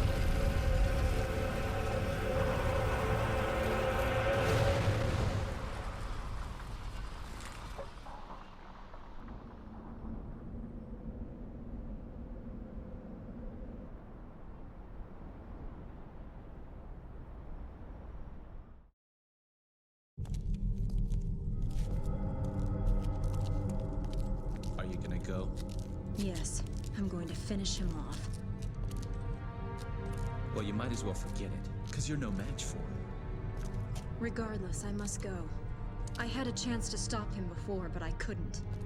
I'm responsible for all this mess. Responsible? Does it bother you that much? He's my father. Besides, who else can undo what he's done? Oh, it's like me? Hello? I'm right here. What'd you say fuck me for? A demon like you wouldn't understand.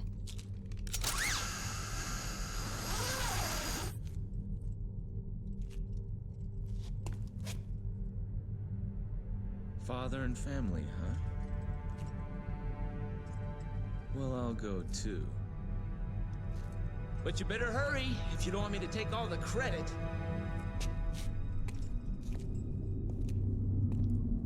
Come on, lady. Don't you know? There's the 14, by the way. Don't you know that demons are just an allegory for immigrants? Kind of fucked up, bro. God, I hate the DMC anime, dude. Oh, man. I was thinking about that. You said they probably make it too serious, but I really like how Dante, like, is kind of like, he has a character arc throughout the game, right? He's kind of aloof and doesn't really care about anything. But like, you know how when you're watching anime and characters, like the main character is completely aloof and just is like, huh, I wonder what they meant by that, and like doesn't grow at all until in like one instant where they grow. I feel like Dante doesn't do that, which I really like about his character in this game. Like, I feel like he is continually growing and continually taking things more and more seriously as the game progresses. It's like every time something serious happens, basically every time he interacts with Lady, he mellows out a bit and becomes more serious. It doesn't feel like he just flips a switch and all of a sudden the character development's happened. Because God, anime is so bad for that. Like the main character will just never grow, and until they do, just miraculously. Alright, let's go to Gunslinger or Swordmaster.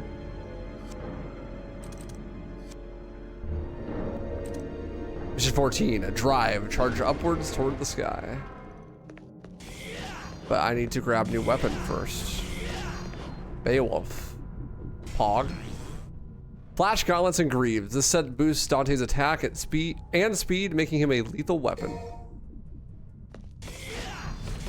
Beowulf, my second favorite weapon after Nevin, for sure.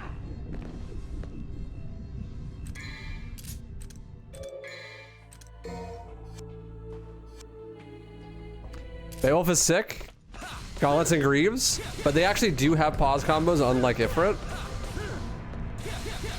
Their own crazy combos in the sort. And it does have a launcher, but you have to buy it. Fireball. Ground pound. Let's buy some moves, huh? Beast uppercut. Bison dragon. Straight level 2. And air hike. Fuck it, we ball. We buy the whole bitch. All of it. Put it in the bag. But should I like more Beowulf or Ifrit? Aesthetically, I actually just overall I like Beowulf more, I think. But it's close. Ifrit's definitely my second favorite. It's damn close though. Honestly, the only reason that I'd even consider Ifrit not being my favorite of the gauntlets is because Virgil uses them, to be honest. And like Virgil using them is fun, but like, I don't know. I have a deep shame of Virgil. Virgil fans have like ruined Virgil. So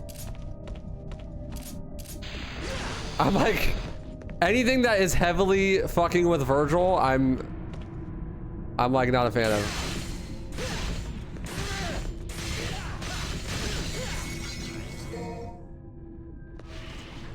Also, you can charge all the attacks.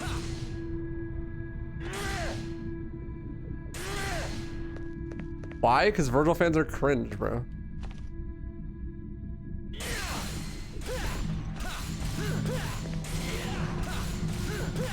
Look at the bright side. Adi Shankar didn't cosplay as Virgil, only Dante. Bro, I wish he did. It would make way more sense if he did, because he's like exactly the type of fan that is a huge fan of Virgil. Why do you say the fans ruin the character? Because they have? They're cringe, bro.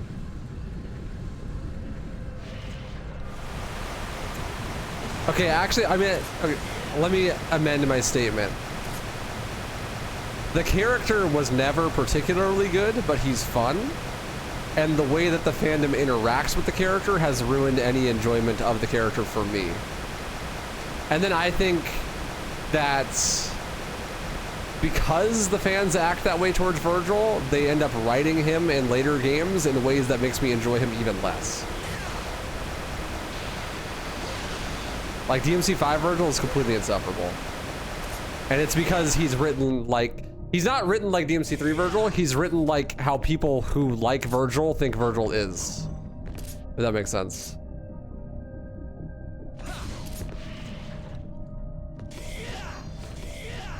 Because Virgil is a pretty shallow character that is mostly just a tropey villain. But everyone that loves his character is like, haha, plastic chair, haha, motivation, haha. It's just like, just terrible shitpost memes and a terrible understanding of his characterization and stuff that makes it like not fun.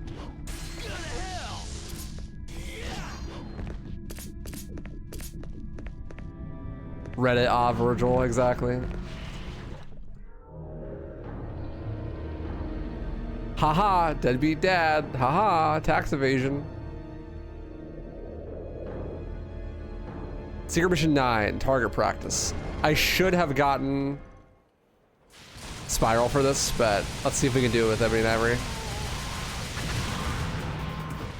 So much harder with Ebony and Ivory. Nah, this is Jover. He is the storm that's approaching, blah, blah, blah. Insert shit means. We go get Spiral. I forgot about this.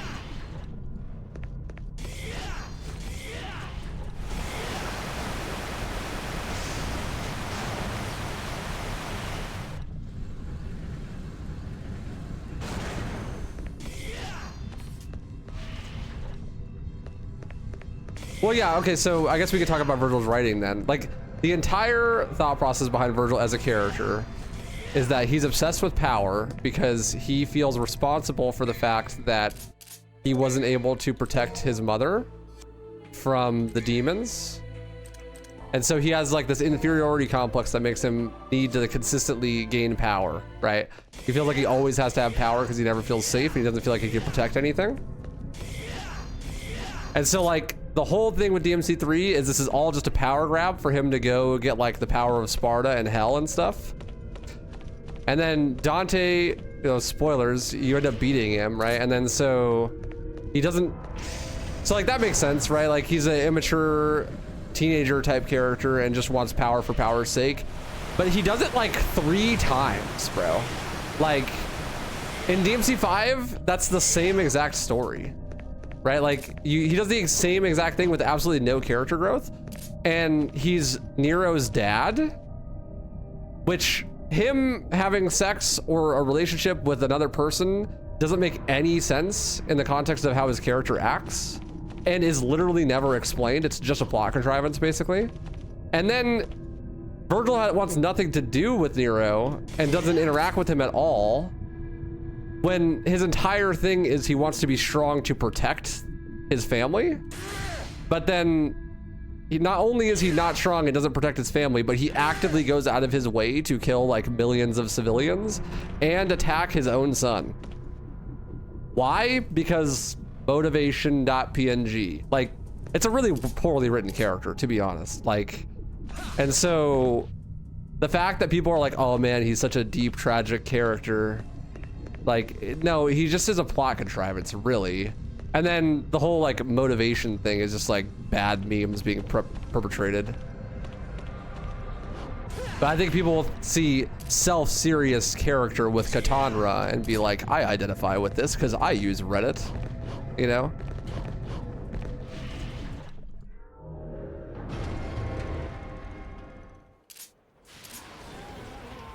Well, yeah, it's like, okay, he gets tortured by Mundus and then turned into Nello Angelo, but then splits into V and can be in a half human form, half demon form, and the human form is just evil and wants power too for like seemingly no reason. Like the rationale behind why V tries to become whole again and then like turns on Dante and stuff makes no sense. And then he literally learns none of his lessons. After he gets beaten DMC 5, he doesn't learn his lesson at all. The lesson is might equals right, and he doesn't have enough power to defeat his son yet, so he has to go get more power. He basically gets his wrist slapped and everyone just forgives him for mass genociding humans because, well, he's Nero's dad. It's fucking stupid. It doesn't make any sense.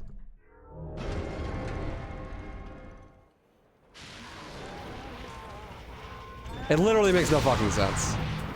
Which is fine because, like, I don't really play Devil May Cry for the story, right?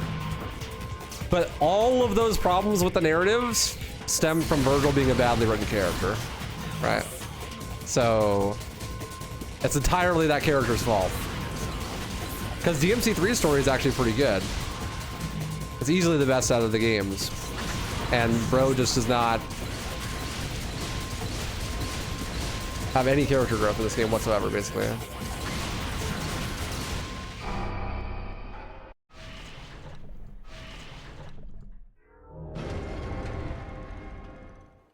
The secret mission sucks.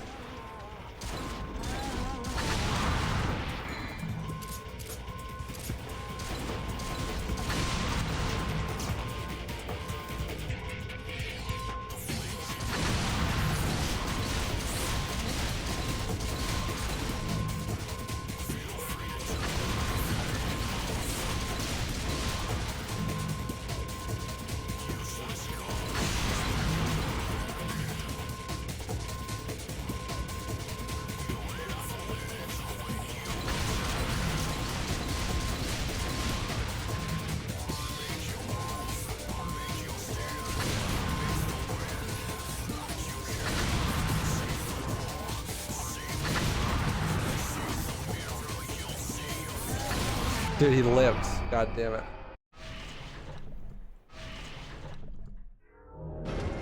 If I have there's a whole time V spends with Nero, nah. I disagree. Nothing of consequence ever happens in any of the cutscenes in 5, to be honest.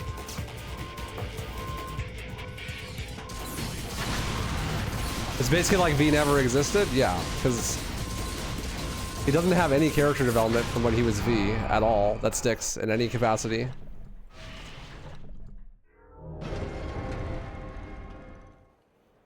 And it's a complete asshole. Like, why does he even exist in the first place? He's supposed to be dead.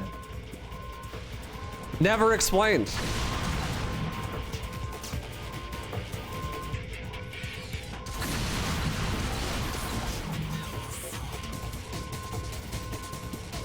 Yeah, if that's how V truly feels, then why would he combine himself with Urizen to become Virgil again? That doesn't make any sense. You're thinking way too deep about the writing when literally what happened is Capcom locked an intern in a basement and told him to come out with a script or he's not going to get food. That's Capcom writing. That's how it works.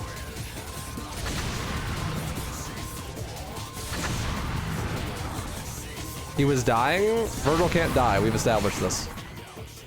Suggest a better DMC5 story. Just stop pretending there is a story and just make a video game instead. The story never was / is good. The only time it's even remotely good is 3, and 3 is still like only a 7 out of 10. Capcom is a dog shit at writing. Name a single game that Capcom's made that has good writing, except for DMC3. I'm pretty sure it's the only one. Like, I don't even know why they bought her, bro. Like, Resident Evil's writing is probably the worst fanfic shit I've ever read in my life. And even though I love DMC 1 and 2, I was straight laughing at the absurdity of how bad the writing was in those games.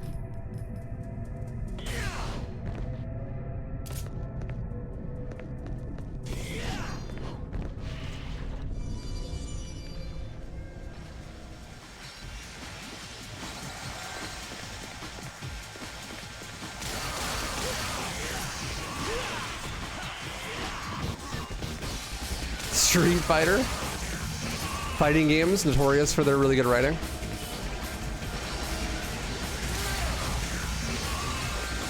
Like, 3 easily has the best story, and I think 3's story is actually pretty good. But I mean, it's nothing compared to an actual movie or something. Like DMC3's depth and narratively is nowhere near something like Evangelion or fucking American Psycho or something like that, you know?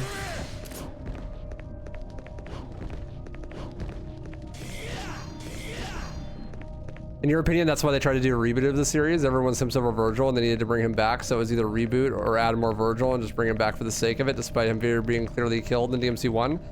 No, the reason why they made a reboot is because Capcom tends to think that their niche action games and niche horror games are going to sell as much as Call of Duty. And if they don't sell as much as Call of Duty, they're going to make them more Western, because more Western equals more sales. Which is why RE6 and RE5 are the way that they are, and why they did DMC reboot at the same time. Because they're fucking idiots. Because they're just completely and utterly incompetent when it comes to writing and when it comes to marketing their games. That's actually why. Like, if you think that mega corporation Capcom cares at all about the artistic integrity of what they're doing, you are wrong. They are a publicly traded company, right? Like, they're a massive mega corporation. The goal is to make money. So if you think that there is a motivation beyond that, you are just incorrect.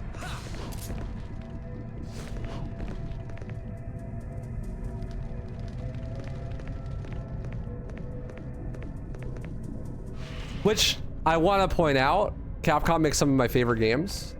Like DMC3 is my favorite game of all time, and I do really like the story of it, but that shit's completely on accident. And if it wasn't, they definitely could never recreate it. Like even DMC4, which I think is the closest thing we get, is not nearly as good as this one when it comes to like the cutscenes, narrative presentation, anything like that. It's like not even close.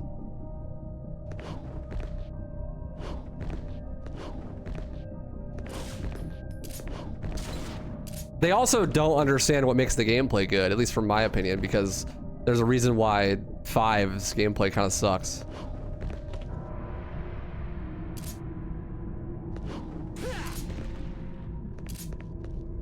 Unfortunate, because, you know, I wish they made more good games, but what I want out of the games and what they're planning on doing usually don't align, which is fine, but like, come on, you can't tell me the writing in DMC5 is good. It feels like Kingdom Hearts.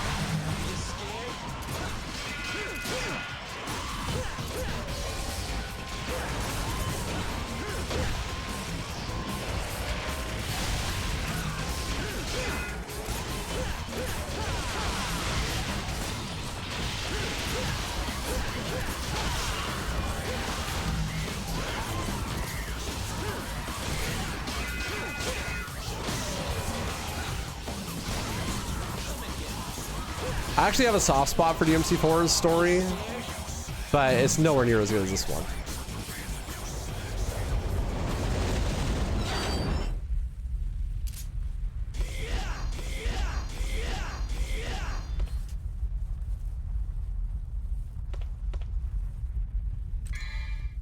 I wanted to switch back to Swordmaster.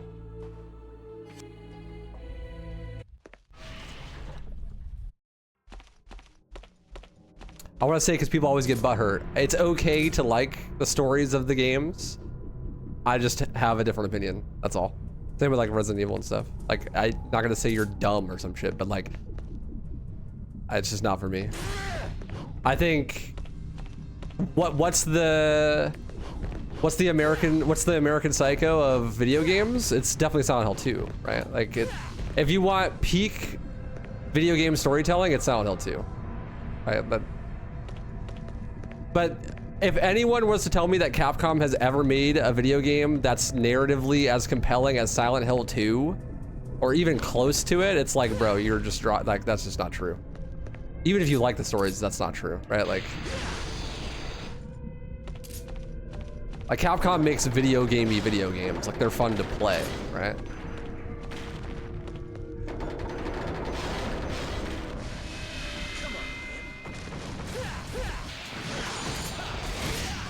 You need to play Silent Hill 1 to understand 2? No. They're not even connected.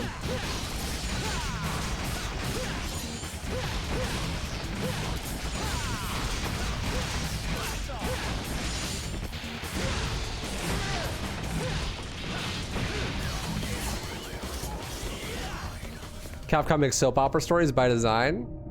I don't think they're supposed to be as bad as they are, to be honest. Like, they do this balancing act, especially with Resident Evil, where they write stories so bad that I can't tell if they're trying to make it bad on purpose or if it's just that they're incompetent. Like, I watched Silent Hill, or I'll play like RE2 Remake, and some of the dialogue in RE2 Remake is so fucking bad that I genuinely can't tell if it's supposed to be funny or if I'm supposed to take it seriously. But like, the acting is played straight. The acting comes across as if you're supposed to take it seriously.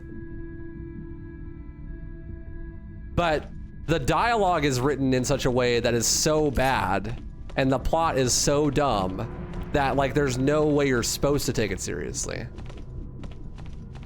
Whereas like DMC3's writing, obviously it's goofy and ridiculous, but it comes across as if the characters know it's ridiculous. Like the game is self-aware, but still plays it seriously, which is very different than like you not being able to tell if it's supposed to be serious or goofy and it just coming across as being incompetent, you know? They take DMC5 very serious from a narrative perspective. I feel like they do too, but the writing is so bad that it makes me think otherwise at times, right? It's like, okay, well, when bro is certified goof troop and it's supposed to be played straight, is it because Capcom's just dog shit at writing? Or is this some 5D chess play to make something that's like a B action movie? And I think early on in Capcom's game development, it was like RE1 OG, you can definitely say that there's supposed to be some like B movie, like goof troop shit, right? But the further they get along in their development, the less I can tell if it's intentional or not. Right? Like RE4 Remake is obviously supposed to be a little goof troopy, but it definitely feels like it takes itself more seriously than the writing is good, if that makes sense. But oh, what a mansion is like obviously goofy, right? Like, you, Jill, the master of unlocking. But then again, like, that could just be poor translation from it being 1996, right? So maybe that actually is them trying their best and it's just terrible. I don't know. You mean DMC isn't supposed to be taken seriously? You just shattered my whole worldview? Like, you joke, but dude, people do, so I don't know, man. And it seems like the writers do too when they make 5.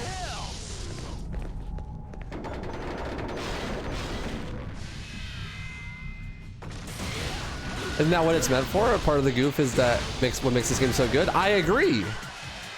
But like when I'm playing DMC5, it doesn't feel like from the actors' performances or anything like that, like it's supposed to be goofy. DMC5 feels like it's supposed to be played completely straight. And then when there's moments where it is played goofy, it feels super out of place and doesn't hit the same way it does in DMC3.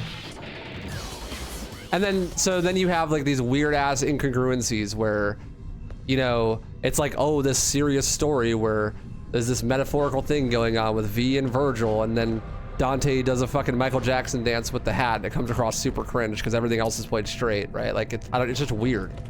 You think the problem's execution? I totally agree, but that's what I'm saying. Like they just don't write / direct the games well. So why take it seriously at all? I don't know. It could be that deep though. It's hard for me to imagine that a billion-dollar mega corporation has the sophistication and nuance to completely troll me so hard as to make me think that everything is supposed to be serious but execute it so bad I think it's supposed to be goofy and then not be able to tell. Right? Like, there's no way, right? There's no way that they're like doing that 5-head math, right?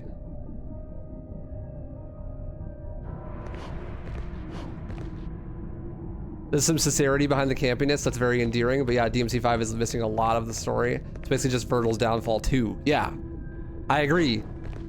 Like, there's a lot of sincerity in DMC3's writing, but it meshes well with the goofiness, and you could tell when it's being played straight and when it's being played goofy, right?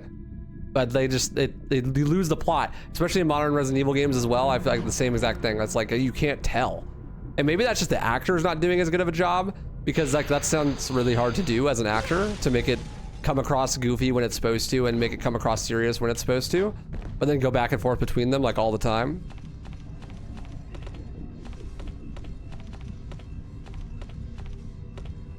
But whatever the reason, they execute on it way better in this game, and I've never seen them do it.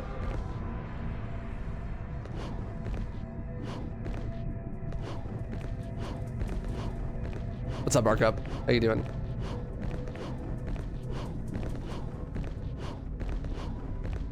Your dad winced at that scene with the Faust? Yeah, like, I like goofy Dante scenes.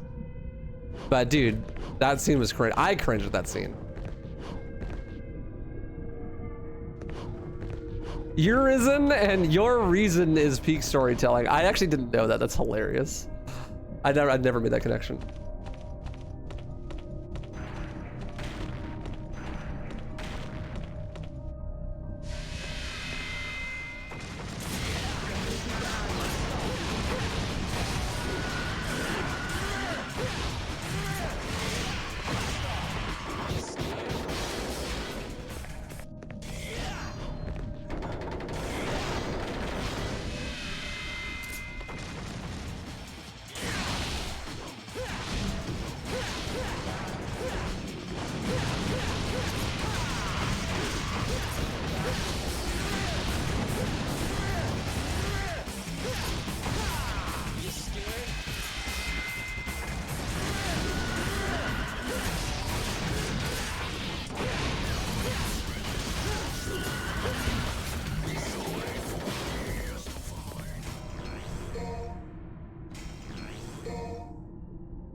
Or yeah, I mean, like, DMC5 ends up boiling down entirely to like dead weight motivation memes, right? But like, I don't know, it just loses the fucking plot. Capcom's just bad at writing. 100% Capcom bad at writing. Like, I just...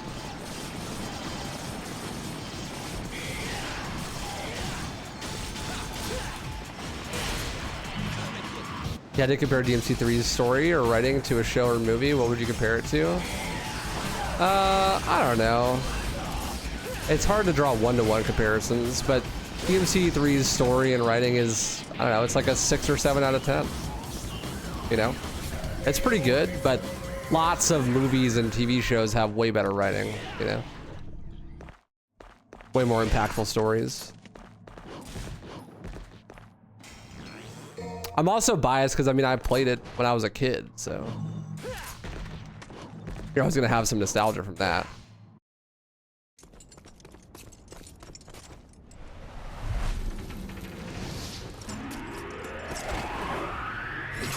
At least they call them Urizen and not Urgel, because V plus Urgel.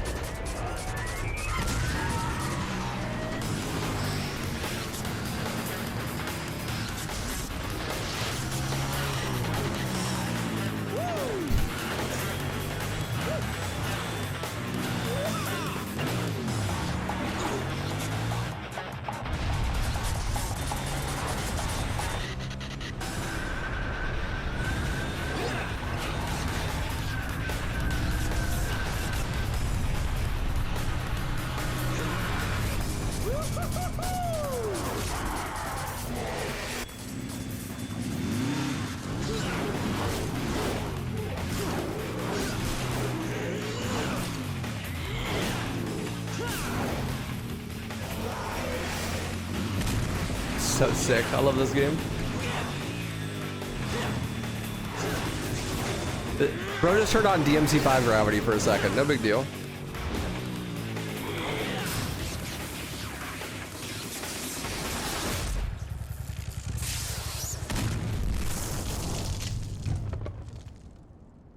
Motion capture killed scenes like this. These scenes use mocap though.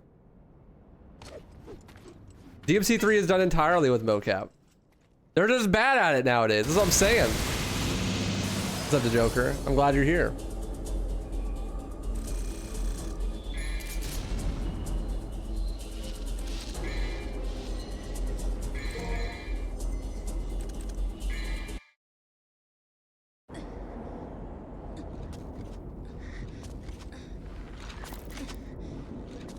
I got it on Etsy, backnet. My girlfriend got it for me for Christmas.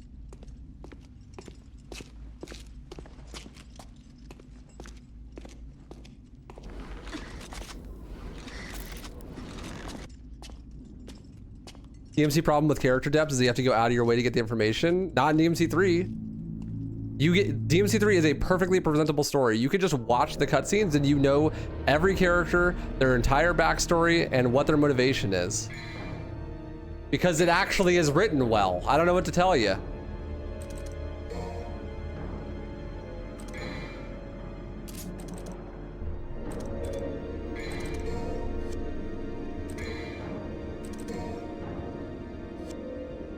Like, it's not that hard to insert all that information into your story.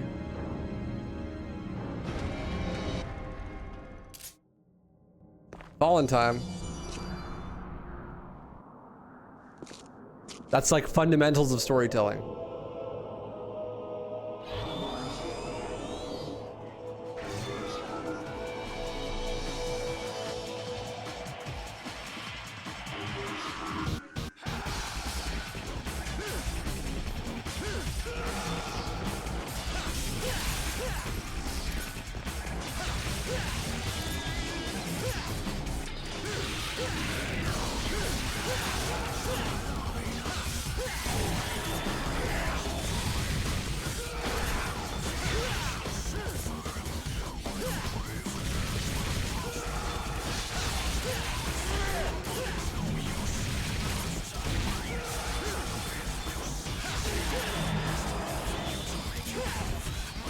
Storytelling rule number 1, tell the story. Yeah, for real.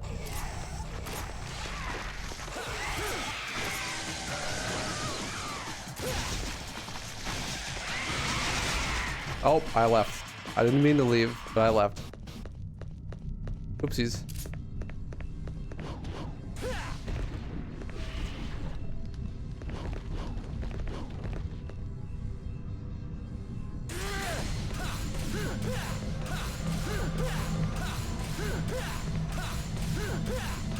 Has a good girlfriend? Yeah, she's my goat.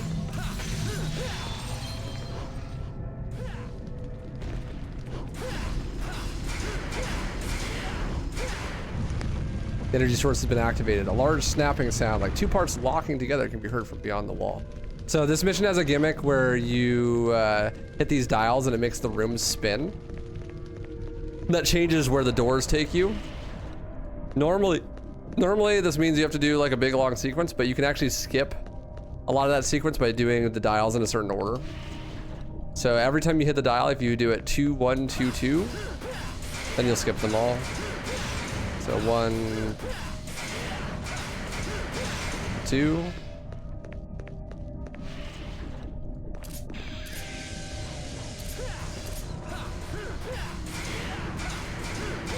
One.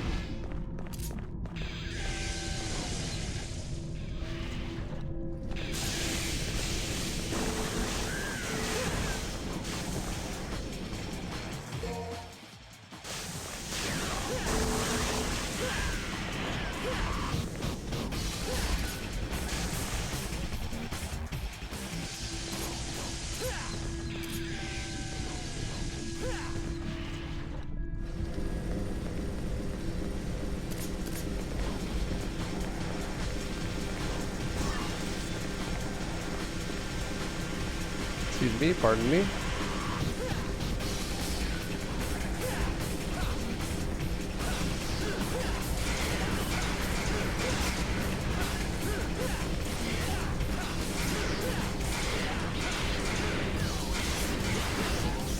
Two.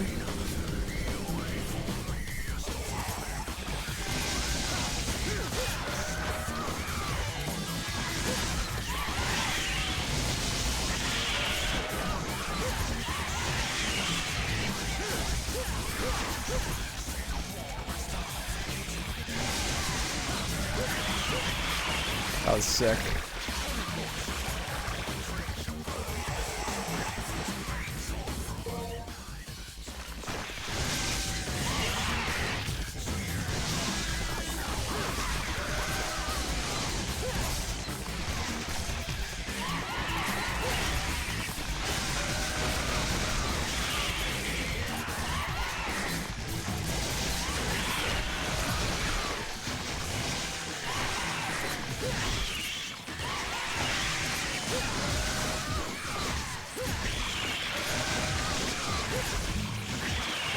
Honestly, Nevin, Beowulf, underrated combo. Shit is fun.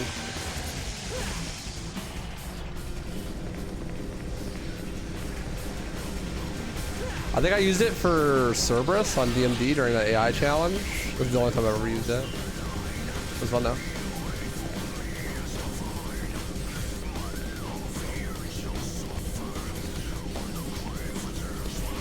So that was 2-1, and this is the last one. I just need to hit it twice.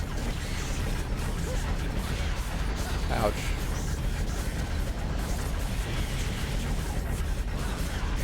Ouch.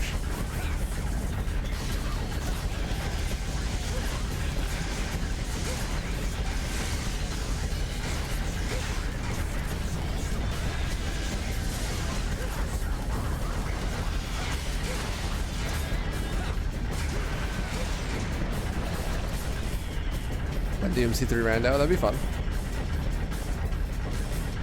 Probably want to do it on DMD.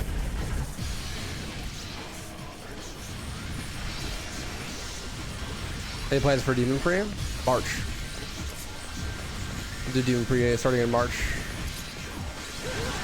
Probably the beginning of March, or maybe mid-March.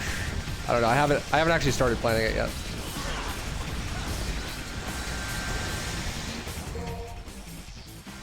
Another Demon Pre in March, and then there'll be a trilogy relay after that.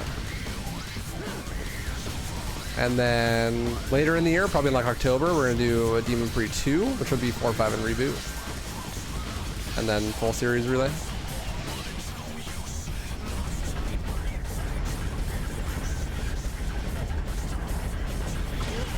Ouch.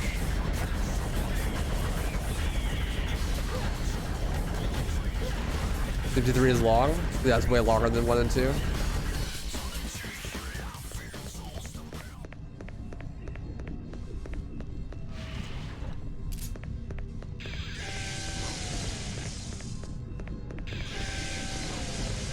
I think we're gonna get to play as Virgil and Dante and Virgil in DMC6. I hope there just isn't DMC6, to be honest.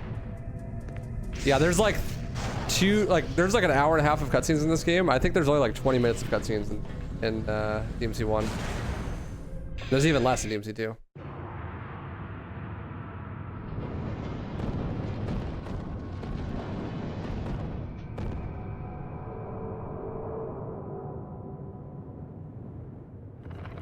He plucks the threads that make us dance finger and toe. We surrender, enjoy, to the lowest of the foul and rank. We submerge through darkness, rancid filth. Hour by hour, we move downward, ever closer to hell, in a slow, oh, really? It works? Gate. Now, let the world resonate. Sloth, gluttony, greed, envy, lust, wrath, and pride. A bell of chaos that tolls human desires. After 2,000 long years, the once sealed gate to the demonic world will open. Destruction! Carnage and despair! Let your instincts drive you. Entrap this world in fear, as its very name timidly gloom strikes terror into the heart of mankind. Then I will become the ultimate ruler of this wasteland, engulfed with pandemonium. The demonic power that Sparta once imprisoned will be mine! Yo, honestly, I never thought about it until now, but I think easily the best vocal performance in this game is Arkham. Dude is fucking going crazy. Dude is in, like, the vocal performance here is wild, man. Who even is the voice actor for Arkham? Does he do anything else? Because I know who the voice actor for the main characters are besides Arkham. But let's see. Adam D. Clark? Adam D. Clark? He's in RE5? Wait. He does Oswald Spencer in RE5? The helicopter pilot in Dead Rising?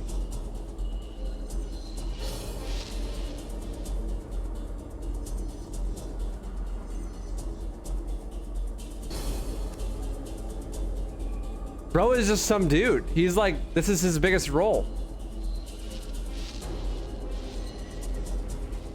Yeah, he does Jester too. How is this his biggest role? How did this role not get him like some insane, like he should be everywhere, bro?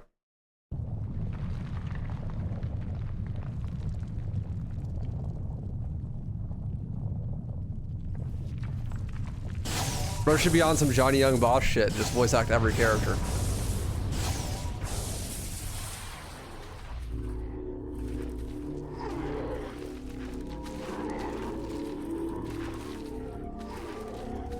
Now this is what I'm talking about. 16 was in the muzzle flash. You like can't even see that one unless you freeze frame it, but it's in the muzzle flash of the guns that you shot. Win or lose, stands up for your beliefs.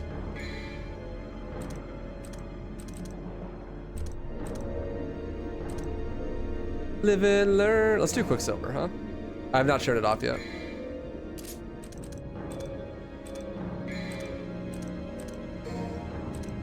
Let's do Agnia Rudra. Cerberus. Quicksilver.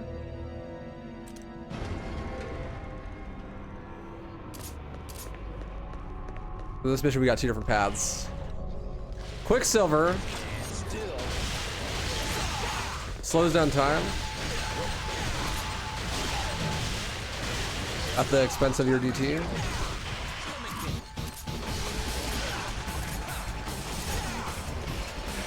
Easily the strongest ability in the game. It's not even close.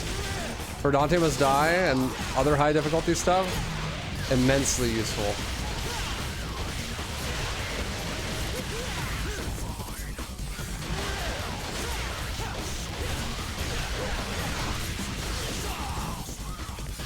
Immensely useful. Yo, good night, Marcel. Thanks for hanging, dude.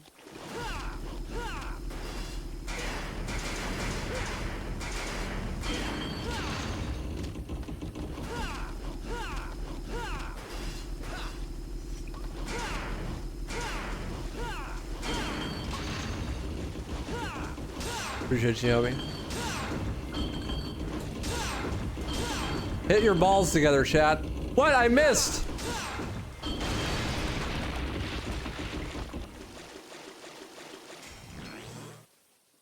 Onyx Moon Shard is a sculpture etched in the shape of an onyx moon. It contrasts with the Golden Sun sculpture. What Golden Sun sculpture? I haven't even seen that one yet.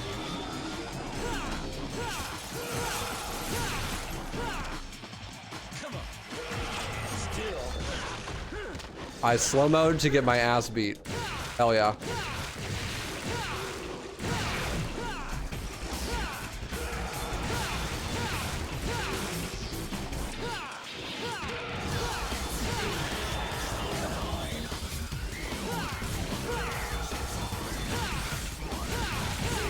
You joke, but this is my daily struggle. They're so massive, every time I move, they slam together and my world turns green. Tragic. R.I.P. Strabo. We need F in chat for Strabo's balls.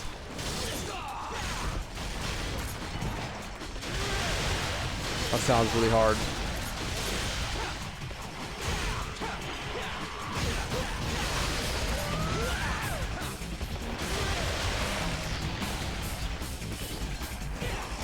Glad we can use my platform to raise awareness.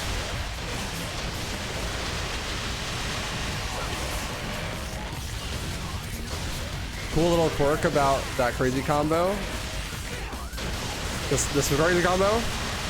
Agni and Rudo make sound. They're like, ha ha ha ha ha ha ha. They do like the fucking Zaburudo, the JoJo.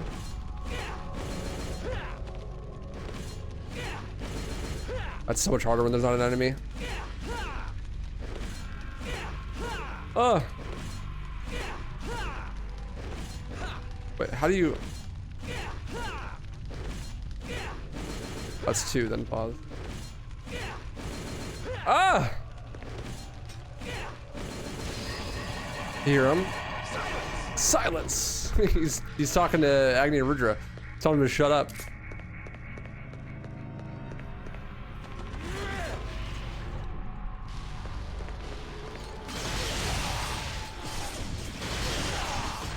Ouch.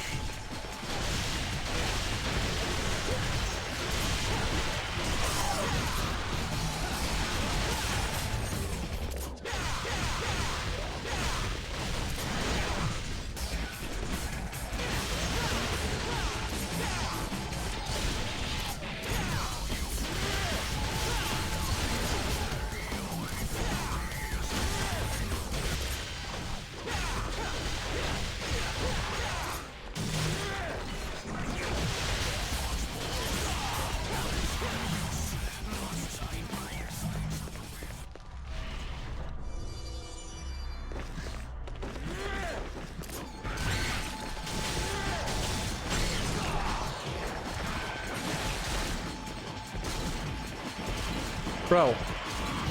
Hit him! Hit him, Dante. Thank you.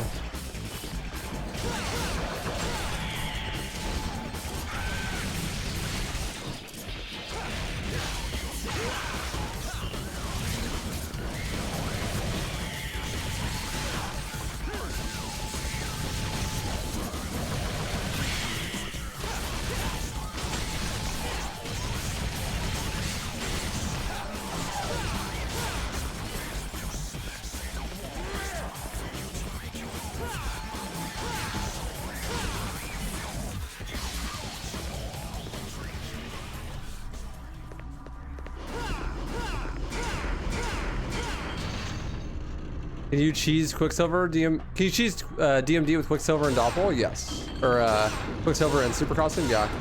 You need to, well, kind of, because you need the Super Sparta costume to do that, and I think you have to beat DMD to get the Super Sparta costume. So I mean, you can cheese it after you beat it once. He who pursues the eternal power of the golden sun, release me from the darkness. Puzzles. Is this the one where it goes to the back, actually? No.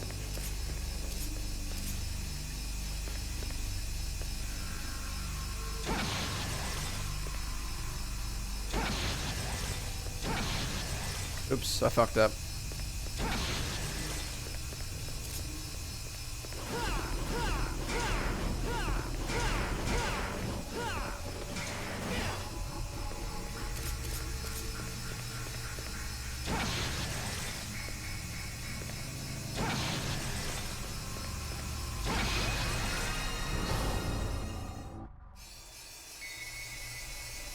Or use the cheat code on the main menu? Yeah, true. So there's 2 different super costumes. There's Super Dante, which gives you unlimited Devil Trigger. Thank you. Puppy Shaker, thank you for the Prime Gaming, my friend. Appreciate you, huge. Thanks so much, my man. Enjoy the emotes. Any other Prime forgetters in chat? Who has a Twitch Prime sub that they haven't used, man?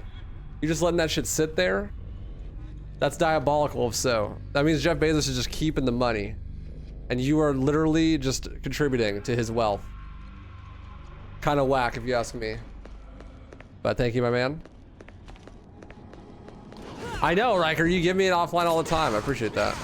Or doesn't even wait till I'm live. So you get Super Dante, which gives you unlimited Devil Trigger. But Devil Trigger Explosion, Quicksilver, and Doppelganger wear out the Devil Trigger. And then Super Sparta, which you get from beating DMD. You can use unlimited Doppelganger and unlimited Quicksilver without it running out. But Super Dante you only get from beating very hard. Golden Sun, a sculpture etched into the shape of the golden sun. It contrasts with the onyx moonshard sculpture. Yeah, Super Sparta also heals you even though you're in DT. Whereas Super Dante doesn't.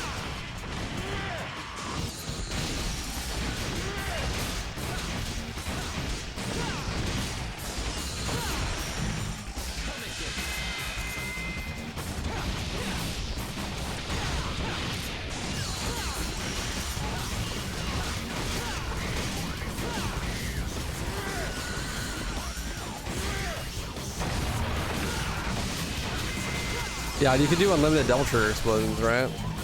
With the Super Sparta.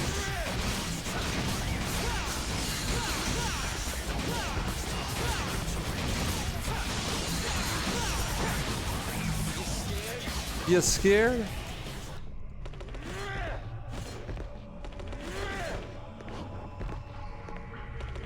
can get Yamato in DMC1. Yeah, legendary Dark Knight costume. You start with Yamato.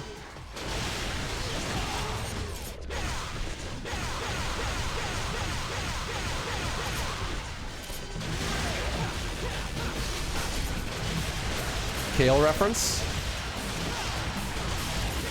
Is that a Kale reference?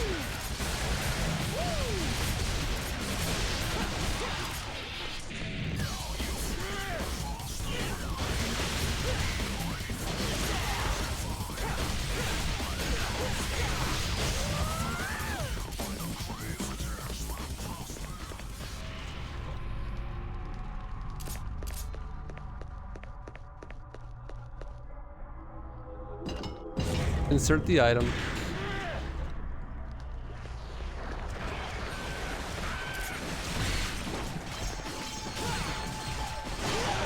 Ouch.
Where's bro?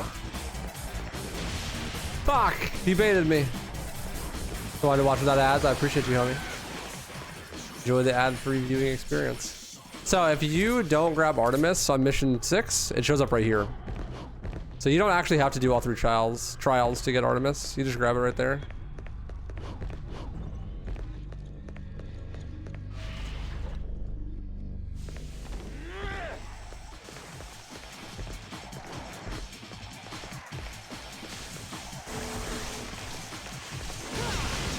That's just a super common classic Capcom trope.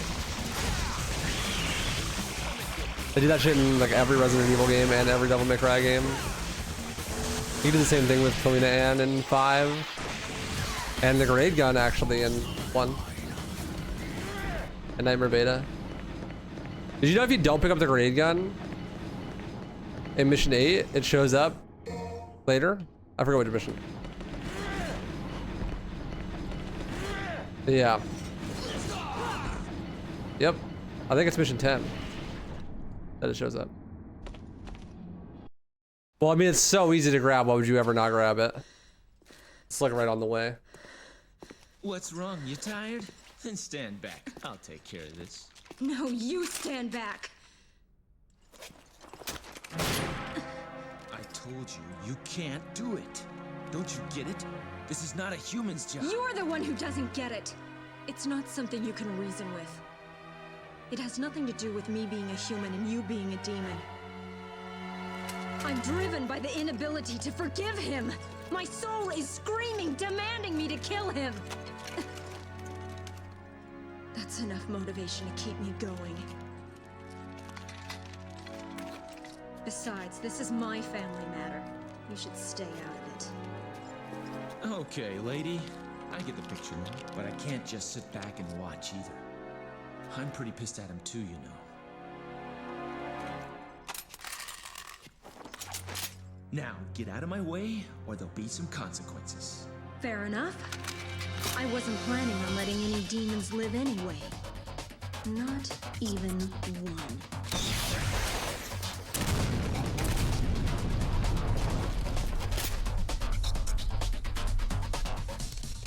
Hey, it's Lady. Come on. Get ready!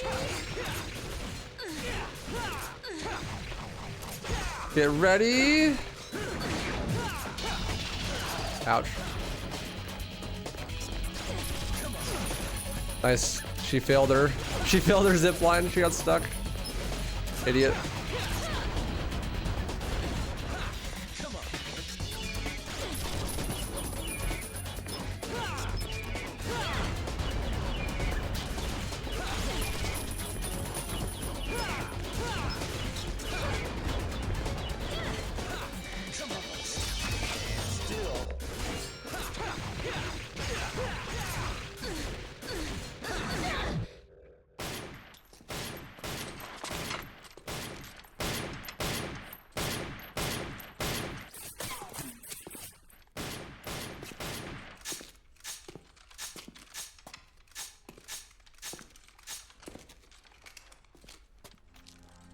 I'll take care of him.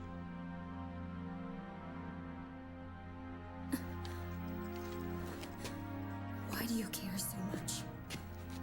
This whole business started with my father sealing the entrance between the two worlds.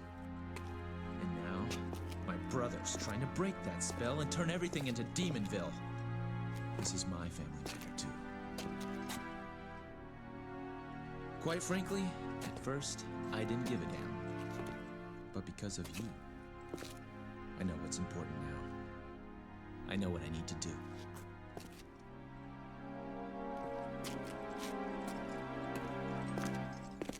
Wait. Trust me, I'll make things right for you. That's what my soul is telling me to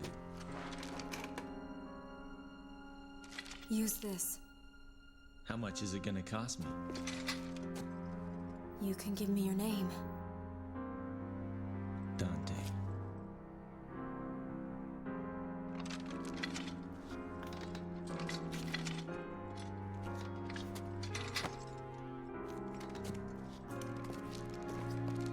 Dante. Please. Free my father. I will, lady.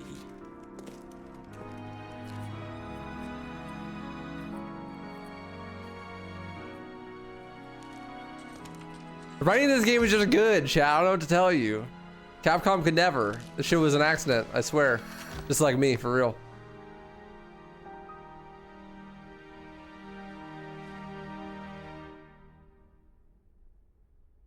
Accident gang. Kalina Ann, we got the rocket launcher now. The Blicky, bro. Rest in peace, my grandma. She got hit by a bazooka.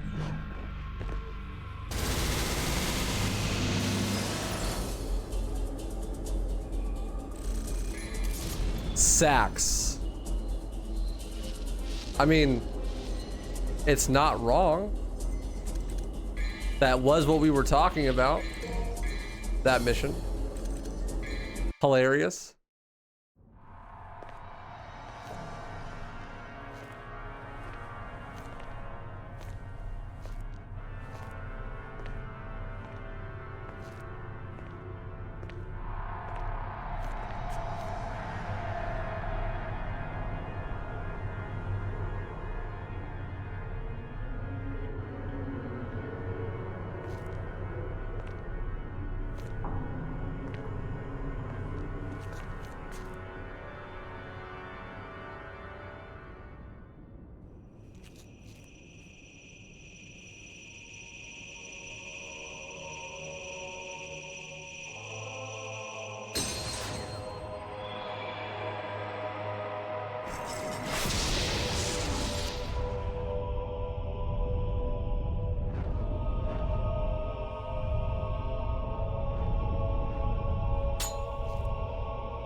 Bro has the lean sword.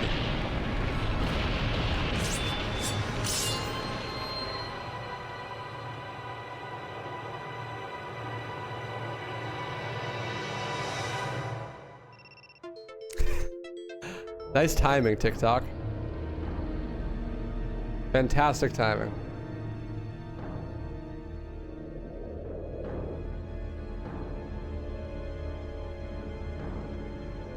Alright, mission 17, inner demons, confront your shadow. We're gonna want Swordmaster for this one, I think, and let's do Rebellion Beowulf, classic combo.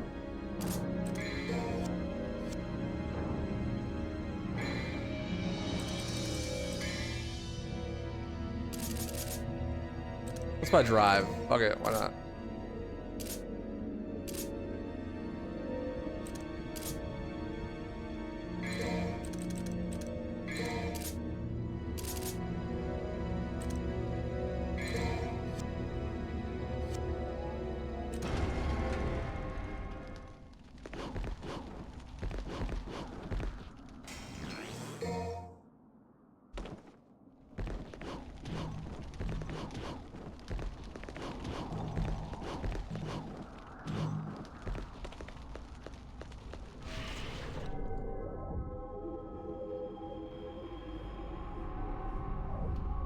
I'm not like other girls. I use Rebellion Beowulf every night, every shotgun.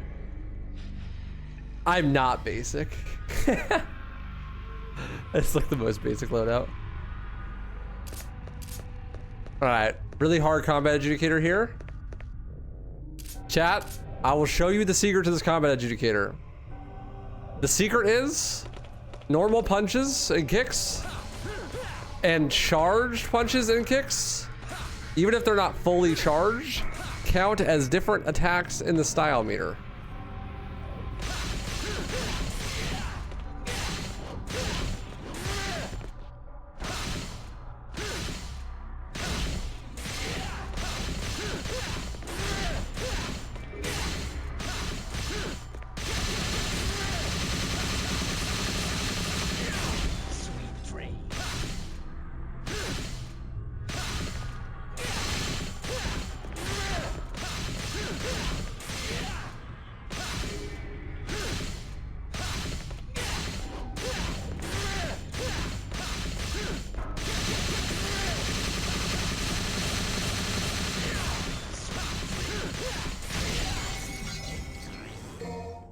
That helps so much. Knowing that there are different attacks in the style meter is so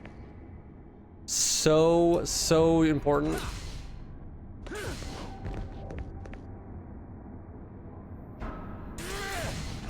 Helps immensely.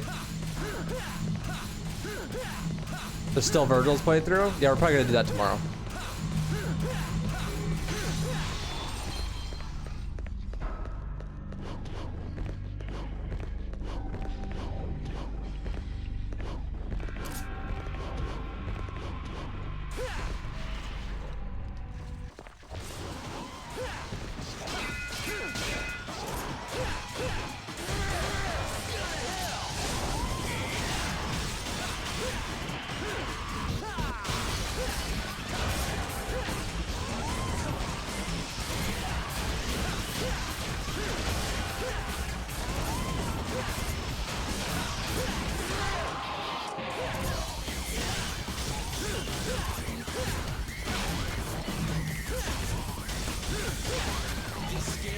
You scared?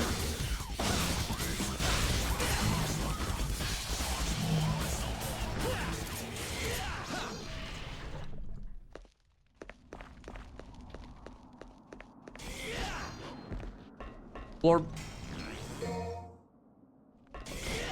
I probably missed some blorbs, right? I wasn't being like super careful, but I get most of them.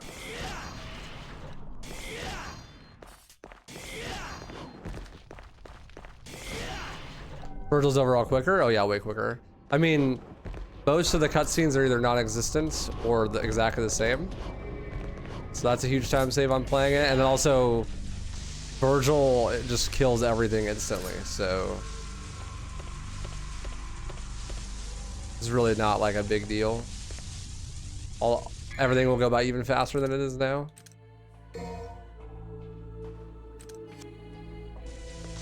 Hey, Jose. Thanks for that, man. Last fight with Jester.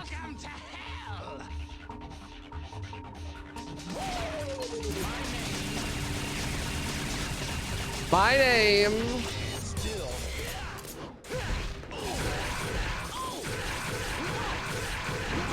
My name is.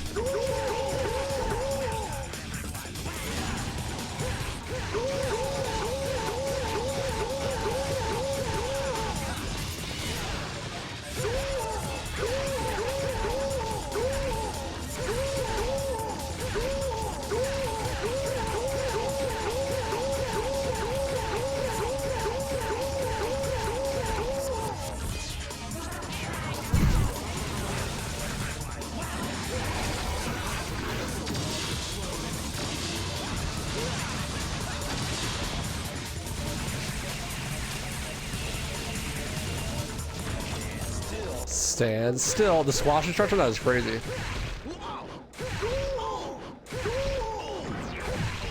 I fumbled the JC.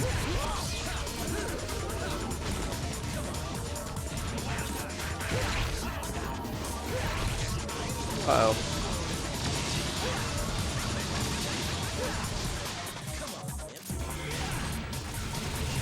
And I'm the one with the swollen head.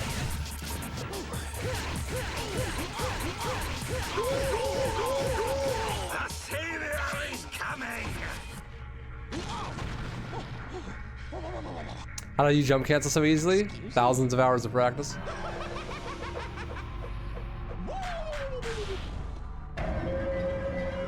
It's simple. Just spend a lot of time practicing.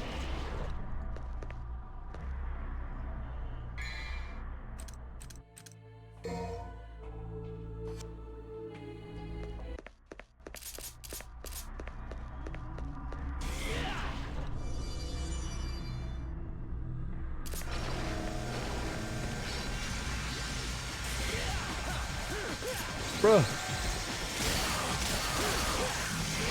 Is his name literally John Arkham? That's so funny. John Halo.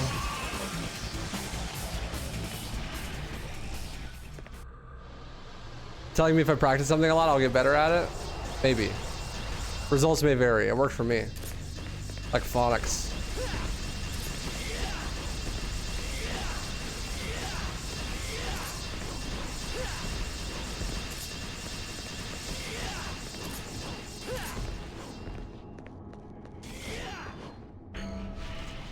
Nah, I play default. Thank you, man. I play default controls. Secret mission 11 on pins and needles. Avoid the spikes and obtain the blue orb. I wish I had roll guard for this, actually. I don't know why I didn't think about that. It would be way harder without roll guard.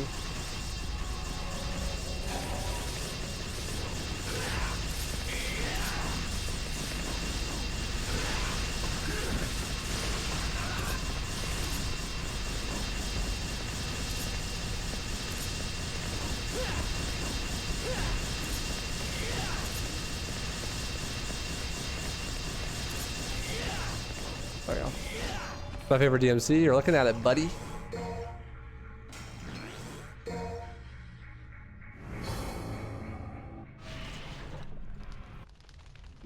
Yeah, I switched to my control scheme a couple times while playing, like today even. Just depends on what loadout I'm using. If I'm using Gunslinger, I like to go for.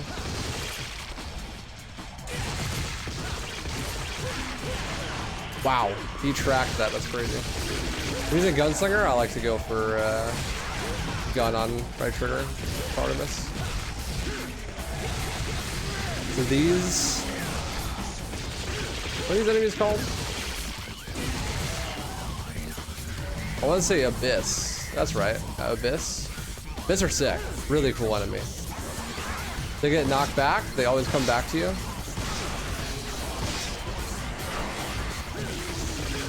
And they're nice and tanky.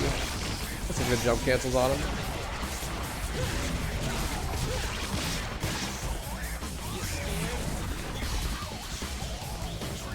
times with this.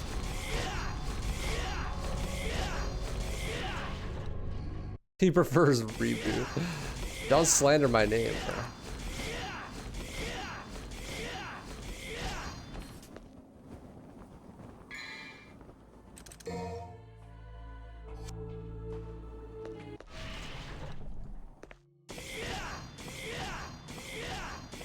Way harder than my ass. You did that well, thank you. It was harder though.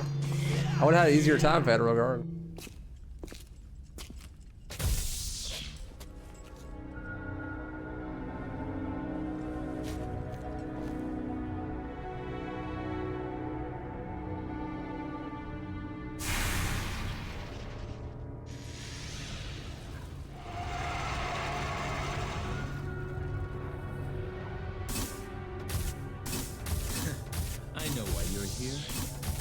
Ask me some questions. Well, too bad. I've already answered them myself. I don't need you anymore. That's actually a really cool line. It's in reference to like the myth of the doppelganger. Who's a doppelganger is supposed to be someone that looks just like you, that shows up and like asks you some questions so that you can self-reflect. But in this context, Dante's already answered all of the questions that he wants answered by fighting Lady and talking to her.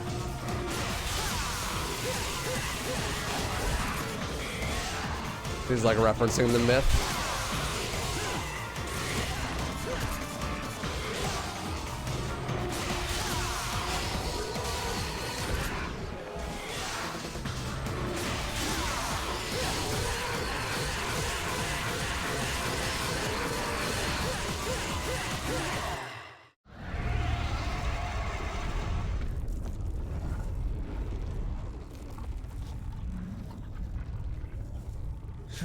Thought I lost my shadow for a sec.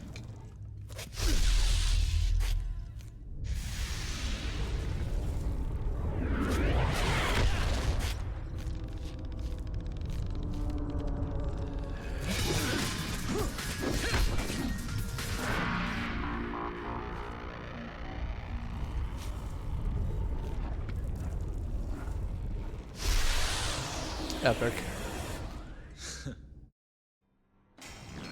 Your inner speedrunners coming back out? Look, man, when I only have level 1 for most styles, there's only so many things I can do. Doppelganger. Special power used by the doppelganger enemy. This style gives you more freedom in battle to try out different tactics and combos. What it does is it literally creates a duplicate of you. And then you can desync them by switching weapons and stuff. It's really cool. It uses double trigger to do it, obviously.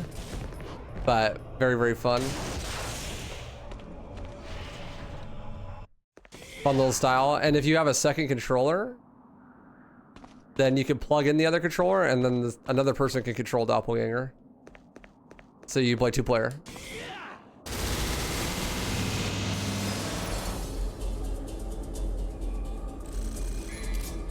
Sass. Does that work in HD collection? I think so.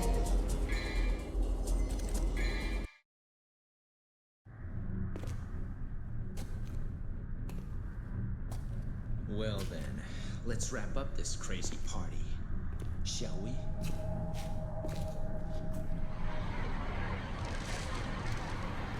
Gotta clean up the mess Father left behind.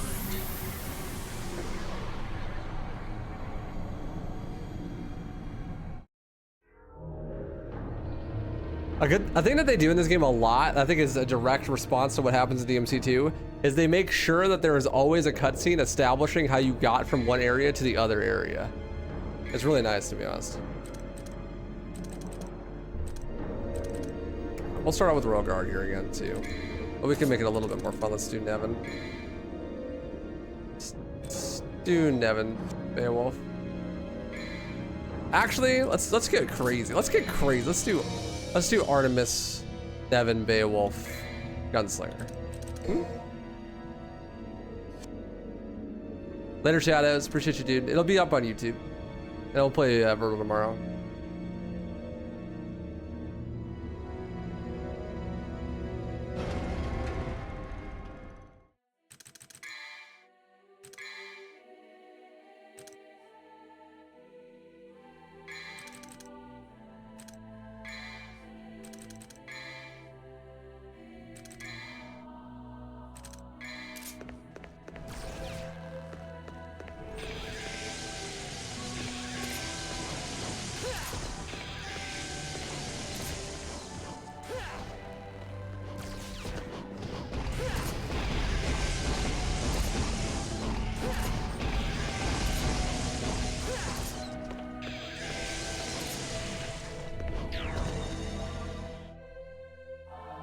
kind of funny considering most of the game takes place in one giant location. Yeah, but the scenery is really different, right?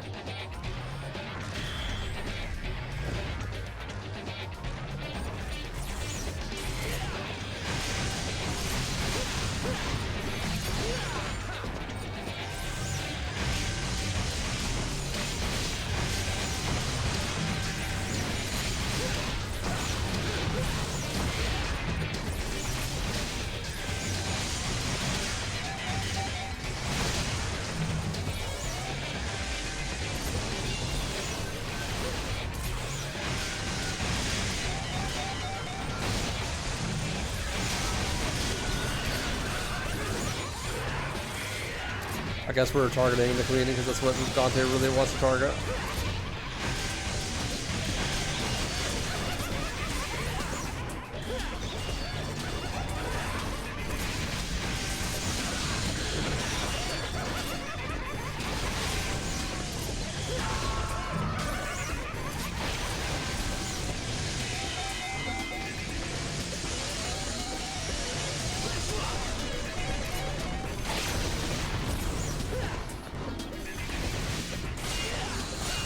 Sir, come out to play, huh?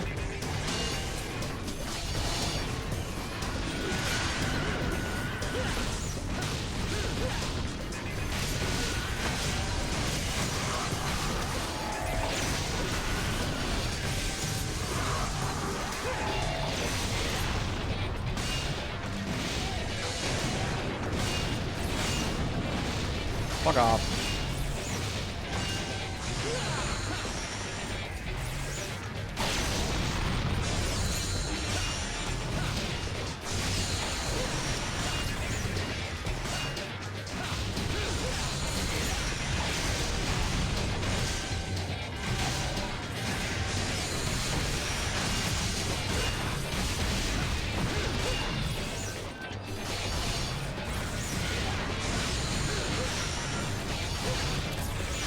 Why is Artemis locking out over there, bro?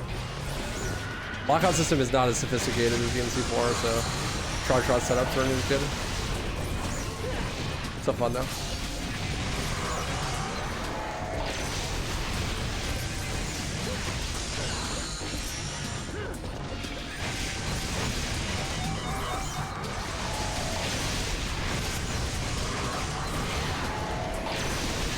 There we go.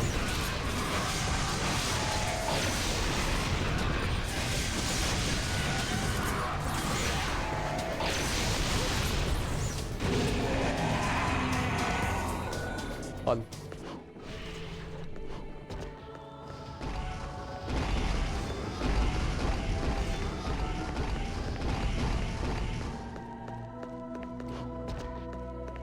What's up, unlovable to all? How you doing, dude? Nah, you're chilling, dude. I appreciate the 1 minute. Thank you. Hope you're doing well.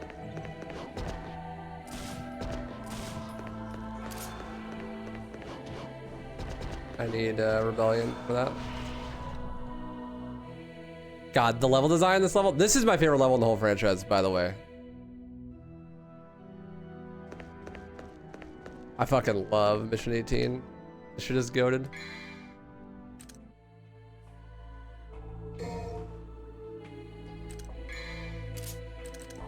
Absolutely goated.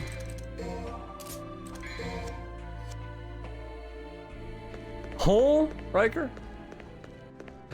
Hey, what? Doing good? About to hear, man. Oh, yeah. Mines. I was not on an island, I swear. That's good.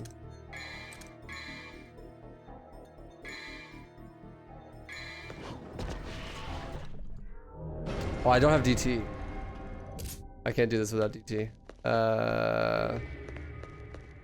Go farm DT.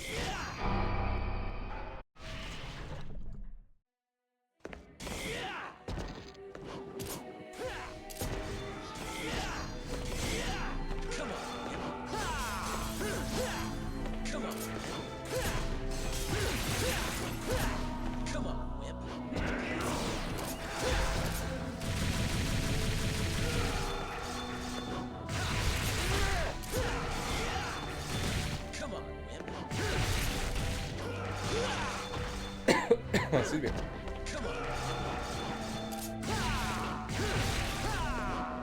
Yep. Good enough.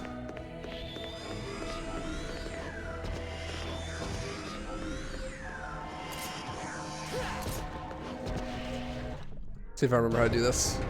Really hard platforming section, but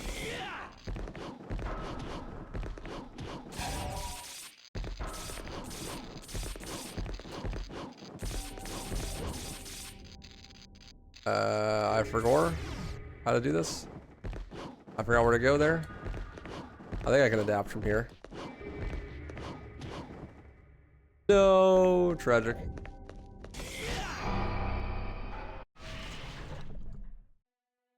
Do I have a Devil Star? Just use Devil Star, I don't care. Yeah, you do this without Air Hike and without Air Raid or anything, or Trickster. The cake run.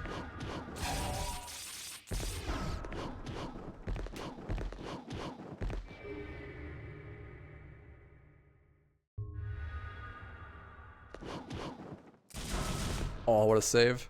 Trying to remember where I land.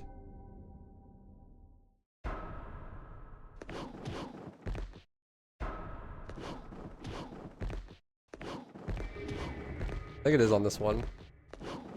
Yeah, there we go. What's up, I don't know. Thanks for the streak, brother. Glad to have you back.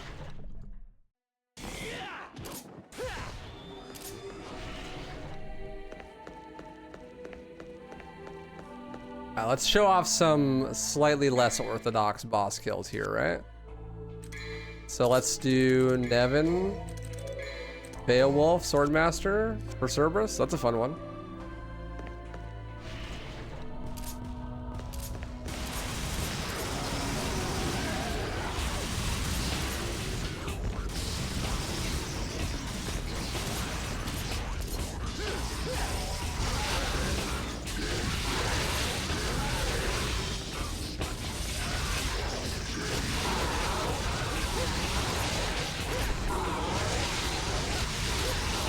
Devin's aerial attack is absolutely fucking insane in Swordmaster for this boss.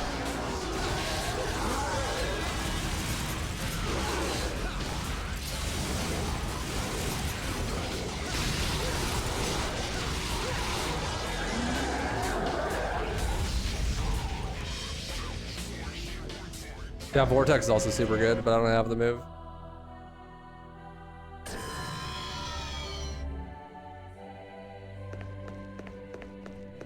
Let's do Beowulf with the setup too.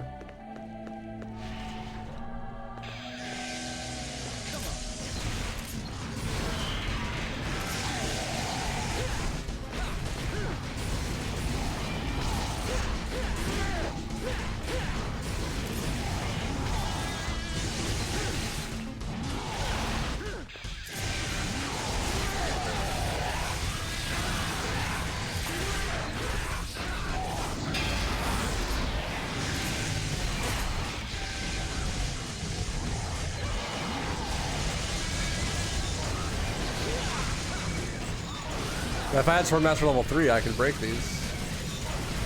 But I fucking don't, because this game's leveling system sucks.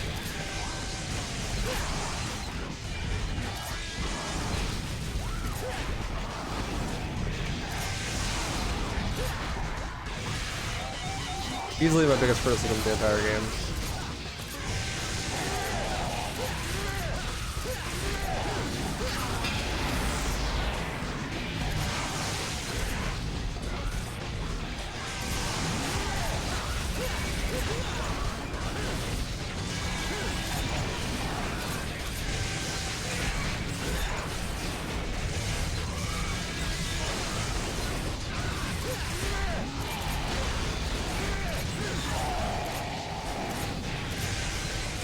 Not like Godhand, never played it. Never will either, don't really care.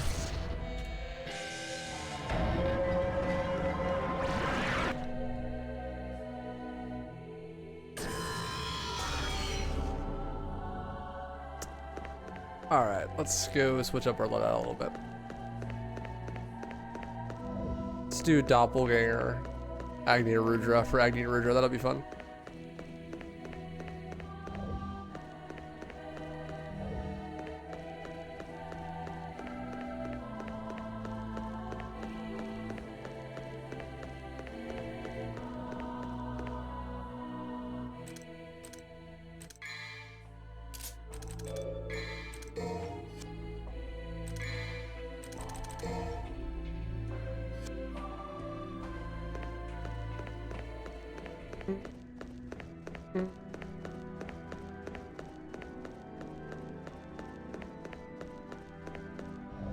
People think that I'd like Godhand, which makes me really suspicious that I'd probably fucking hate it because people have no idea what I like. So I'm just never gonna play it. Yo, Benji, thanks for becoming a Patreon member, dude. Holy shit. Much love. You feel like I would love Godhand? Yeah, so that means I'll probably hate it because you most likely have zero understanding of why I like the things I like.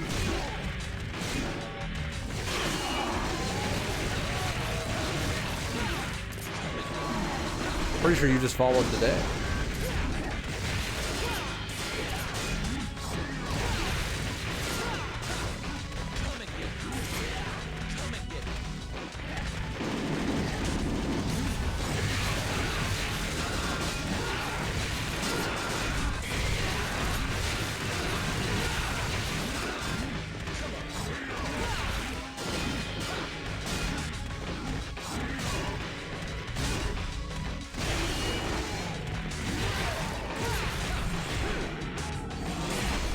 Like, it's much harder to tell what someone's gonna like if they like things for specific reasons and not just for vibes, and I don't really like anything for vibes. Like, I have very specific reasons for liking the things that I like, and so just because something has similar vibes does not mean I'll like it.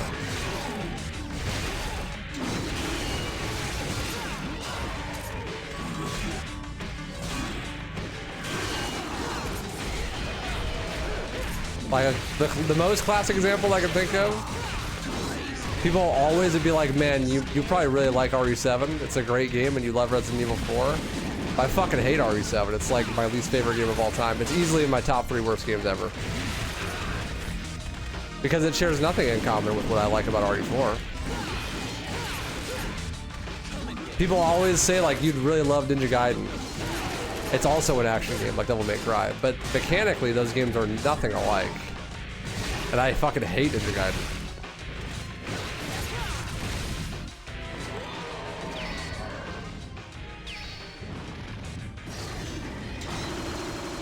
It's like, sure, they're both action games, but they're both action games in the same way that Halo and Counter-Strike are both FPS games. You know? They have completely different appeals.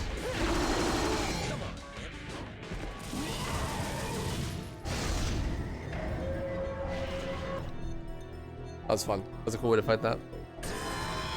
I don't like any action games that aren't called Devil May Cry. Just not a fan. Nothing even comes remotely close to the amount of skill expression you can have in Devil May Cry. And that's what I like about it.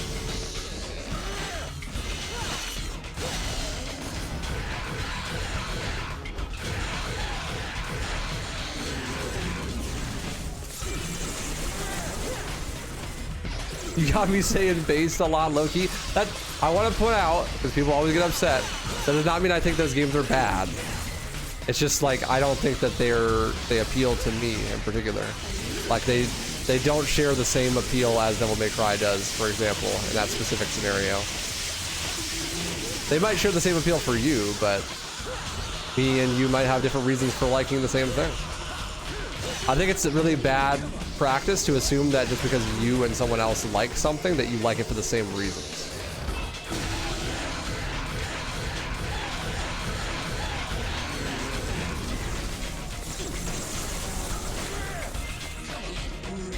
I think that personally, the reason you like something is way more important than what you like.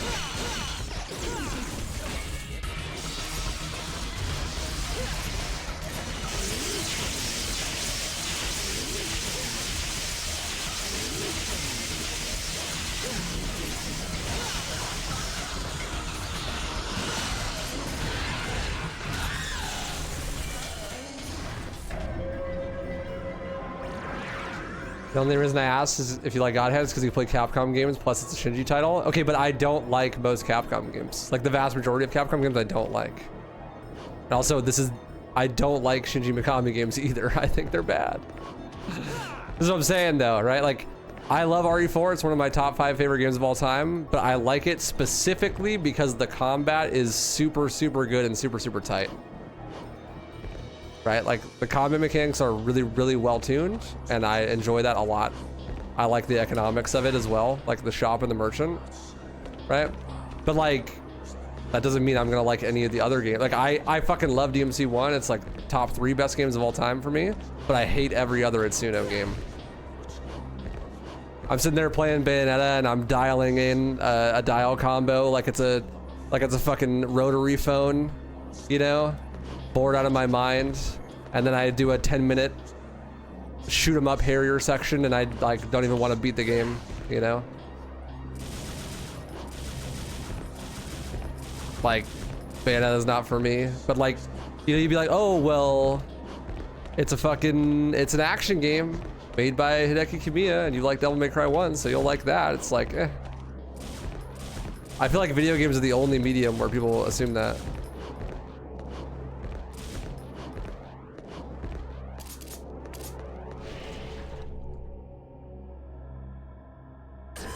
I think maybe for most people that's true, but I like almost never play something for vibes. I'm playing it for a very specific reason. Like if I want to play something that is hyper competitive and an FPS, I play Counter-Strike. So I just don't play other FPS competitively at all unless I'm playing Counter-Strike.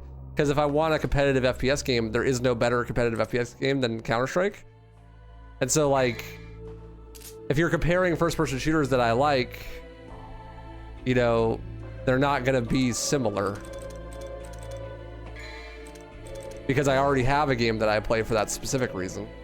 And if I'm not gonna play any other TAC FPS because I already think Counter-Strike's the best one.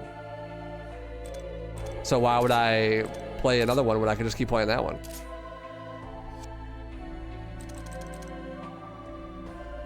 Other than RE4, what's an action game I like? Devil May Cry? That count?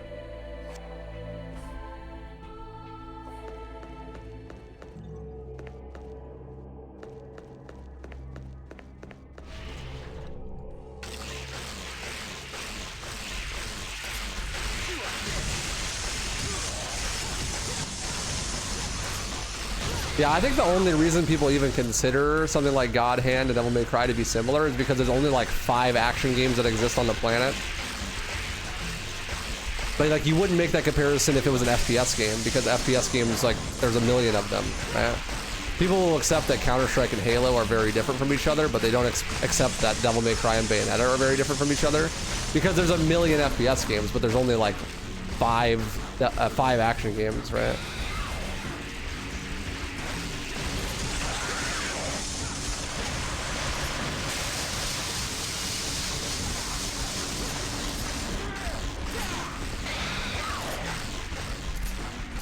It's like, yeah, sure, they're similar, I guess, in that they're both action games, but that's where the similarities stop. And if there were like 100 franchises of action game, you probably just wouldn't even compare the two. Because they're really not that similar.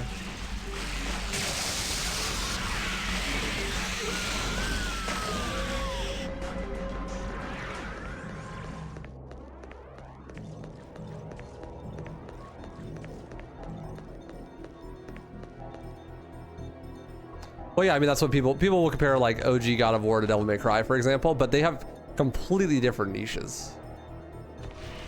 Like OG God of War is just a power fantasy, like divorced dad come home and play on the Xbox that you bought for your kid type of game, you know what I mean? Like, there's not a whole ton of room for skill expression. It's not supposed to be a very creative endeavor. Like, it's a very linear, narratively presented game that you're just supposed to play and enjoy, like, once. Whereas Devil May Cry is something that is a lot deeper mechanically and is obviously intended to be played at a deeper level. That's why there's the ranking system in the first place. And that's not to say that, you know, it's objectively a worse game, God of War, but they're just different genres of game.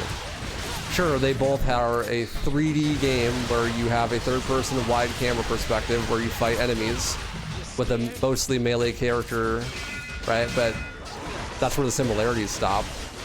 If you did that same comparison for an FPS game, it's like, yeah, they're both first-person games where you shoot gun against other real-life people, it's like, okay, that's a justification for Halo and Counter-Strike to be the same, basically. You wouldn't think that way if there was more action games, I feel like.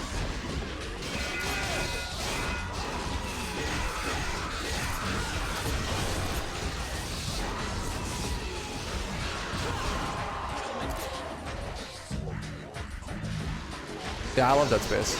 Dead Space 2 is one of my favorite games. But that's a perfect example because I love Dead Space 2 because the story is good, but also because the gameplay is phenomenal.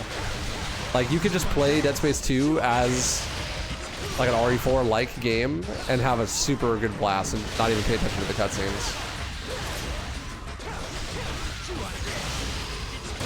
The amount of replayability is crazy.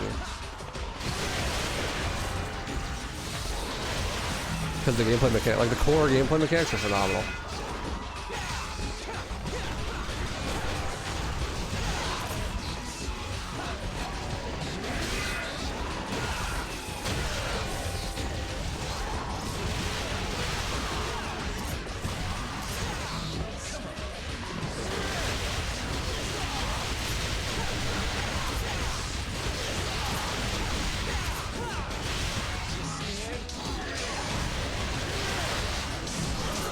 That was a sick combo. I'm gonna play RE9. Nah, Resident Evil games are dog shit. I don't like the vast majority of them. I like RE4 because the gameplay is really fun and the economics are tight and I enjoy that dynamic. But that's not a dynamic that's normal for Resident Evil games.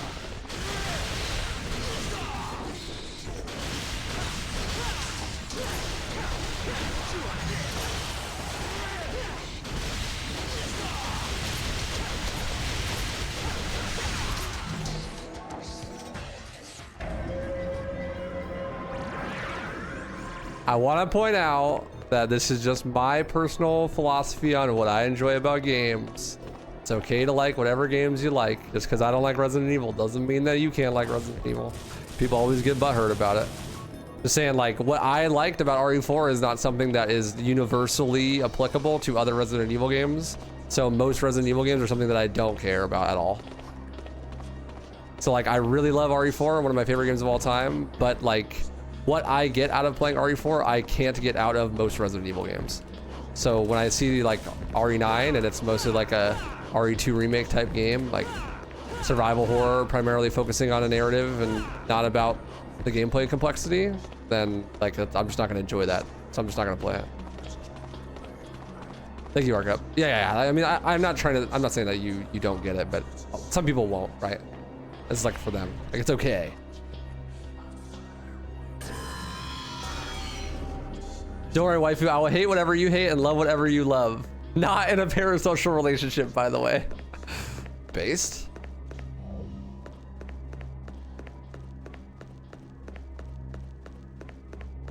But I think that legitimately most people engage with games in like a much more passive way than I do. I mean, obviously it's my job to play them at a high level, but like even before it was my job, I did that just naturally. So I think most people will, like, if you like an RE game, you'll probably like most RE games because you're mostly there for vibes, and the like quality of the game overall is about the same for most Resident Evil games. It just like where the quality is put is in different spots. So like, and most people are like okay with that. Like that doesn't bother them because as long as it's like good in some capacity, then they'll enjoy it. And so even if they enjoy the games for very different reasons, they're just kind of okay with that being different. But I like am much more particular about what I'm trying to get out of games. That's why I don't like DMC 5 either, because I feel like it strays too far from what I like about DMC 1 and 3 and 4, right? It's like, I'm just not a huge fan of it in general, because it's just, it like, sure, it's the same genre and it like has a similar appeal, but the appeals are different, you know?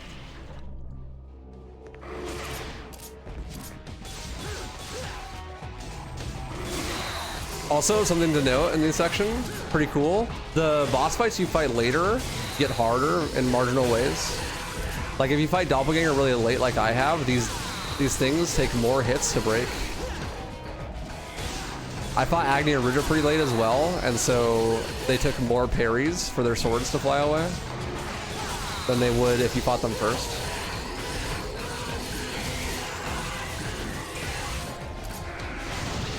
I thought that's pretty cool. So in the speedrun, when you do all of the fights in Cake, you fight Doppelganger first. Just because it's faster, in large part because you have to hit the dials less times.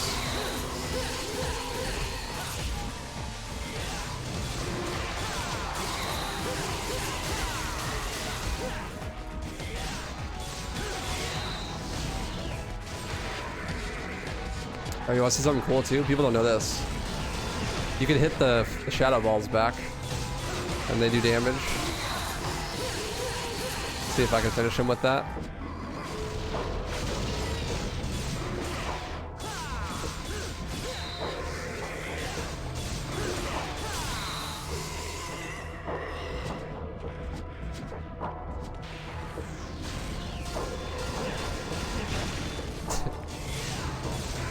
Since he's on a harder difficulty because I did him last and because he's almost dead. He's being an asshole now.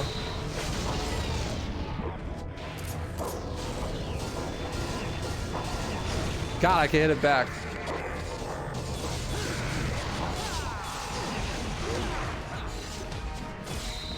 Washed.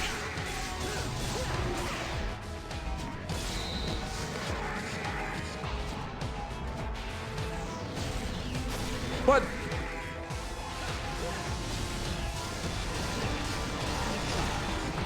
I wish I had Cerberus.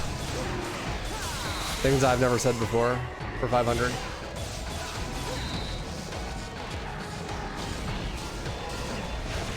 Bruh.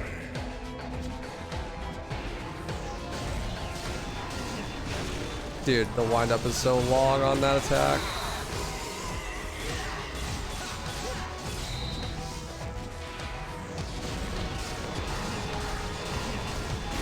There we go.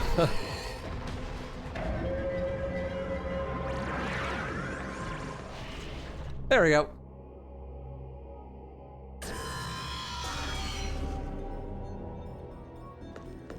Doppelganger has better recovery than us? For real, what the fuck?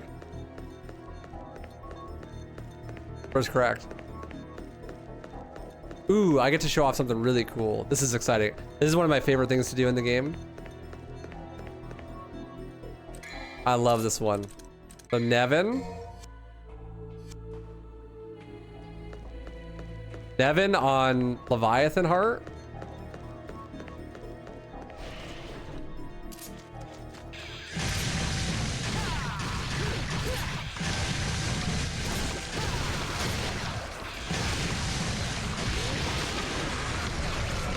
So Nevin or Leviathan Heart loves to do this like laser after each phase.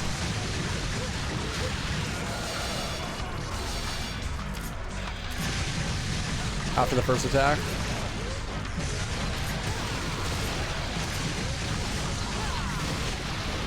This one. You can power slide underneath it. That's so cool. I love that.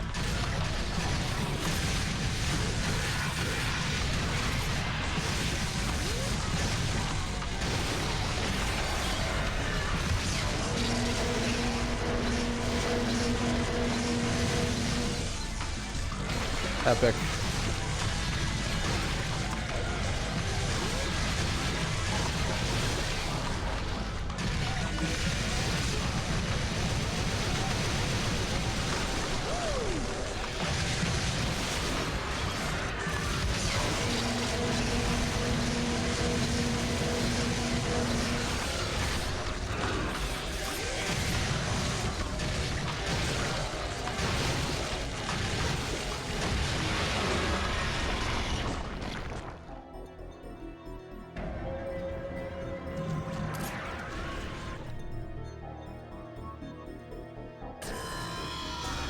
One more.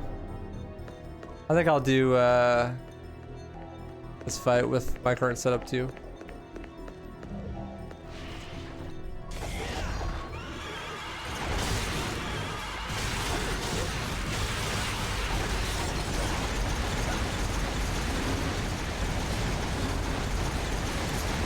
Oh, I missed.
Bruh. I missed my jump. This is so sad. I missed my jump. No.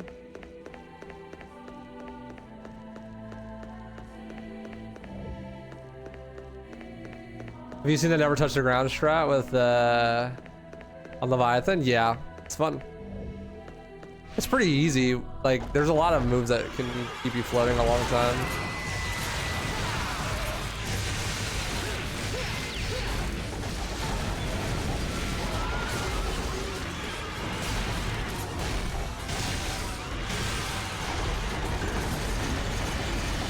Yeah, I died once on Virgil 1.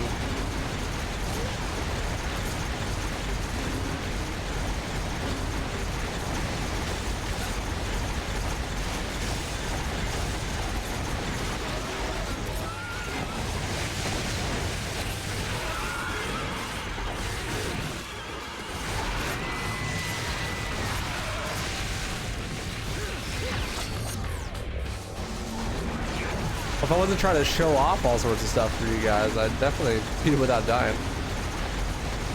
Nah, actually, I'm washed. Speedrun is actually terrible at the game.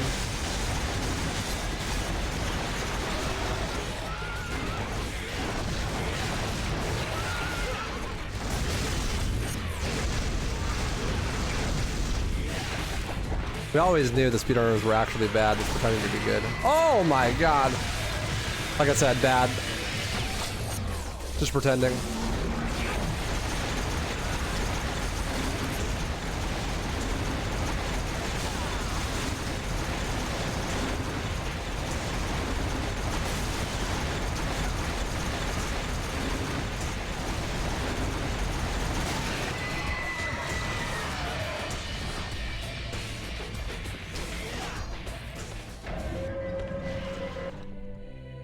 Yeah, I died twice in DMC2 as well.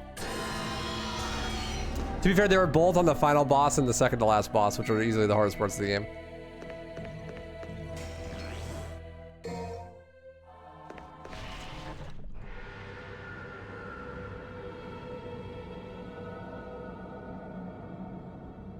In my defense, okay.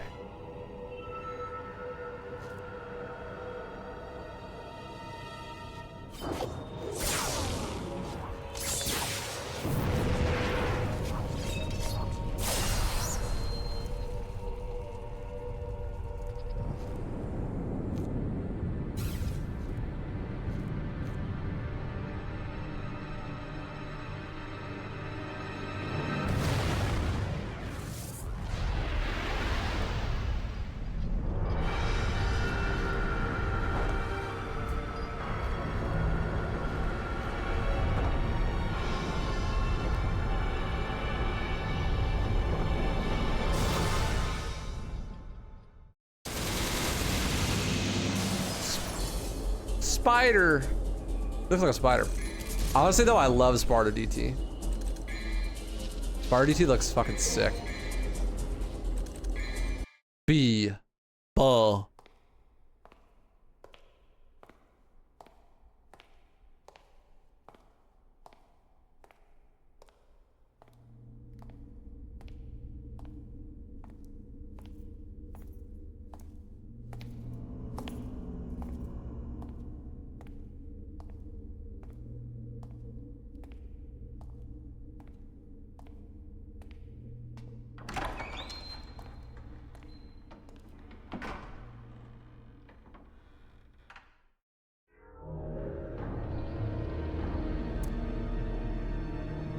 Best devil trigger design in the series? I agree, man.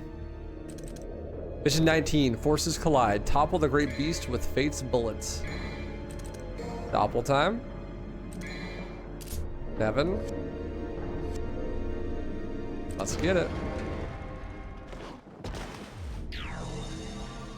Some really cool strats you can do in this mission.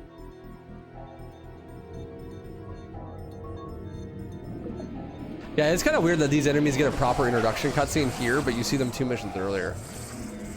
I mean, I'm glad you do, because the missions are way more fun because they have those enemies in them.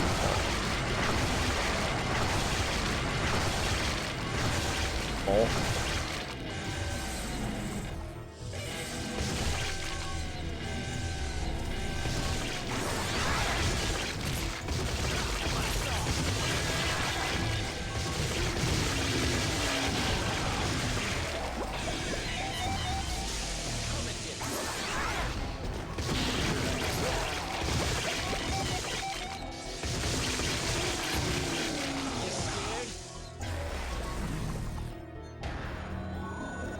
I love that. I love the Nevin reverb with Doppel. To hit them on the rebound.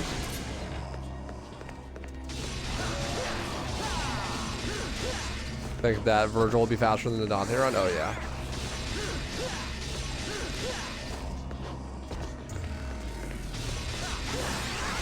Well, there's way less cutscenes for one. Also, he just does insane damage all the time, so the way higher DPS than Dante. Honestly, Virgil's kind of a boring character to play as in every game, at least compared to Dante. He just does so much damage. Makes the game not fun.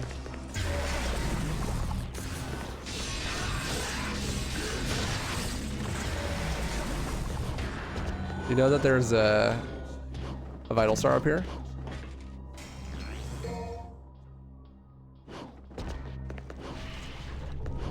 Yeah, even casually it should be way faster.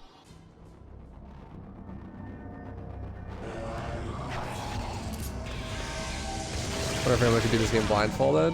I'm gonna find out eventually. I'm planning on doing DMC 1 blindfolded first, but I do want to do like all the games eventually. I love that. That's so good.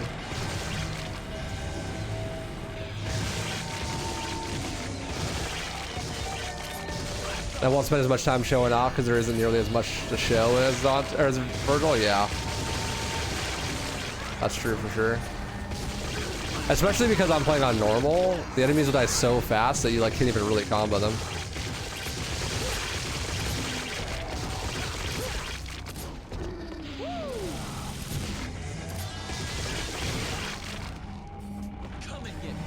I play Virgil DLC in the reboot if we meet the stretch goal. It's a 1500 stretch goal.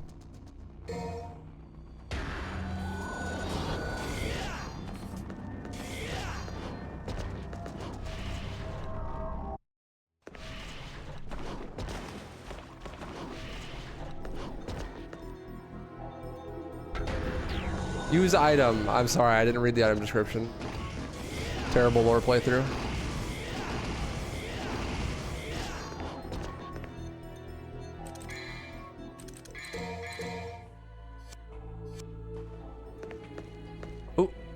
Yeah, don't miss our chance to show off Killian Ann.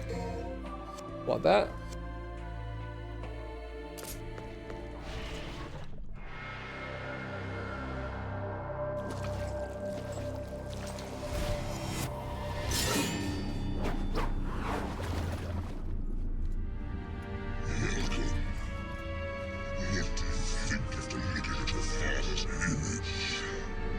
It's like staring into a backed up toilet. Why do you always stick your nose in other families' business? Come on, dude. Don't you have any hobbies? Don't you have any hobbies?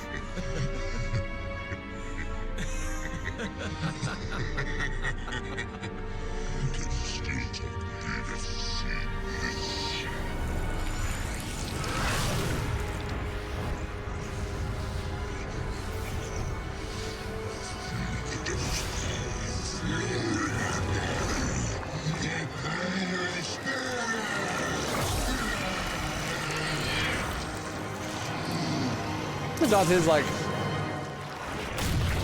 what?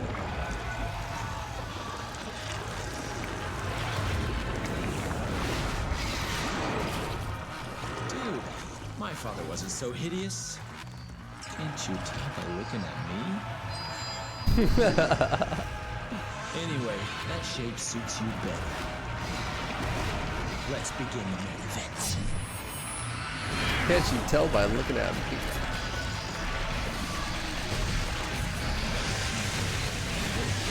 This is Arkham, infamous boss fight. Easily the worst thing in the game. However, honestly not as bad as people say. Like, it's not great, but Arkham's like DMC 2. Not great, but if you know how to do it, then it could be fun in some ways.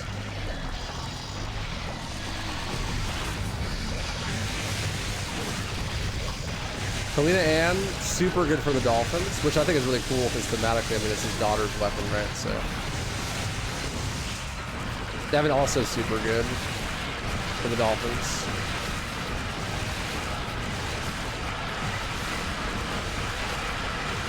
I'm just shitting on him. They don't even have to do anything.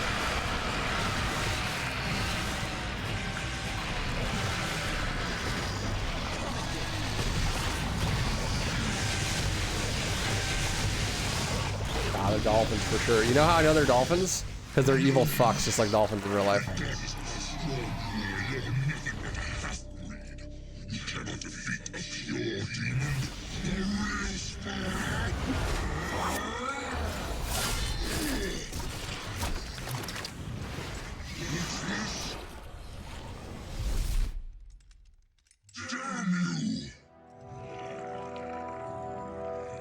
I've come to retrieve my power.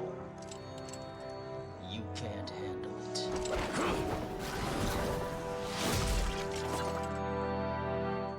Look at you, making a big dramatic entrance and stealing my spotlight. That's my raid message. That's my raid alert. You don't possibly believe that he deserves to be our main event now, do you? Now that you mention it, you're right.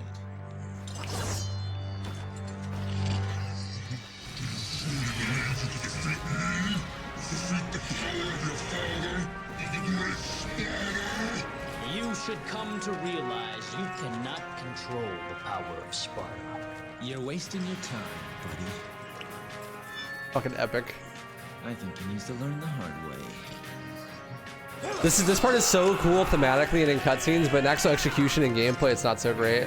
So like now we have Virgil with us, and he basically functions as Doppelganger. But the way they coded it is they give you Doppelganger and then have Virgil literally take the place of Doppelganger, which is cool because it's a way that they can make this fight work with the little memory that they had on PS2. The problem is, in order to make room for his extra moveset, they removed your ability to do Devil Trigger or to use your own style.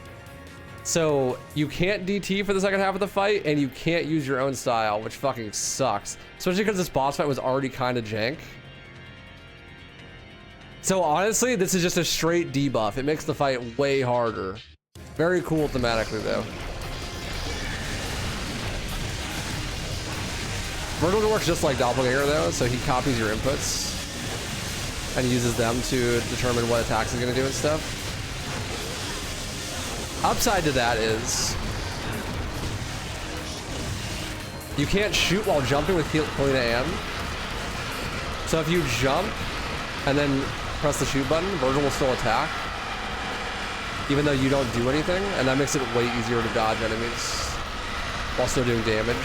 This is super essential for like no damaging this fight.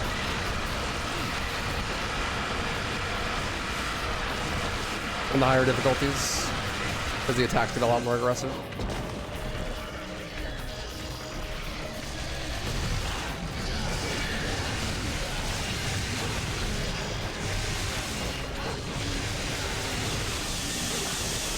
Oh!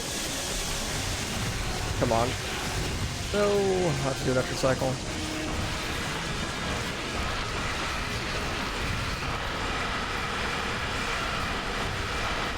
The biggest, most brutal part about it is you don't have DT, so you can't heal. Oh.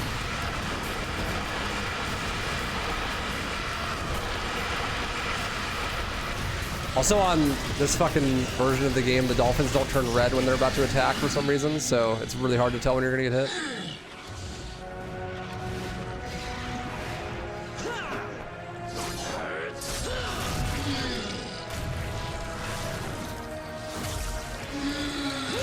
I fucking love this cutscene.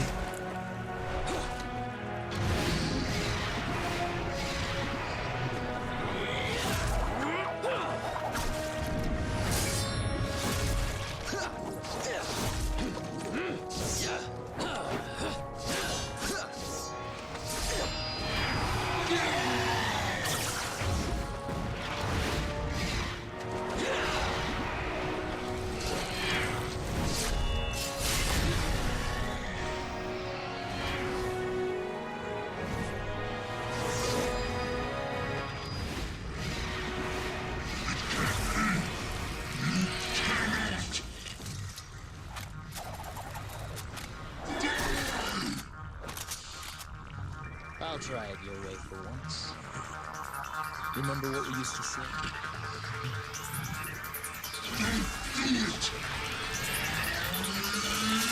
Jackpot. I fucking love that. It's so sick. Cinema. Not very classy for someone's dying words.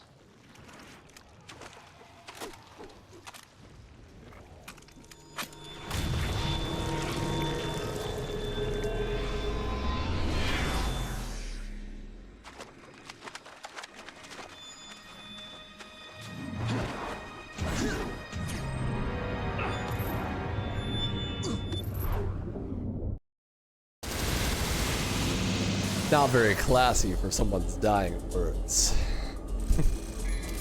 Hell yeah. I love this game. It's so fucking sick, dude. Alright, one mission left, chat. We're almost done.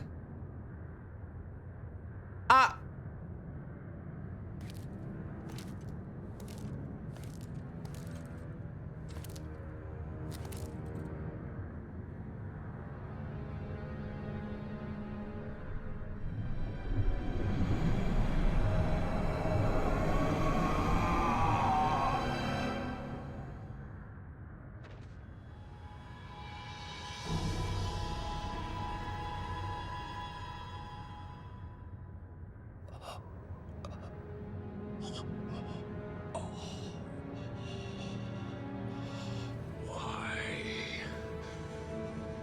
How could I? I shall become a god. No one here can stop me.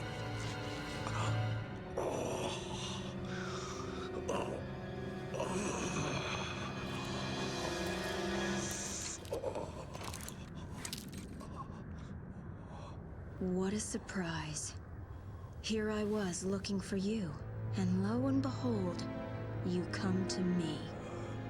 Mary. Don't ever call me that again. My mother was the only one who could say my name. Wait. Please. Do you really want to shoot me? Can you shoot me? Your own father? What have I done wrong? Even heroic Sparta sacrificed a woman so that he could become a legend. I wish to be a god! And I sacrificed one miserable human being for that reason. That is all. Was that really so awful? I have some unfinished business to take care of. Help me, Mary. Mary died a long time ago. My name is Lady. Goodbye, Father. No!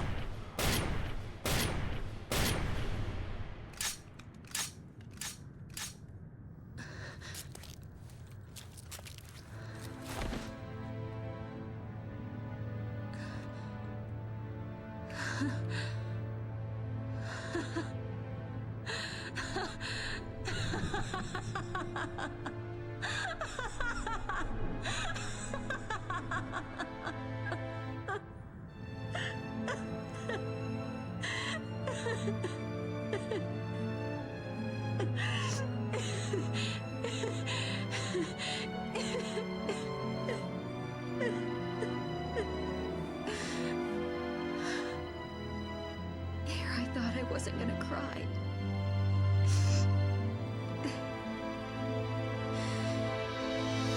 Dude, Arkham's plan is so fucking diabolical, actually. Like, he specifically tracked down a descendant of the original maiden that Sparta used to seal the gate to hell, and then became the husband of that person and then had a kid with them, specifically so that he could sacrifice the wife and then the daughter to do this. That's fucking crazy, bro. Bro is not, this is not like a, oh, I just had a vibe and I was gonna go become a god. Like, no, this man was planning. That's fucking crazy. So that cutscene is phenomenal. Also, that's the sound, dude. What have I done wrong? I wish to be a god. That's this is the run failure sound.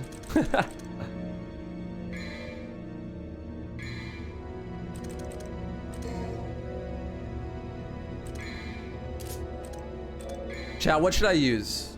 What should I use for this fight?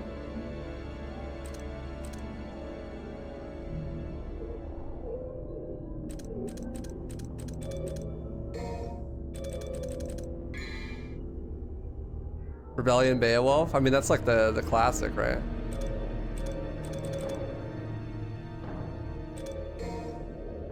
Artemis only.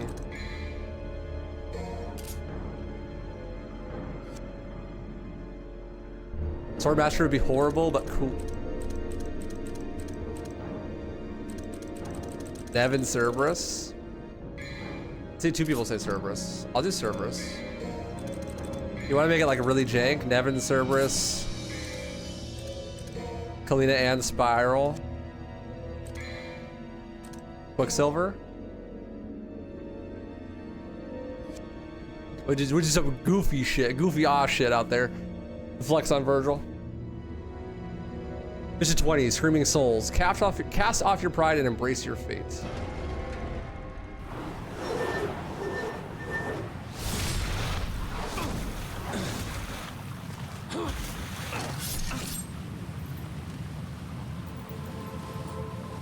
Give that to me.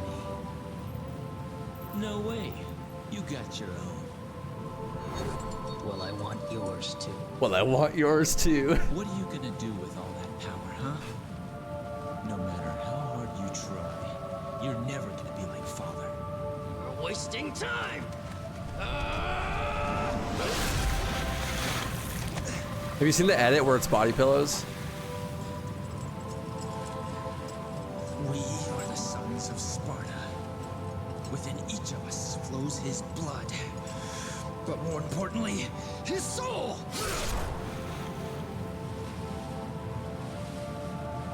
And now, my soul is saying it wants to stop you!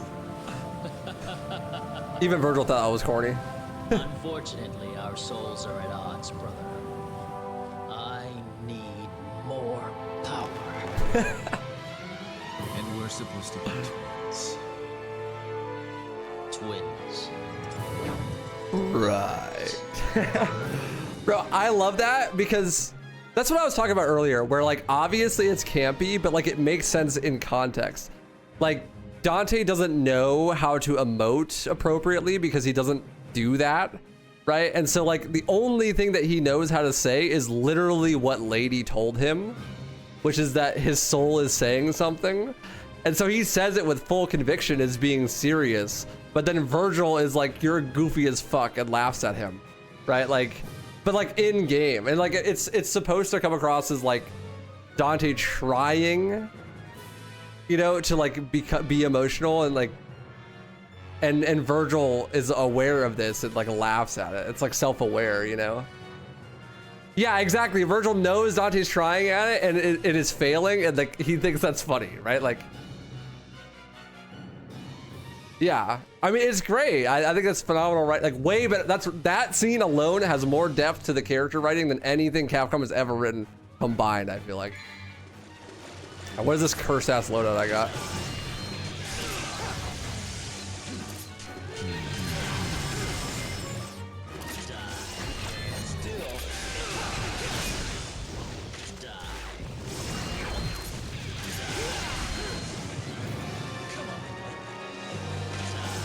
Quit. That's what I want.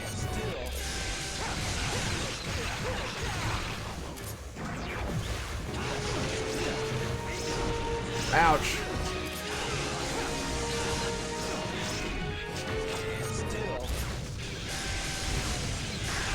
Got a DT, bitch.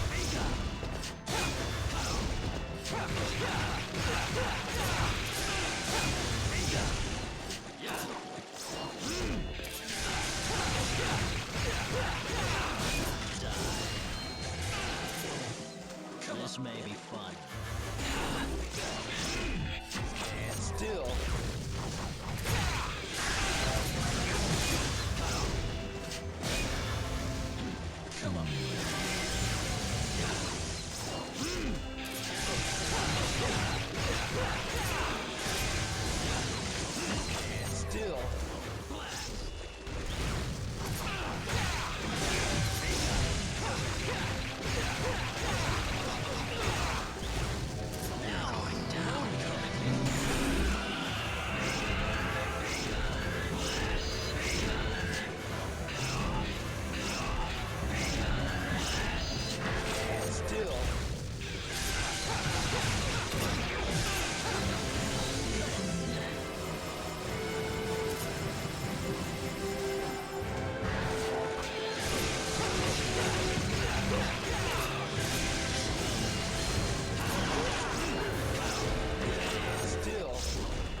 Goofy all loadout for sure. Fun though.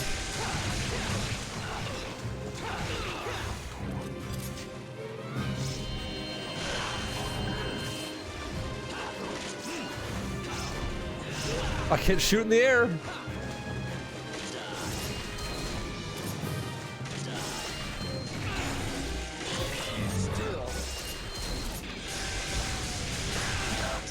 There you go. Am I being defeated? What's wrong? Is that all you got? Come on, get up. You can do better than that.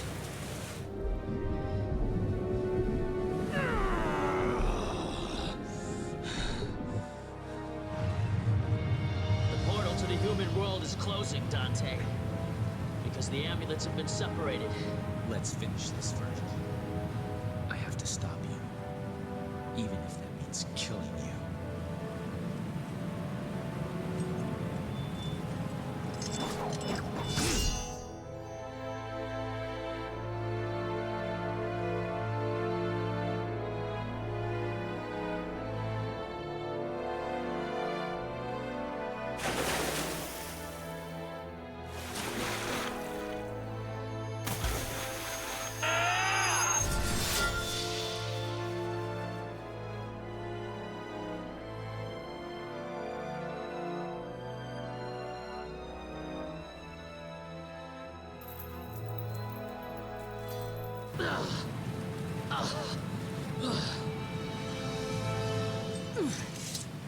No one can have this, Dante. It's mine. It belongs to a son of Sparta.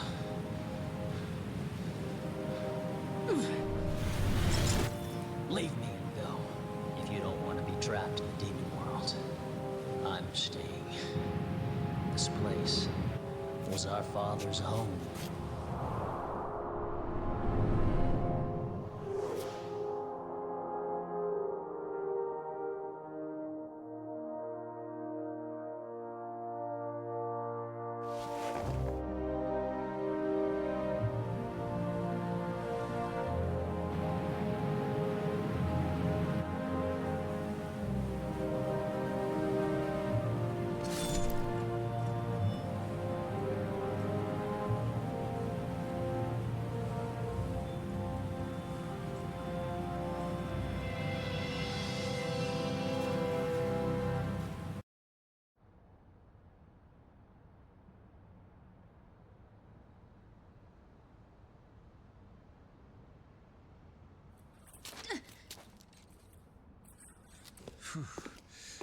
What an ordeal. You're still here. I need that back. No late charges, I hope. I'll think about it. I fucking used it.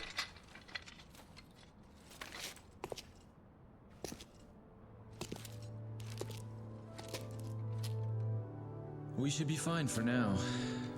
But I'm sure they'll be back soon. Very soon.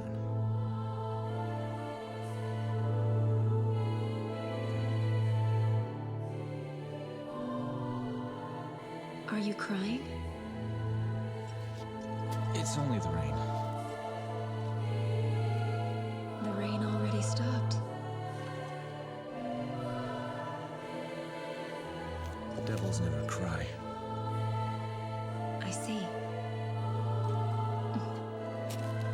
Maybe somewhere out there, even a devil may cry when he loses a loved one. Don't you think? Maybe. She said the thing. Cinema. By the way...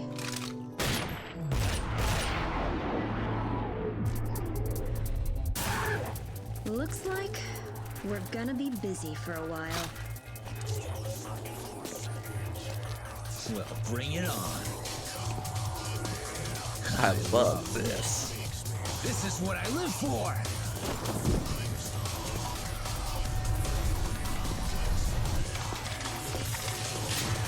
I'm absolutely crazy about it.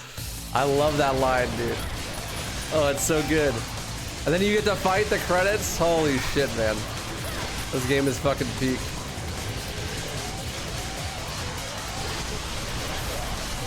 You can sit there and tell me that anything that Capcom has ever made has even come close to being as well written as that? Like, ain't no way.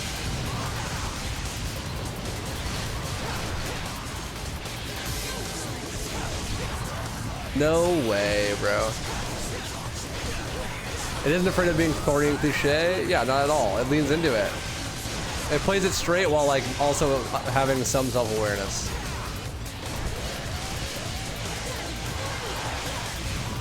Just nails it.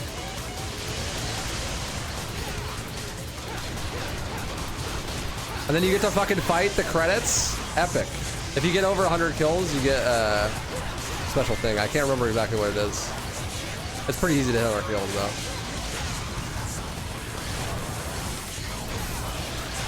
Still personally find something cringy. Yeah, that's fair.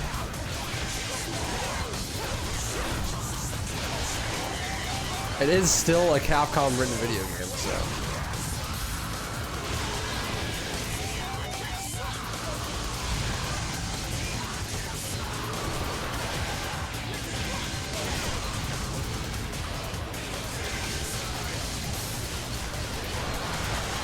Seems like you can't use Quicksilver in the credits.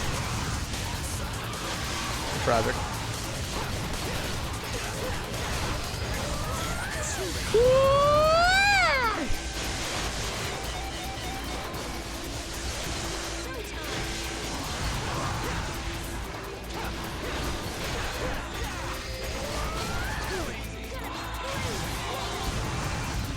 Let you save my ass there.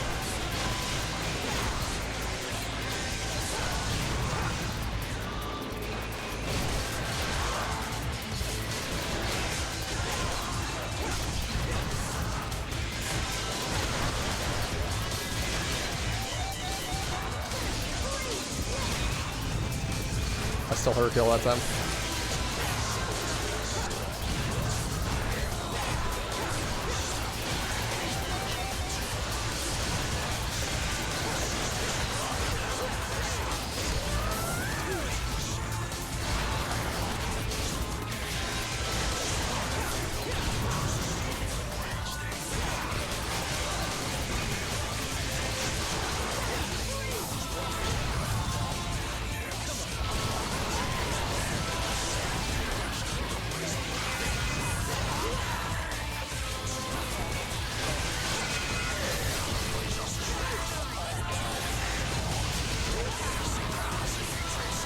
One left.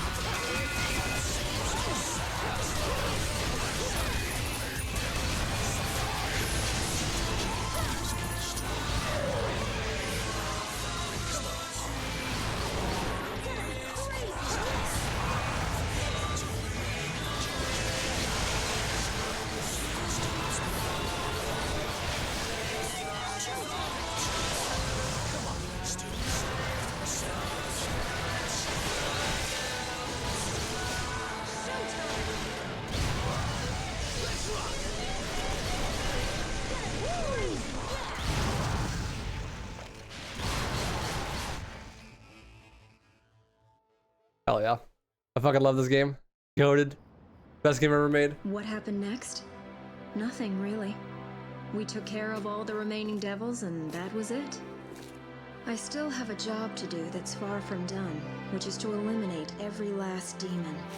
I need to ensure that monsters like my father never come about again. And he promised to help me hunt down the demons, even though he's part one himself.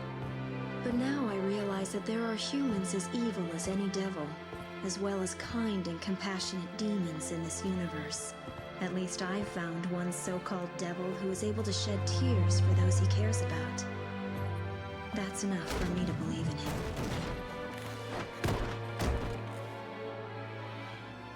Now I can start my business. Oh, speaking of a kind devil, he finally decided on a name for his shop. It took him quite a while to pick one. Wanna know the name? Devil May Cry. Fucking epic, dude. Epic. I think you don't get this cutscene unless you get 100 kills, right?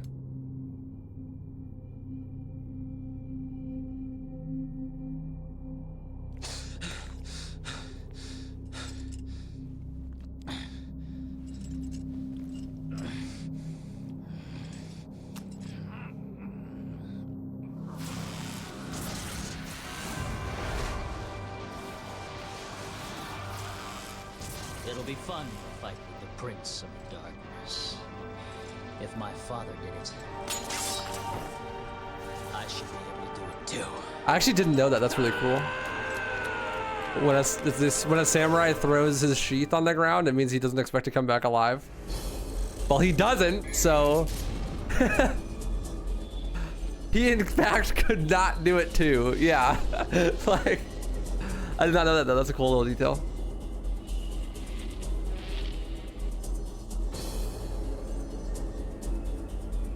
Bro gets fucking washed. So if somehow you didn't connect the dots there, what happens is at the end, after Dante defeats Virgil, Virgil jumps into hell and decides he's gonna stay there. And then when he gets there, he sees Mundus and he decides that he's gonna try to take on Mundus. And what happens is he tries to take on Mundus and fails and gets enslaved, and that's how he ends up in DMC 1. And then in DMC 1, Dante kills him without knowing it's him. And then RIP Virgil until he just comes back in 5 for literally not explained reasons, because the writing is amazing in these games. But hey, I did all the secret missions. I didn't miss any. Hog. So now we are not done with DMC 3 yet. I need to go through Virgil's playthrough. But I'm gonna do that tomorrow because I've already been streaming for 6.5 hours. But I really appreciate you guys. I hope you had fun. I had a blast. Love this game. Favorite game ever made. I'm absolutely crazy about it, as Dante says. I am gonna find someone to raid. And then tomorrow we'll be back and we'll play Virgil. We have hit the sub goals for playing as Virgil in 3 and also as Virgil and Lady and Trish in 4. So after we finish Virgil's playthrough of 3, we'll start 4. And then we'll do Lady and Trish and then Virgil, and then we'll move on to 5. And then we hit the sub goal for playing Reboot as well, so we'll play Reboot after 5. We have one more stretch sub goal. Well, 2 more stretch sub goals. This cosplay I'm wearing, I'll wear it for, we already hit the one to make sure I wear it for all of DMC 4, but he's yet to hit the one for DMC 5, and then we have one for, well, got to my present. And with the Reboot one, we'll also play the DLC Virgil's Downfall if we hit the sub goal, or the dono goal. But if not, that's okay too. Been having a lot of fun. I appreciate you guys hanging out. I'll also be uploading these on YouTube on the archive channel once they're edited down just a little bit. Just edit out the breaks and stuff. Do I have a Reboot Dante fit? No. Why would I do that? That sounds awful. But yeah. It's the same fit for all of the games. It's just whether I'm gonna wear it or not. That's what the sub goal is about. Let's see. Who to raid? I think I'm gonna raid Sloth. Thanks for hanging, guys. Doing some Halo Trilogy Legendary speedruns. Wish him luck. Also, after we're done with this marathon, I'm gonna be doing some DMC 5 speedruns. That's the plan. So, if that sounds fun to you, stick around. See you guys. Thanks for hanging. See you tomorrow.